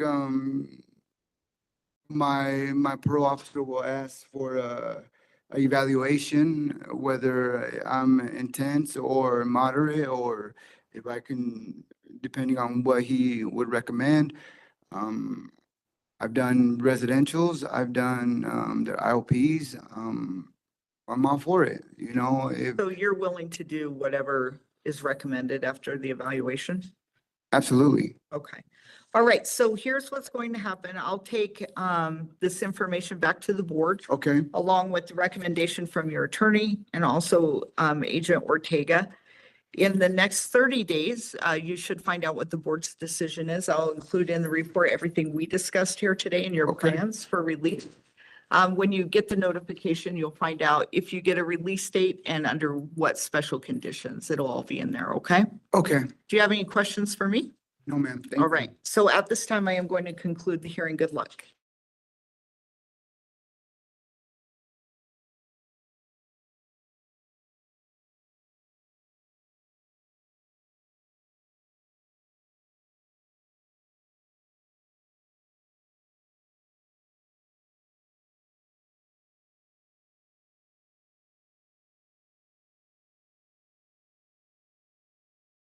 Go on the record. Oh, there he is.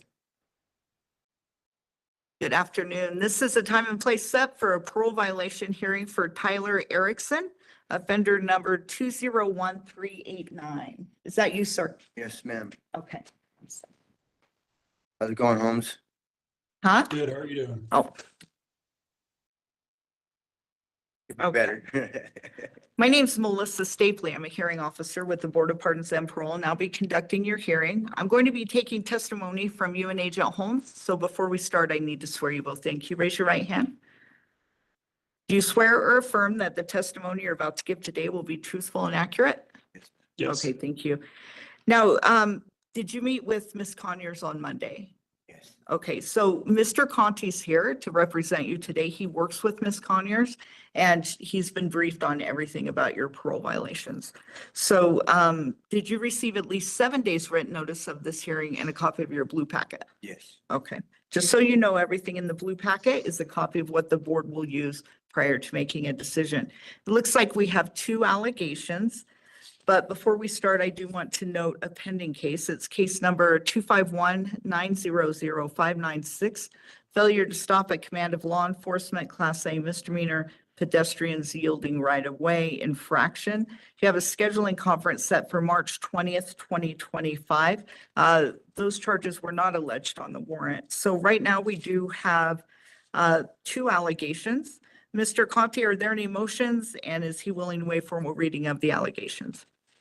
No motions at the time. We will waive formal reading of the allegations, and I anticipate that Mr. Erickson is going to be admitting to both of the allegations in this case. Okay. And do you have any recommendation? I do. So I would first note that Mr. Erickson's acknowledges that he wasn't ready for parole in this time. He was he's really was interested in seeing his family, which he acknowledged was overpowering, and he recognizes the issue with that. So he feels that he's ready to give it another shot. So I'd recommend a 90-day sanction, another opportunity of parole. He'd like to return to the FTC program, and FTC PVP program. He thinks he's ready at this time. He recognizes how he messed up, and he's willing to do an ankle monitor, right, to show his commitment to that. So he'll like to continue that programming. His job is he's working to set up job. He usually works in construction, but he's going to shift into food industry. He's at Charlie's Kitchen as a cook. And I'll let him speak to whether or not that's actually started. I can't quite tell if from these notes whether or not it started or if it's pending start date. But he does have family support on the outside, and now that he's gotten this mess up out of the way, he thinks he's learned his lesson and ready to buckle down. Okay. Thank you. Now, sir, based off of your admissions to the allegations, I am going to recommend that the board revoke your September 3rd, 2024 parole date. APMP, I'll turn it over to you. APMP's recommendation is 180 days with credit for time served.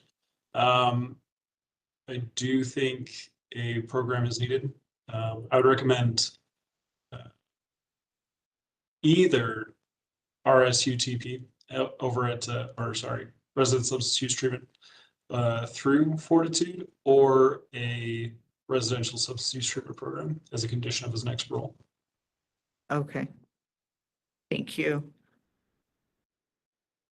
Okay, sir, so I am going to let you know that the failed to stop at command of law enforcement is a Class A misdemeanor. It does fall under potential board jurisdiction. So I'm going to go through your violations with you and ask you what your plans for release are. However, the board may not accept that at this time and reschedule you once this is completed in court. We just have to see what the outcome is. So tell me why you absconded. I just wanted to see my family after not seeing them for so many years, and I got the opportunity after they accepted my support and was contacting them. And they're like, "Oh, we'll give you another chance, but we need you to be good." And the Halfway House wasn't letting me see him on a holiday, so I was like, okay, I took it upon myself, which was a bad choice. I could have just waited it out, you know. But, yeah, it was just a bad timing. All right, so let's see. It looks like you, I'm trying to see, hold on one second. So you absconded on November 29th. Where were you? Oh, and you were picked up on January 11th. So where were you staying during this time? I was just staying with friends and keeping in contact with my kids and my support group. Okay. Not letting them know that I was on the run because they didn't know. Okay. I didn't think it was fair for them to let them know that I was on the run. And then they would have doubted me, you know. Yeah. Okay, so considering, let's see, this is your first parole, this commitment. You had 6 overall with that expiration date. It looks like it's August 12th, 2028, because total time was added for the time that you absconded. So why should the board grant you a release? just for another chance, since I recognize my issues and I'm in the solid program, learning more tools again that I didn't learn last time. And I have more of a support group now. And who is that support? It's my sister, my kids, my grandkids. Okay. And how many kids do you have? I have 4. Okay. And 2 grandkids.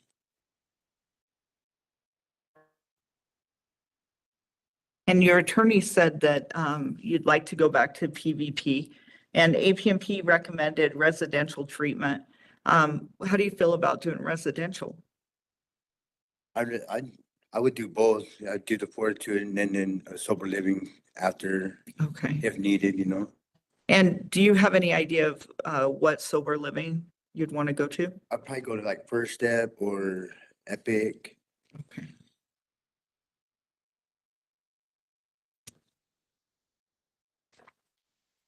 And then you have a job waiting for you, right? Yes.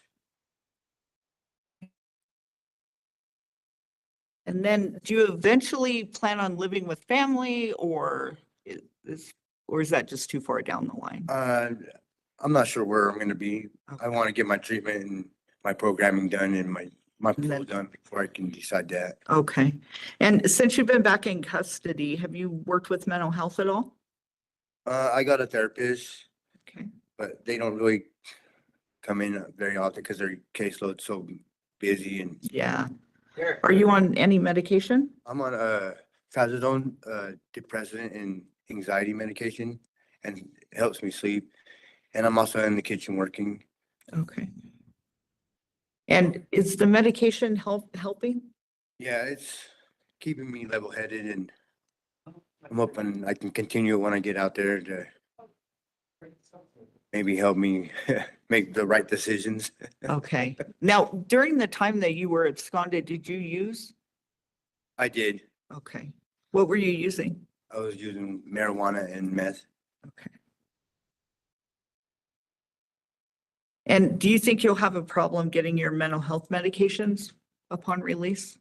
No, because there's I can go to the Insight Family Practice and they can put me on the right meds like I need to be on. Okay. And I can get diagnosed through them as well. Okay. And then is there anything physically going on with you you want the board to be aware of? No, I'm just Okay. glad I'm trying to get my head on straight and time to grow up. Okay. Are you affiliated at all? No.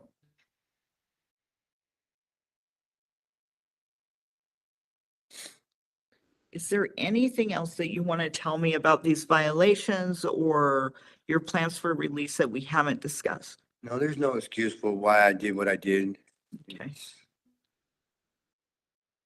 It was just so easy to go back to my old circle, and which is no excuse, you know. And it's just time for me to grow up. So how do you think you are going to stay away from your old friends and stuff? I just gotta stay away. Just be the man I should have been for my kids a long time ago, and the father. Okay. So at this time, what I'm going to do is I'll go back to the board, let them know the recommendation from your attorney, also from APMP, along with what we discussed. Now, remember, there is that pending case that might put a wrench in things. If they decide to wait to see the outcome, what will happen is they'll conduct another hearing once you're done with court, or they could just decide to consider a date now. I won't know which way they want to go, but I'll submit everything we discussed here today. And in the next 30 days, you should get a letter from us. If you get a release, it'll include special conditions. If they want to continue it pending adjudication of that pending charge, you'll be notified, okay? Do you have any questions? Well, I was just gonna say that my last court date, my attorney pushed it out for till March 20th, so he could get a credit for time served, close my case. Okay. Just so you guys are aware of that too, like. Okay. That's why he pushed it out, so he could push for that credit for time served. Got it. So one thing though I want to ask from you is once you do get the case adjudicated, send us a letter. Okay. Either way, even if you have a parole date, Because you're the one there, you're the first one to find out. If the board decides to continue, we track it, Yeah. but you'll find out and you'll be able to tell us a lot faster than it takes to get notified from the courts, okay? Right. All right. So at this time, I'll conclude the hearing and I wish you luck. Thank you, ma'am. Thank you. Have a good day. Thank you, Holmes. Thank you, sir.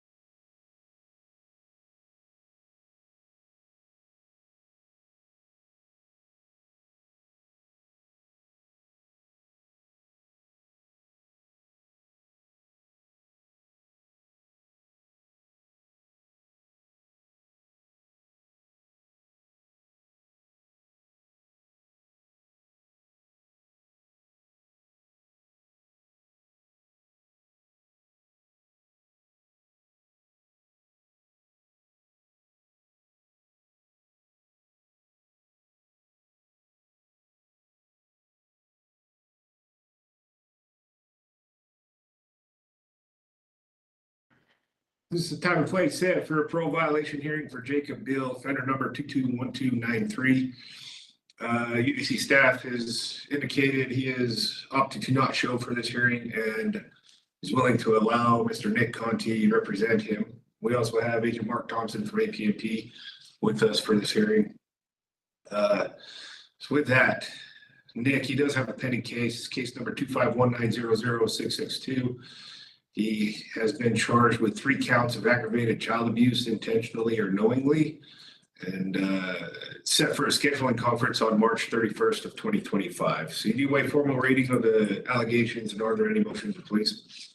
We waive formal reading and we would move to continue this for 90 days and enter denials on all allegations. All right, I will enter denials to the allegations on his behalf, and we'll schedule a PV paper review for 90 days. Any objection, Mark? No, that's fine. All right, I wish I would have known that he wasn't gonna appear, and then I wouldn't have told you to come too. Oh, that's okay. Okay, all right, we'll conclude this hearing. Thanks.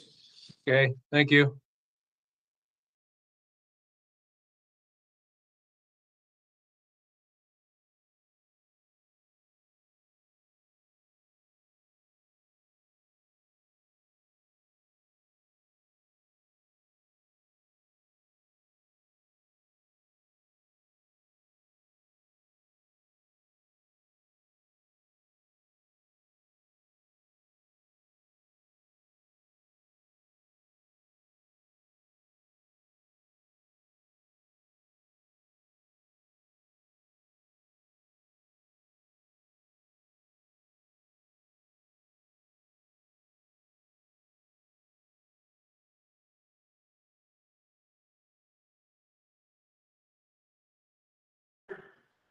This is the time and place set for a parole violation hearing for Andrew Derek Mondragon, offender number 228908. Is that you, sir? Yes, sir, that is. All right, good afternoon. My name is Ray Reynoso. I'm the hearing officer with the Board of Pardons and Parole, and I'll be conducting your hearing today. Okay.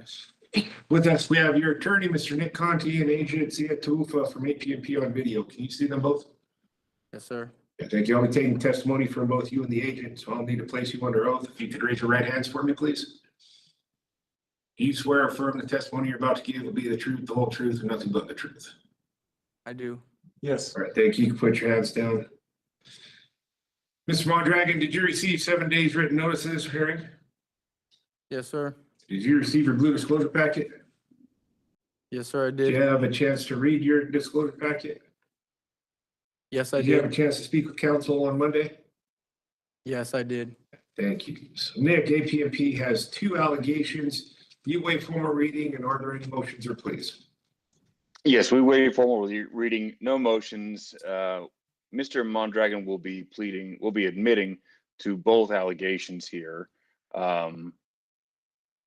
We should note, though, that these weren't intentional violations. He was under the impression he had permission, and now in hindsight realizes this should have been, or learned that it should have been, and the permission he believed he had needed to be in writing. Well, yeah, okay, we'll go over that a little bit more. He wrote a letter to the board that I wanted to discuss with him.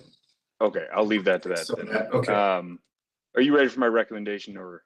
Give me just 1 second. Mr. Mondragon Sure. and Mr. Conti has indicated you'd be willing to admit to both allegations today. Is this correct? Yes, sir. Correct. Before I accept these admissions, I'll need to inform you of your rights. You have the right to an evidentiary hearing. This means the state would need to prove the allegations against you by preponderance of the evidence.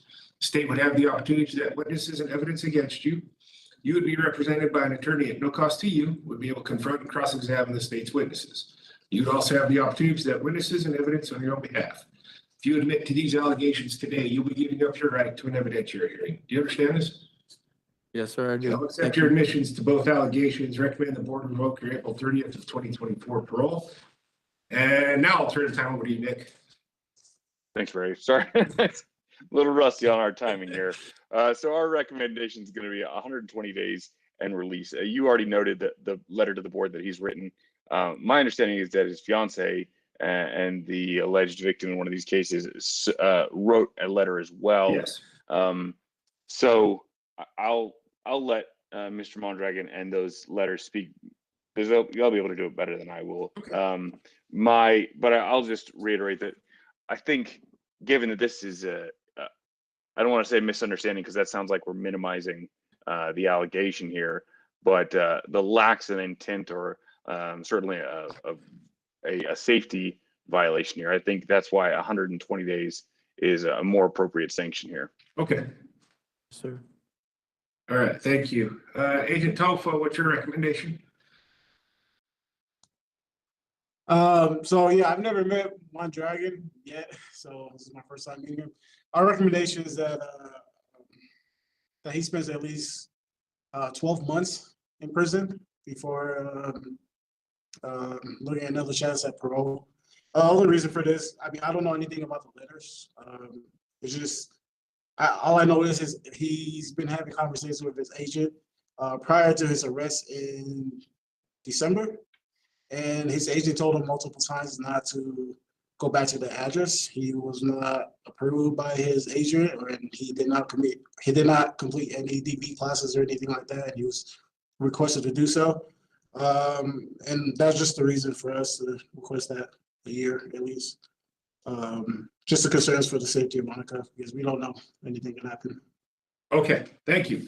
All right, Mr. Mondragon, we've heard from your attorney, we've heard from ATFP, and as I noted just a few minutes ago, is that I did receive your letter and I read it. And here was my concern, is that even if AT&P gave you permission to have contact with Monica, you were at the halfway house.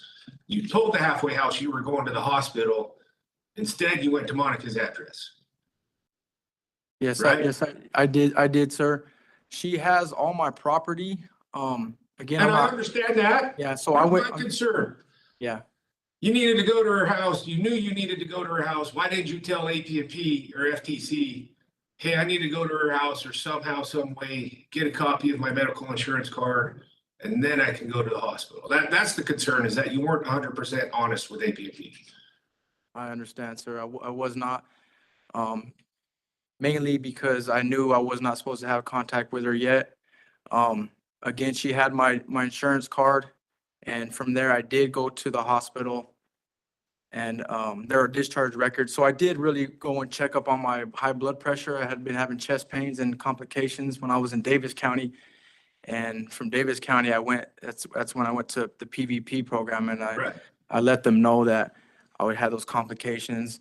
I know I should have been honest completely and told them, look, I need to go get my insurance information first from Mrs. Glover, or somehow arrange that with AP&P. I did not, and I take accountability for that, sir. I just want the board to know, and AP&P to know that I can understand AP&P's concern for Monica. However, there are no safety concerns between us. We are fantastic. There has been no issues with us in the past year or more. We are due to be processed to be married. We are great. We just want to get this behind us. Her and her children, they depend on me a lot to help pay with utilities, clothes, rent sometimes. We're great. I love Monica so much with all my heart. I'll do anything for her. And I would just strongly like everybody to know that there are no safety concerns or issues between us. We are fantastic, sir. We are great. We've learned a lot from this. We just want to put it behind us. I'm open to completing any kind of therapy the board recommends. I'm more than happy to do that for sure. As well as Monica, I know she's willing to do therapy with like marriage counseling, if you will, or relationship counseling between us. But we definitely would love to be married one of these days here shortly. Just want to get this behind us, sir. Thank you. Here's how this is gonna happen, Mr. Mondragon. I understand that you love her and you want to be married to her. When you're released again, the conditions are gonna be the same. No contact unless approved by AP&P and the DV therapist.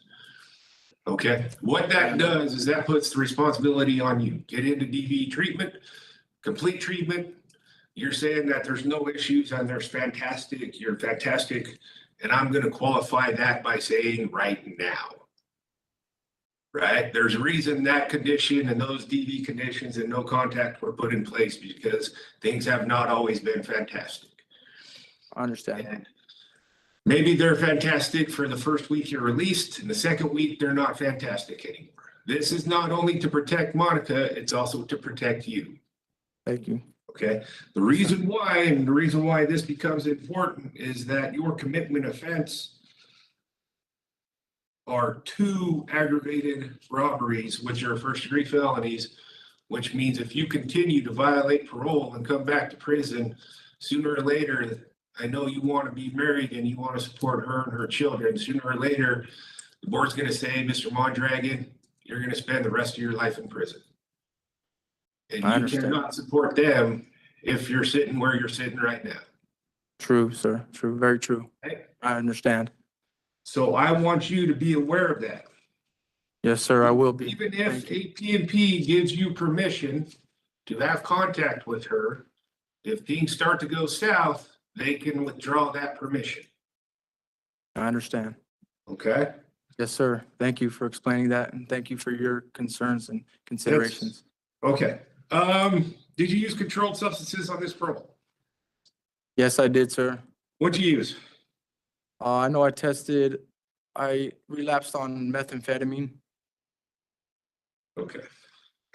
How often were you using?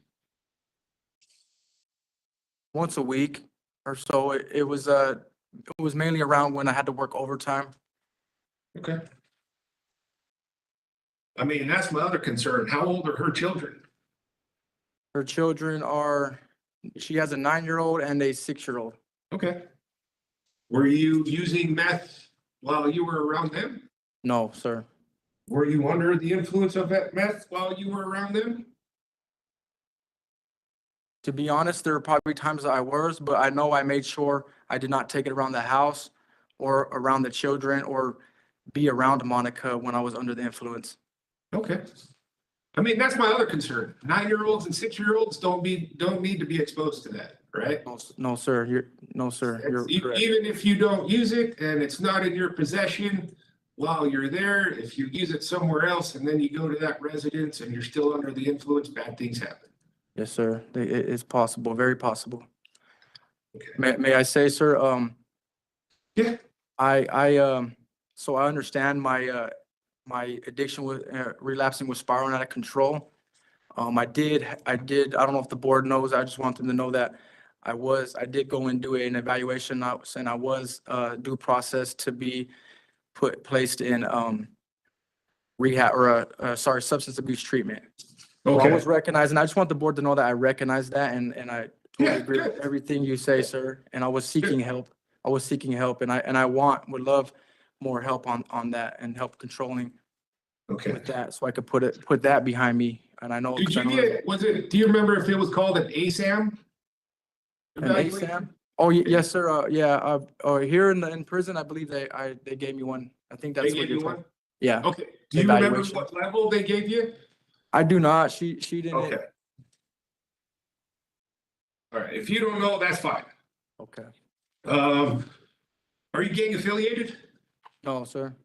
Okay. Because UDC has you listed as affiliated with some Serenios. I'm in the process. I barely was aware of that, and when I when they put me and placed me in Bear One, and I'm in the process of modifying and getting Okay. out of that lifestyle, sir. I don't want nothing to do with that. Okay, yeah, it's a new one because when I prepped my report a month ago, there was no information. Yeah, They just entered it, it looks like yesterday. yeah. So, okay, how's your mental health? My mental health is fine, sir. Have you ever been diagnosed with any issues? No. Do you take any medications? They had me on Suboxone, the MAT treatment from I was taking Suboxone on when I was out on parole, and they continued it in here. I'm with that too, I don't want to continue that either. I would like to them to lower my dose when I go see the provider. I'm gonna ask for them to lower the dose, and I don't want to get off that too, sir. I don't want to be on anything, any kind of substance at all. I'm focusing on my health and spiritual health, my mental and my physical health as well. Okay, good, yeah. Yeah, work with your provider. Okay. Yes, sir. Because that's not something you just want to quit cold turkey. Yeah, that's the only thing. If I could, I would. I definitely would. But yeah, I've talked to them about I wrote kites about bringing the dose down and seeing them and getting that in the process, sir. Okay, good. How's your physical health? You mentioned high blood pressure.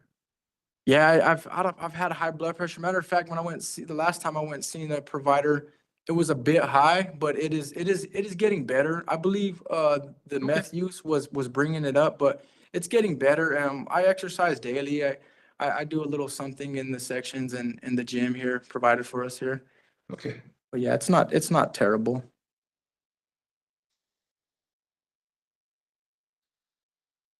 Do you take any medications? Just the Suboxone, sir. Just that one. You don't take anything for the high blood pressure? That'll be the next. So when the provider said it was a bit high, she had some concerns, not huge concerns, because I told her like I do exercise, and in that particular visit, the particular visit I had with her, I had just drank some coffee.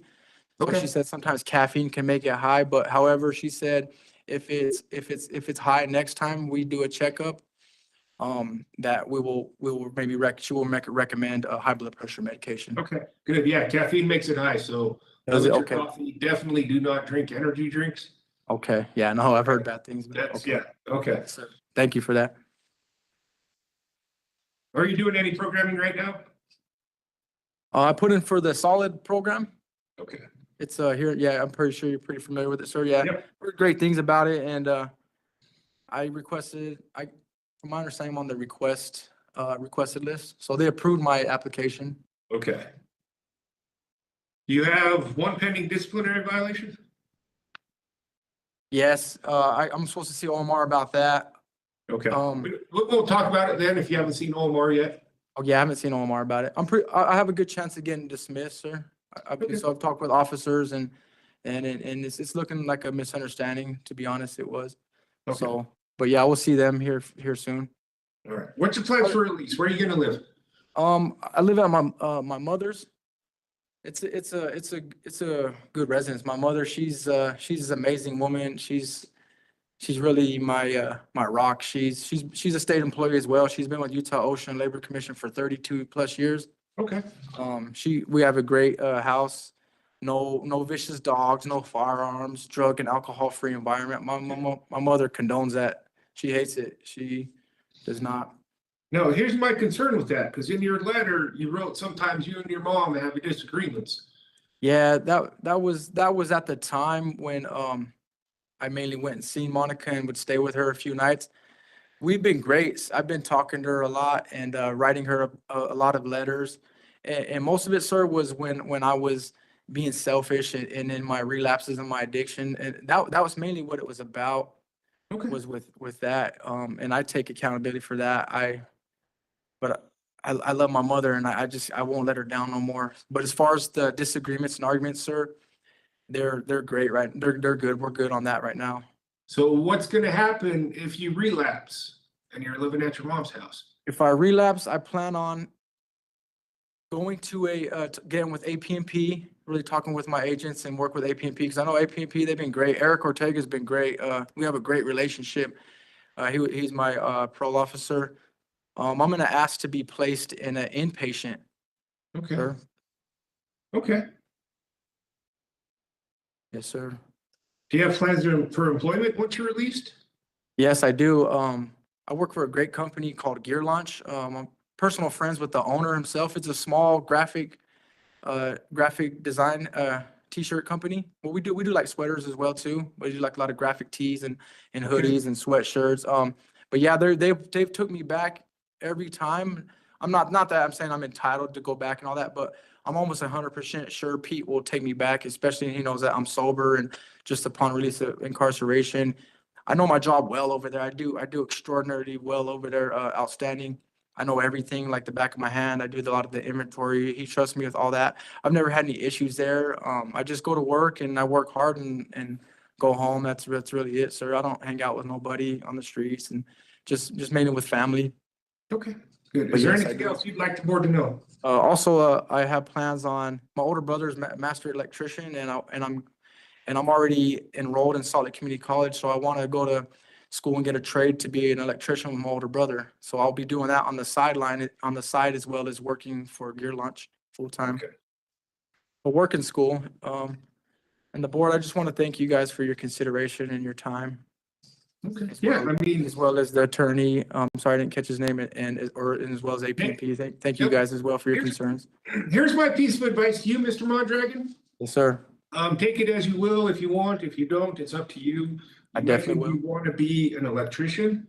Yes, sir. I would also contact the electricians union Okay, cool. Thank you. because they have programs that include scholarships to help you get tuition and education with that, as well as an apprenticeship, Okay. where you get paid while you learn. Yes, sir. That sounds great. Thank you so much. That makes me feel good. Thank you. All right, so, all right, Mr. Mondragon, here's what'll happen going forward, is I'll type up my report and I'll submit it to the board this week. Takes 3 out of the 5 board members to agree to make a decision. Once that decision is made, they'll notify you in writing through inmate mail. If Okay. your friends or family want to know what the board's decision is, they can check the board's website and it'll be updated as soon as a decision is entered, okay? Okay, great. Thank you. Thank you, sir. We'll conclude this hearing. Have a good day. Thank you, Agent Tofa.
For parole violation hearing for Johanna Cole, offender number 255982. Is that you, sir? Yes, it is. All right, good afternoon. My name is Ray Reynoso. I'm a hearing officer with the Board of Pardons and Parole, and I'll be conducting your hearing today. With us, we have your attorney, Mr. Nick Conti, and Agent Stephen Baker from AT&T on video. Can you see them both? Yes, that's good. Thank you. I'll be taking testimony from both you and Agent Baker this afternoon, so I will need to place you under oath. If you could raise your right hands for me, please. Mine? Yes, you too, sir. Oh, good. Do you swear or affirm the testimony you're about to give will be the truth, the whole truth, and nothing but the truth? I do. Yes, sir. All right, thank you. You can put your hands down. Mr. Cole, did you receive 7 days written notice of this hearing? Yes, I did. Did you receive your blue disclosure packet? Yes, I did. Did you have a chance to speak with your attorney on Monday? Yes, I did. All right, thank you. Agent Baker, do we know if there are going to be charges filed related to allegation 2? That's the. Yes, there are. I checked earlier today and they are still in the screening process on e-prosecutor. They're still an e-prosecutor? Yes. Okay, because I noticed there is a case in e-prosecutor related to allegation number 1. but I didn't see anything with fraud or check fraud. Oh, no, I didn't see anything with that one. So that one's probably not gonna go through. I only noticed, the other one, sorry. Okay, all right. Yeah, I know, I found the other one. But, okay, so with that, Nick, APMP has 5 allegations, as Agent Baker mentioned. Charges are being screened with the Salt Lake County District Attorney's Office relating to allegation number 1. So do you waive formal reading, and are there any motions or please?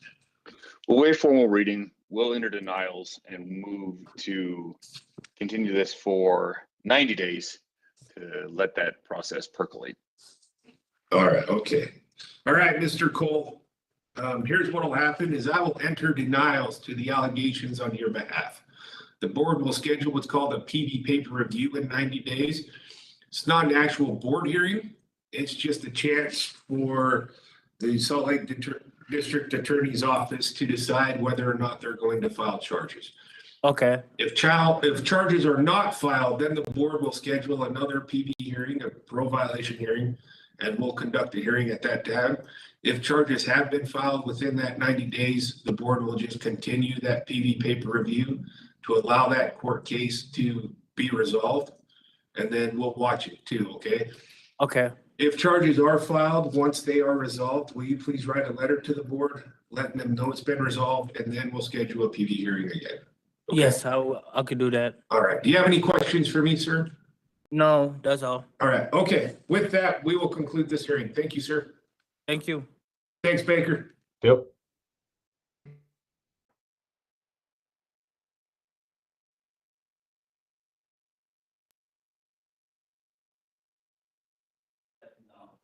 Agent Call, how are you doing? I'm doing pretty good. How are you, sir? Good.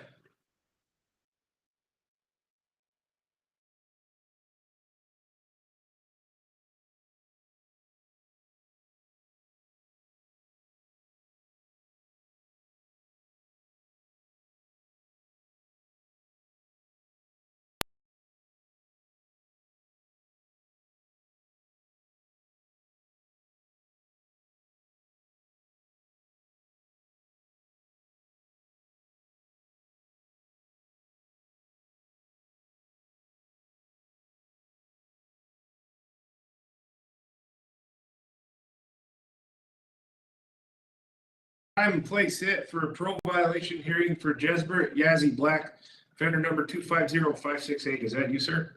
Yes. Good afternoon. My name is Ray Reynoso. I'm a hearing officer with the Board of Pardons and Parole, and I'll be conducting your hearing today. With us, we have your attorney, Mr. Nick Conti, and Agent Denton Call from APMP on video. Can you see them both? Yes. Thank you. I'll be taking testimony from both you and Agent Call, so I'll need to place you under oath. If you could raise your right hands for me, please. Oh. Do you swear? Yeah, you too, Mr. Black. Okay. Do you swear or affirm the testimony you're about to give will be the truth, the whole truth, and nothing but the truth? Yes. All right, thank you. You can put your hands down. Mr. Black, did you receive 7 days written notice of this hearing? No. No. I didn't get a letter. Haven't gotten a letter or nothing. You haven't gotten anything yet? Okay. Did you receive your blue disclosure packet? Yeah, that was just, but then they say the date. Okay. And there's no. Did you have a chance to speak with your attorney on Monday? Yeah, she just said she was just a reschedule. Okay, so yeah, what we'll talk about real quick is a formality is that you are entitled to at least 7 days written notice of any board hearing. Yeah. You did not receive that, so we can schedule this another day, but we're gonna schedule it anyways. So are you willing to waive the written notice requirement? So what does that mean? So just get another board? Yeah, we're gonna reschedule it, and then once we reschedule it, we'll make sure to send you written notice, okay? All right, okay, with that, Nick, Mr. Black does have a pending case. It's case number 251100118.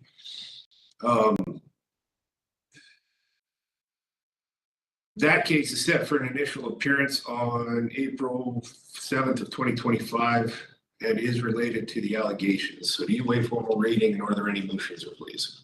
Yes, we waive formal reading. I see that information too. So we'll enter denials and move to continue for 90 days. Okay. Mr. Black, can you still hear us? Yes. Okay, we lost video. or I did at least, but it's okay, as long as you can hear us. So here's what'll happen is I will enter denials to the allegations on your behalf. The board will schedule what's called a PV paper review. It's not an actual board hearing, it's just a way to allow this pending case to be resolved. Once this case is resolved, will you please write a letter to the board, and then we'll get you back on the calendar as soon as possible, okay? Yes. Okay, do you have any questions for me, sir? No. Okay. With that, we will conclude this hearing, okay? Okay. All right. Thank you, Mr. Black. Thank you, Beaver County. Thank you, Agent Cole.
This is a time and place set for a parole violation hearing for Viliami.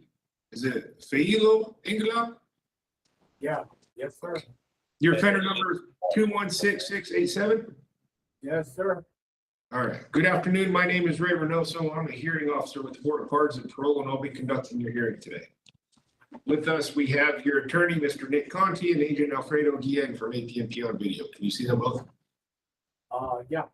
Okay, I'll be taking testimony from both you and Agent Guillen this afternoon, so I'll need to place you under oath. If you could raise your right hand for me, please. Do you swear or affirm the testimony you're about to give will be the truth, the whole truth, and nothing but the truth? Yes. All right, thank you. You can put your hands down. Mr. Engelau, did you receive 7 days written notice of this hearing? Yes, sir. Did you receive your blue disclosure packet? Yes, sir. And did you have a chance to speak with your attorney on Monday? Yeah, it was somebody else. Yeah, it was probably Miss Conyers. Yeah. Is that correct? Okay, Mr. Conti is an associate of Miss Conyers, and he'll be representing you today, okay? Okay. Okay, so with that, Nick, Mr. Engelau, he did have 2 pending cases. The first case is case number 251700012, in that he pled guilty to a threat of violence as a Class B misdemeanor. I'll attach that to allegation 3. Then case number 251400100, he pled guilty to retail theft as a Class A misdemeanor. And in both those cases, the court sentenced him to credit for time served and close the case. I will amend allegation 4 from a 3rd-degree felony to a Class A misdemeanor per that case and attach it to allegation 4, okay? Thank you. And for your information, Mr. Engelau, it doesn't have anything to do with this hearing today. There is an order to show cause in case number 2014-01572 for an impaired driving as a Class B misdemeanor. So maybe you were put on court probation or something like that in that case. Yeah, I'm thinking that I didn't catch it while out. Okay, yeah, no, like I said, it's not going to affect this hearing. That's just for your information. Okay.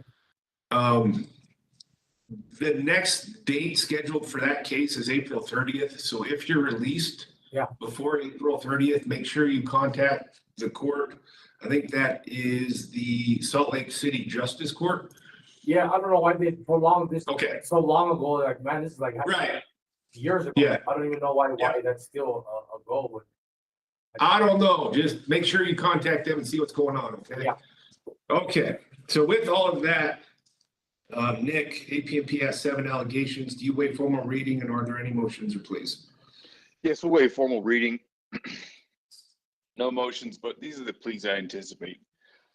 To allegations 1, 2, and 6, Mr. Engelau will be pleading no contest.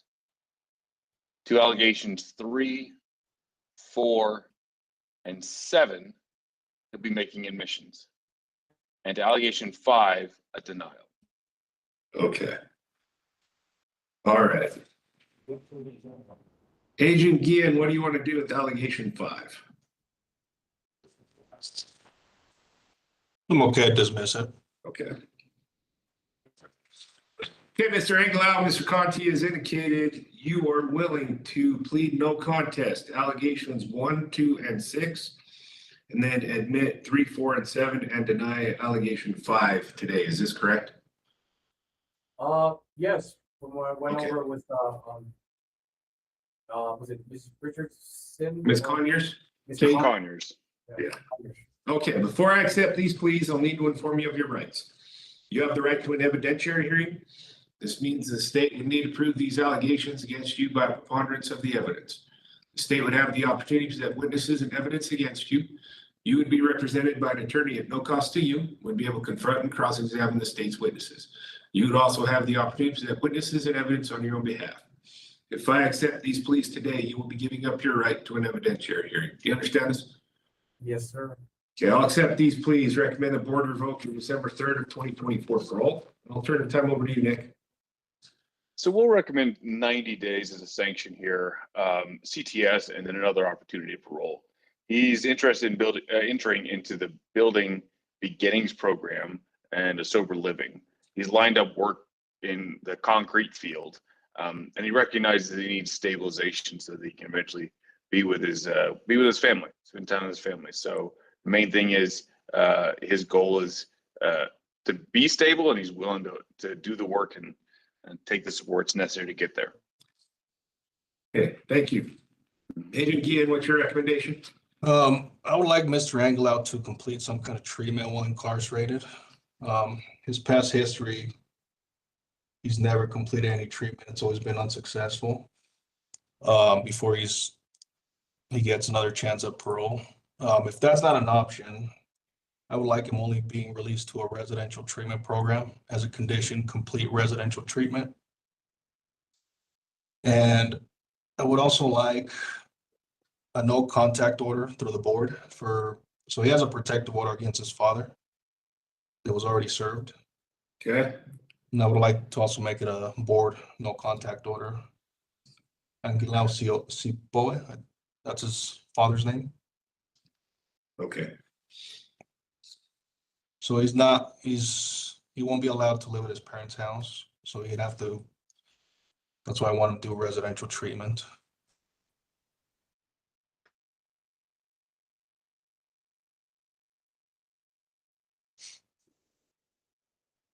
Okay, Mr. Angelow, we've heard from your attorney, we've heard from AT&T. Tell me what happened on this parole. This parole, been down 5 years. I have 2 children. That's the reason why I was at I was housing with parole to my parents' house because my 2 children are there. That's being left out, you know. My 2 parents, they're getting older. Not making excuses or justifying anything, but taking accountability is they're getting older and more senile, you know. Doesn't justify that their other parent is not is there. She's out and about. I don't know what she's doing, but I'm just speaking on my part. My part's been bad because I haven't been able to stay out. You know, my PO, I barely know him, but all he doesn't know is what he's seen on paper. I've done a lot of things. The paper doesn't speak a lot for what I've done. You know, I'm not trying to justify anything. I take accountability. I put myself back here. I already I talked to Ms. Conyer. I only speak to her for a little bit, but I already have things lined up where I'm signed up to put in for a bed with my friend Jen. Not besides Billy Beginnings, but getting a psyche evaluation lined up, and then another treatment program that if this doesn't go through, I have a friend named Jen. She kind of in line with the Odyssey House.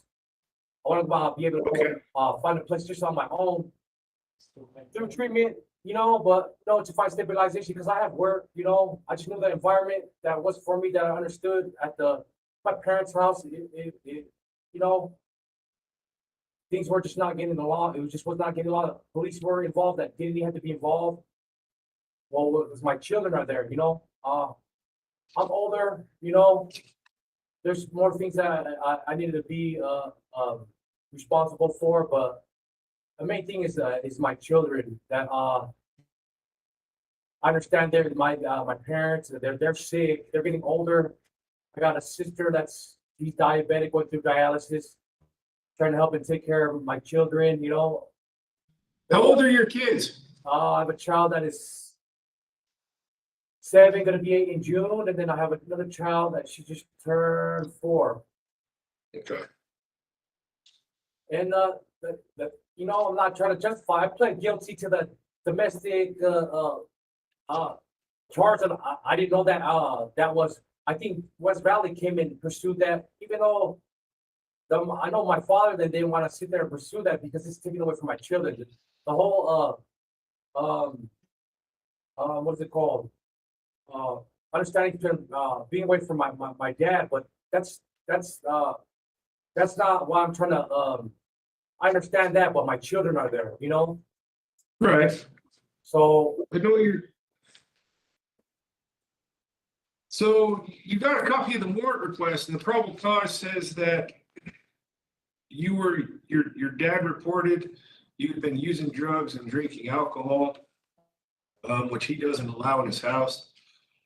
You also pled guilty to retail theft, which involved some alcohol, theft of alcohol. So had you been consuming alcohol?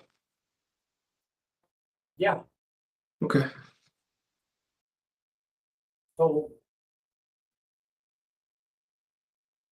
Okay, So where you leading to? Well, obviously that played a part in this. And especially if sometime in the future, you're allowed contact with your dad, you're allowed to live at his house, obviously no alcohol. Even if the board doesn't order it, even if APMP doesn't enforce it. Yeah. Your dad doesn't want it there. Well, I'm not worried Right. about all that and alcohol at his house. I just know like that while I'm there, my children are there. I'm trying to give you that to see that. You know, I'm not gonna be building at his house. This is the whole plan of me finding these sober living spots that I have friends with, so I can work that out to stabilize while I'm in treatment on my own. Okay. Good. And I have jobs lined up because I have friends out there that know my situation personally. Other than alcohol, did you use any other controlled substances? No. No? Okay. Are you still gang affiliated? No. Okay. How come you're in Hickory? I'm in Hickory because when I last left, my points were already high. I was still in max in the Salt Lake facility, so my points haven't fallen off. Okay. I don't really understand that. How's your mental health? I'm mentally stable, you know. I don't know. Have you ever been diagnosed with any issues? No, I just was like this time down, I'm trying to go and see a therapist to see if there's any things that I might look into that why I have certain behaviors that I have done, and that's why it's led me to where I've been right now, you know. I don't know. Okay. You take any medications? No, I don't take none of that.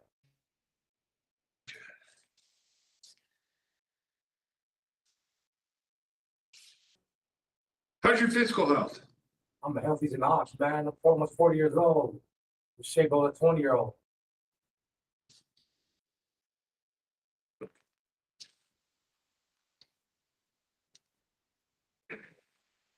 All right, so you want to go to Building Beginnings, do their program, and then Sober Living? Yeah, I'm saying if it doesn't come out to it, I have another place that I have another friend. She's kind of like in charge of running another sober living place that I could go to if that doesn't work out. You know. Okay. What city is that in? The Building Beginnings, it's in Utah County, and her sober living is in Salt Lake. I'm not In Salt specific to the specific address, but it's in hers. Okay. It's in Salt Lake.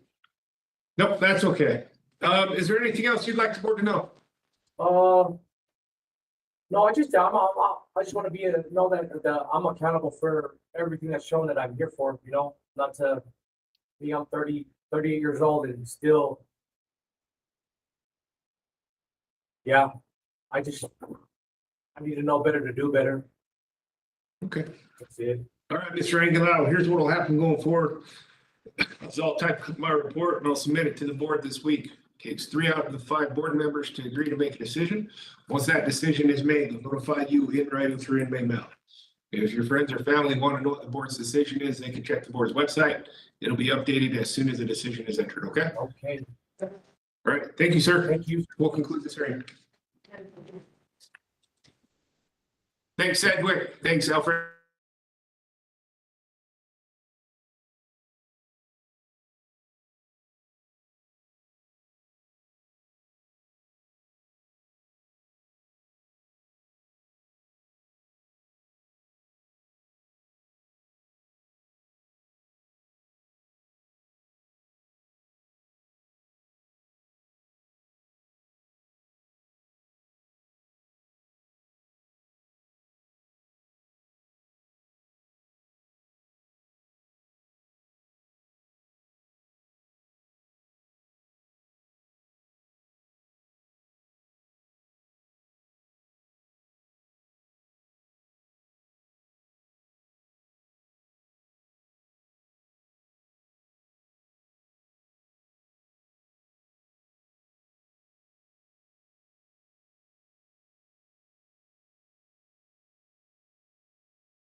Are we ready, Green?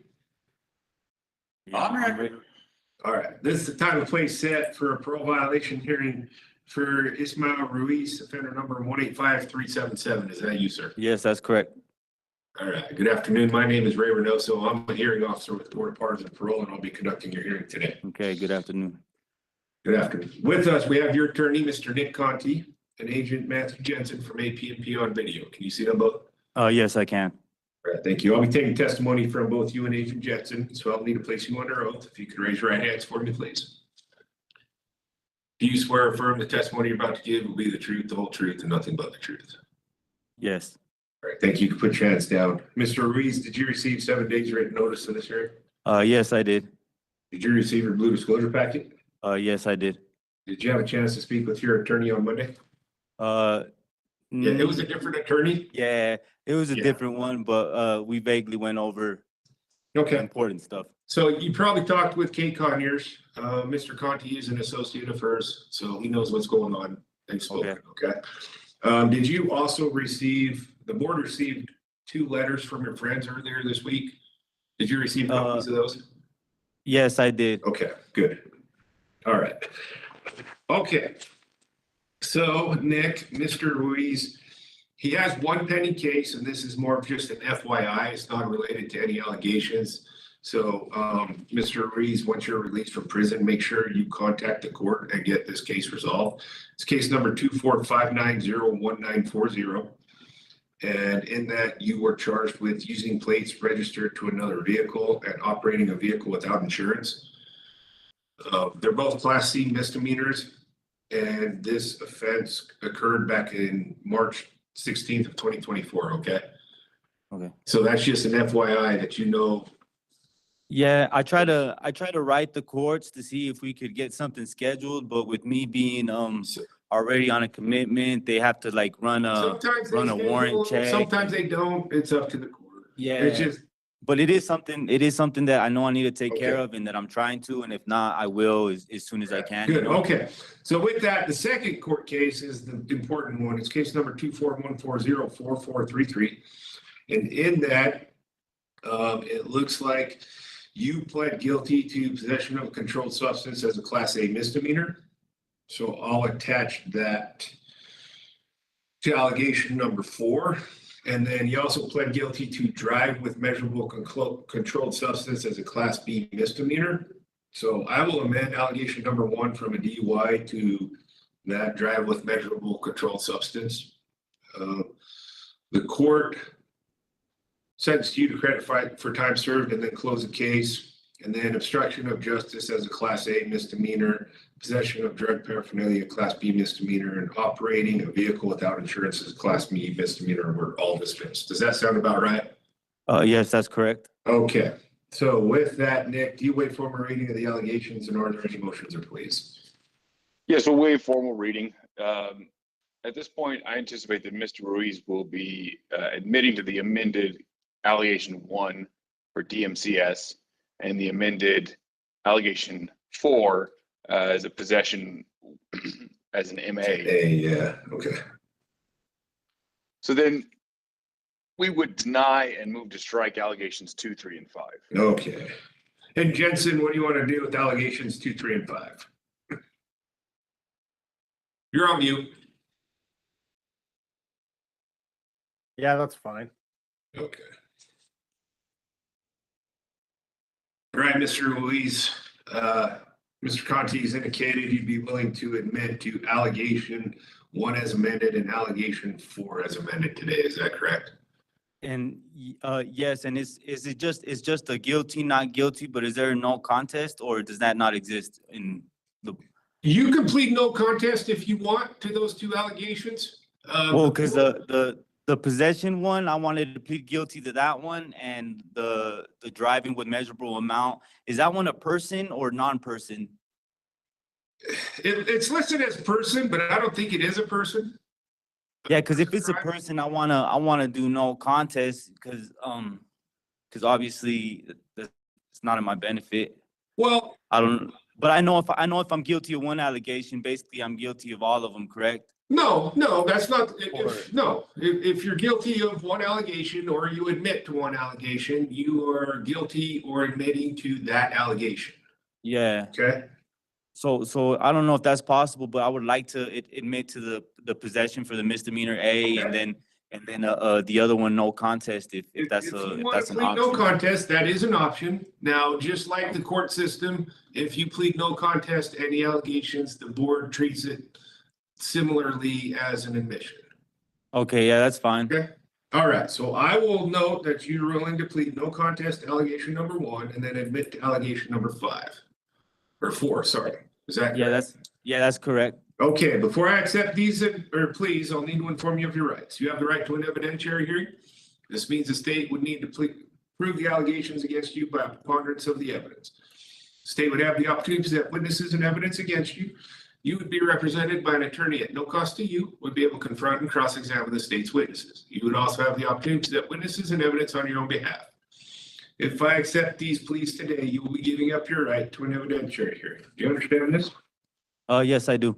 Okay, thank you. I'll accept your pleas to allegations 1 and 4. Recommend the board revoke your February 28th of 2023 parole. And I'll turn the time over to you, Nick. Thanks, Ray. So our recommendation here is going to be a 180-day sanction with CTS and then another release to parole. His plan for another parole would be living with his wife, his mother-in-law, and 2 kids in Provo. He does have a job waiting for him. He works for a staffing company, and he hopes to return to Metal Mart.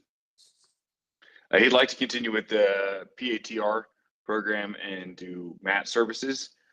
He was doing that successfully up until he was arrested.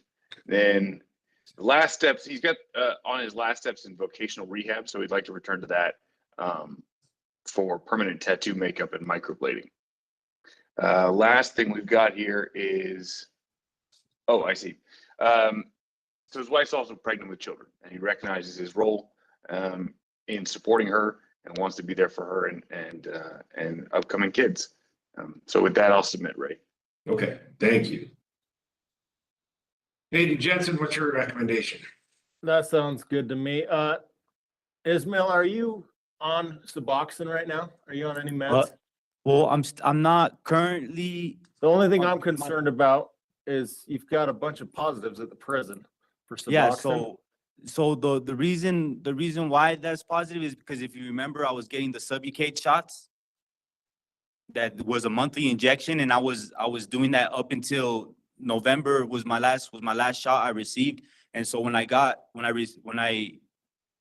to the prison, they submitted a drug test. And so that's why I tested positive, was because of the Subucate shot, and the tests that they submitted after that where the levels were going lower, but I still have to talk to IDHO about that, and I still have to do the due process they have here.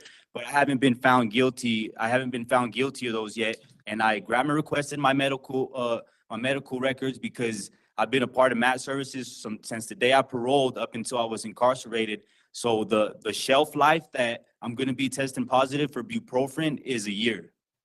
Yeah, my only concern is, would it be better for us to have you go to a halfway house for more support, or do you think you would be all right going to your wife's place again? I feel I got the best support system in the world. You've been to my residence plenty of times doing field checks. You know that's a safe place for me. I just need to be meeting with Dr. Bush, doing my MAT services through Pater, and I feel if I'm doing that and meeting with you monthly, I know I'm going to be successful, you know. And it hasn't been until recently that I've had the chance to rehabilitate versus being incarcerated. And my state of mind has always been positive. I've always wanted to change and do better versus continuing to make the same mistakes and committing new crimes and things of that nature. So I feel if you guys send me home or send me to the halfway house, what I'm going to do doesn't change. I still got the same end goal at mind. I would appreciate to be home, but obviously it's in your guys' decision. Yeah, I submit to whatever the board. Okay. Ray. Yeah, I mean, like Agent, well, he briefly talked about it. I did know that you've got some pending disciplinaries, but they are pending. Yeah. So I don't want to talk about those because you haven't seen OMR, the IDHO. Okay. Okay, yeah, because I was gonna bring it up. I was gonna bring it up too. If you guys didn't bring it up, I was going to, because I wanted you guys to be aware of it. No, I mean, like I said, and that kind of answers the question is that you were on the shot. One of the things I did note in one of the incident reports was that your levels from the day you entered CUCF and then to the first time they tested you a few weeks later was that the levels did increase, which obviously had a concern with staff down there. And I understand that, and I'm still waiting to receive all my medical records, and I'm gonna do my due process with IDHO, And that's why we're not gonna talk about it, because you are entitled to due process with that. So, my main concern really, as of right now, is that when you were pulled over by BYU PD, they located a loaded syringe that tests positive for heroin. That's really my concern, right? Yeah, that's you're using MAT and Suboxone and the shot, and you're still doing heroin, or at least in possession of heroin, and you're out driving. Yeah, In addition, you mentioned it, and Mr. Conti mentioned it. You have a wife at home. You saw the letters, who is pregnant with twins, and is a high-risk pregnancy. As somebody who's a parent, your wife, who's in her situation right now with twins on the way, you don't need to be doing heroin. They don't need you to be using heroin. They definitely do not need heroin around them. And I agree with you, and I'm not planning on using or returning to that lifestyle, because besides having 2 children, we're gonna go from being a family of 4 to being a family of 6, and right. And I know how much they're depending on me. I know how much I'm depending on myself, and that's just not an option for me right now. The heroin and anything related to that, I just want to continue with my mat services because it's helping. It's worked, and like I said, my state of mind hasn't changed. I want to be there for my family, and I need to be. Okay. So I appreciate whatever opportunity you guys give me. Other than heroin, were you using any other controlled substances besides that and the Suboxone? I would cross addict sometimes. So yes, I would, but my main problem was opiates. Okay. And that's just me being honest. Okay. No, that's perfect. I mean, obviously you tested positive for other substances, and in today's world, somebody tells you it's heroin or it's meth or it's just marijuana. It's not. There's all sorts of things in it now. Are you still gang affiliated? So I don't wear colors. They got me marked as an active gang member, and it's just easier for me to live wherever I live than it is to I don't know what the steps are to be unactive or whatnot, but I'm not nobody. I'm just trying to live here and go home. That's it. Okay. Later on today, when you get back to your housing unit, talk to one of the officers, talk to the case manager. They do have what's called the modified monitored STG program. That'll help you get rid of that STG tag, okay? Okay. How's your mental health? My mental health's good. I've done an evaluation since I've been here. Okay. I don't know if it's in there, but we don't see it unless we request it specifically. Yeah. If you've done an evaluation, great. Did they diagnose you with any issues? No, like I've had anxiety in the past, but who doesn't deal with the little stress from life, but I just want to continue. As far as medication goes, I would just like to do mat services for now, and mental health, I'm perfectly fine. Okay. Do you take mental health medications? No, I don't. How's your physical health? Good. It's actually pretty good. Yeah. I take pride in working out, and I try to take care of myself. All right. Well, we've got your plans to live in Provo with your wife and her family and your kids. Your plans for employment with Voc Rehab. If the board orders a halfway house or a residential treatment, are you willing to do that? Yes, that's actually the residential treatment is gonna actually be part of my plan, doing a general outpatient or whatever they evaluate me to do. I think you're your ASAM said general outpatient. Yeah, so I'm perfectly fine with that. I've jumped through the loops because I was struggling with my addiction for a little bit before I got incarcerated, and I'm familiar with the tools I have and the sources I have to reach out and get the help that I need. So I'm confident in going down to Pater and going to the Health and Justice Building and doing my evaluation where I need it done. Okay. All right, and we obviously got the letter from a friend of yours who said they're willing to employ you. Yes. Staffing service as well. And that's right, and that's right away too. That's like as Right. soon as I get out, I could start right away. And I want to return back to Metal Mart, but I just need to start earning some type of income and helping out financially. Right. And that's guaranteed as soon as I'm paroled. Okay. Is there anything else you'd like the board to know? I thank you guys for taking everything in consideration and giving me a chance to speak and listening to everything. You too, Matt. Thank you for showing up. I appreciate it. If I would like to go home just because I need to be there emotionally, mentally, and financially for my significant other. But if the halfway house is on the table, then I'm open to that as well. And I just thank you guys for giving me the time and not just looking on what's on paper and making a decision based off that. Yeah, no, that's what we do. Here's my advice to you, Mr. Ruiz, before we end this hearing is you said you want to be there for them mentally, emotionally, physically, financially. Probably step number one is to stop using drugs. And I agree with that. Right? Like I said, your wife doesn't need that around. Your kids don't need that around. They do need you, okay? And I agree with that. All right. Thank you. So with that going forward, here's what'll happen is I'll type up my report and I'll submit it to the board this week. Takes 3 out of 5 board members to agree to make a decision. Once that decision is made, they'll notify you in writing through a mail. If your friends and family want to know what the board's decision is, they can check the board's website. It'll be updated as soon as the decision is entered, okay? Okay. All right. Thank you, sir. We'll conclude this hearing. All right. Thank you. All right. Thanks, Good Jensen. luck. See you All right, guys. have a good day. All right, Jensen.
This is the time and place set for pro violation hearing for Terrence Thomas McGinty, offender number 253266. Is that you, sir?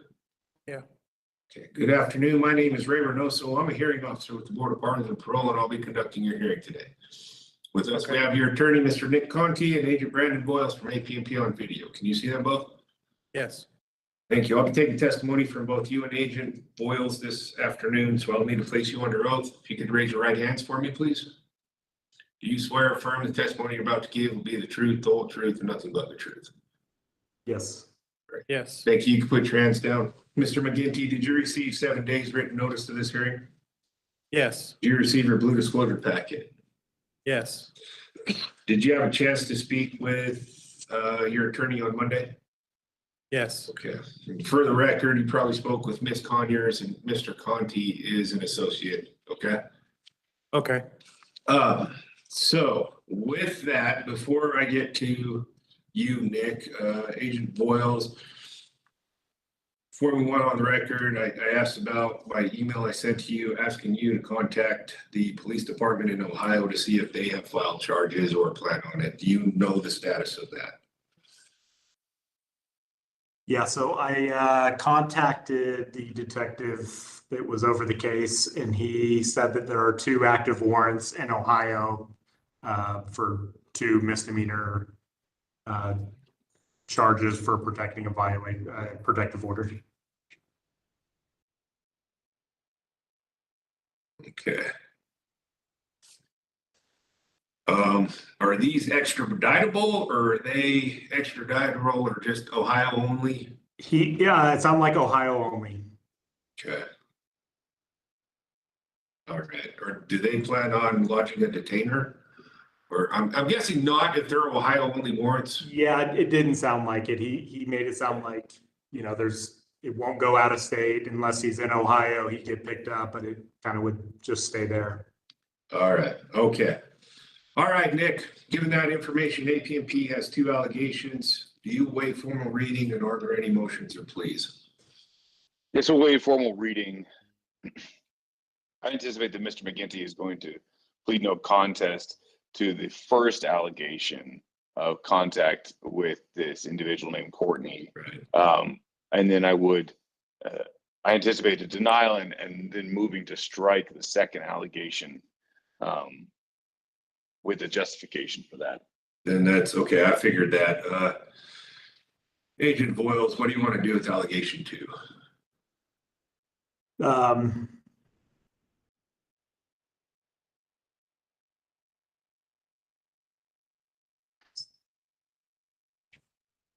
Yeah, that's fine. We can agree to dismiss that and then. Okay. Yeah. I understand this is kind of a unique situation because normally you would ask for an evidentiary hearing and the board would hold off until those charges had been resolved. But if Ohio's not going to come get them, there's almost no way to resolve the charges. Right. So, okay. All right. All right, Mr. McGinty. Mr. Conti has indicated he'd be willing to plead no contest to allegation number 1 and deny allegation number 2, and APMP has agreed to dismiss allegation 2. Is this correct? Yes. Okay. Before I accept this no contest plea, I'll need to inform you of your rights. You have the right to an evidentiary hearing. This means the state would need to prove the allegations against you by preponderance of the evidence. The state would have the opportunity to present witnesses and evidence against you. You would be represented by an attorney at no cost to you, would be able to confront and cross-examine the state's witnesses. You would also have the opportunity to present witnesses and evidence on your own behalf. If I accept this no contest plea to allegation number 1, you will be giving up your right to an evidentiary hearing. Do you understand this? Yes. I'll accept your no contest plea to allegation number 1. Recommend the board revoke your December 12th, 2024 parole. I'll turn the time over to you, Nick. Thanks, Ray. So the first thing I'd address is Mr. McGinty's explanation for the occurrence here. He was collecting information for the purposes of legal action. He was collecting the conversations from that he previously had with this individual, and this is an inadvertent sending of a message, and so I'd argue against this being a public safety risk, despite the allegation, because it doesn't show a pattern of Mr. McGinty intentionally engaging. Right, he's preparing for litigation. He's preparing for his legal action, and I think that's an appropriate opportunity for him to go on Facebook and yeah, while this is certainly not an outcome we want, and certainly would be a problem if it were a pattern, we don't see a pattern here. So for that reason, I'm going to recommend 90 days CTS and another opportunity of parole here. He's anticipating having an address available for this summer where he'll be living with friends and then being able to move in that supportive household. He has appointments to begin his treatment. He'd like to return to TCTC Treatment Center in Orem, and he was prepared. I don't know the quite the level of when the start date was, but he was prepared to begin a position as a manager at Burger King. And so he's hoping that upon his release, that offer will still be available for him to take. And on that, I'll submit. Okay, thank you. Okay, Agent Boyles, what's your recommendation? Well, being that he did it on 2 occasions, I don't know if that's be a coincidence that it was an accident. I would stick with the public safety exception and minimum of 180 days before he's given a second parole opportunity. Okay. All right, thank you. Okay, Mr. McGindy, we've heard from your attorney, we've heard from APMP, and you don't have to answer this if you don't want to, but Mr. Conti stated that there was a legal action or preparing for it. Is that you are filing a legal action against her, or she's filing it against you? I'm filing against her. Okay, okay, that's all I want to know.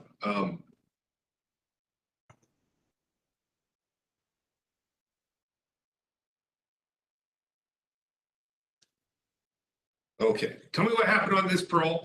Here's what I don't want you to talk about is that legal action, because obviously it hasn't been resolved. And I don't want you to, okay, this, yeah. Because there's also pending charges with warrants in Ohio. How are you doing on parole? I was doing great. I had a job where I was doing my training, and then I was going to be appointed to an assistant manager at a new Burger King. I had friends in the area that were going to be moving there in the summer, so I had an address lined up. I had every chance to succeed, and I was just trying to ensure that there was going to be no contact from her towards me, and was going about it and accidentally sent a message, didn't even realize I sent the message. At a later date, when I realized it, I was frustrated and angry, slammed my hand down and sent a second one. So.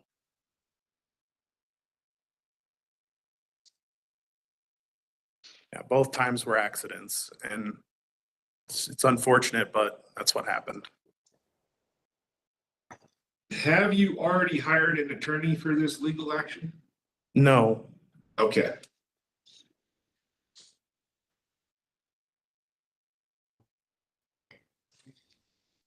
I'm not an attorney, so I don't give legal advice. Even if I was, I'm not going to give you any legal advice. However, here's some practical advice to you. Hire an attorney, have them go through those messages. Okay, that way you don't accidentally send messages to anybody. Okay. Yeah.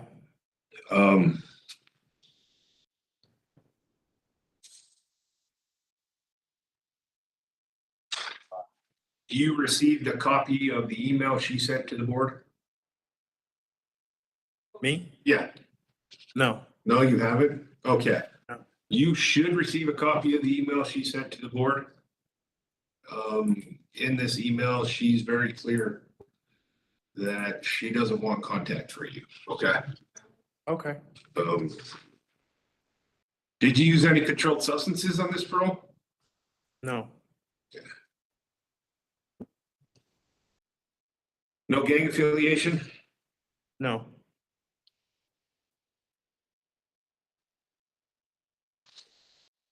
How's your mental health? Stable. With my medication, it's stable. What have you been diagnosed with? Schizoaffective disorder, bipolar type. Okay. Anything else? Nope. What medications do you take? On the streets, I was taking olanzapine and Wellbutrin. Do you take them now? They wouldn't give me the Wellbutrin in here, so I can only take the olanzapine in here. Olanzapine, okay. And it's working well for you? Yes. Okay, good. How's your physical health? Good. And did you complete the evaluations the board ordered?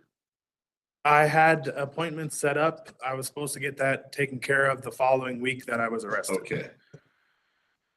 But you had them arranged? Yeah, I had them arranged. Okay.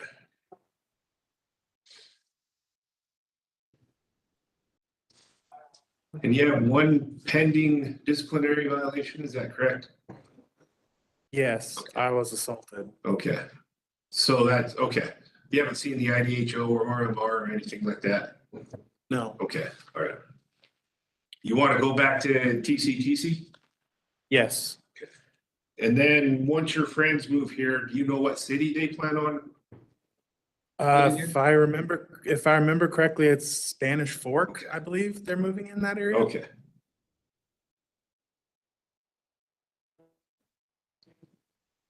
And obviously you've heard that there's 2 warrants for your arrest in Ohio. Yes. Okay.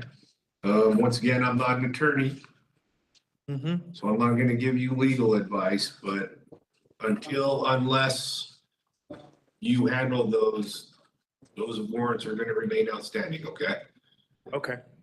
So if you want to contact the court, once you're released, contact the court in Ohio, you can. If you don't, you don't have to. If you want to contact an attorney, you can. If you don't, you don't have to, okay? Just know that if you ignore them, they don't just disappear. Yeah. Okay. Is there anything else you'd like the board to know? Just that I was hoping to get out before the end of April because that was the deadline to retain my job. Okay. I don't know what's gonna happen, okay? Obviously, no decision has been made. The board makes the decision, so I don't know. Okay, it is a possibility, but I don't predict what the board's gonna do. Okay? Okay. Yeah. With that, Mr. McGinty, here's what'll happen going forward, is I will type up my report and I will submit it to the board this week. Takes 3 out of the 5 board members to agree to make a decision. Once that decision is made, they'll notify you in writing through inmate mail. If you have friends or family who want to know what the board's, the decision is, they can check the board's website. It'll be updated as soon as the decision is entered, okay? Okay. All right, thank you, sir. We will conclude this hearing. All right, thank you. Yeah, thanks. Thanks, Gunnison. Thanks, Nick. Thank you, Ray.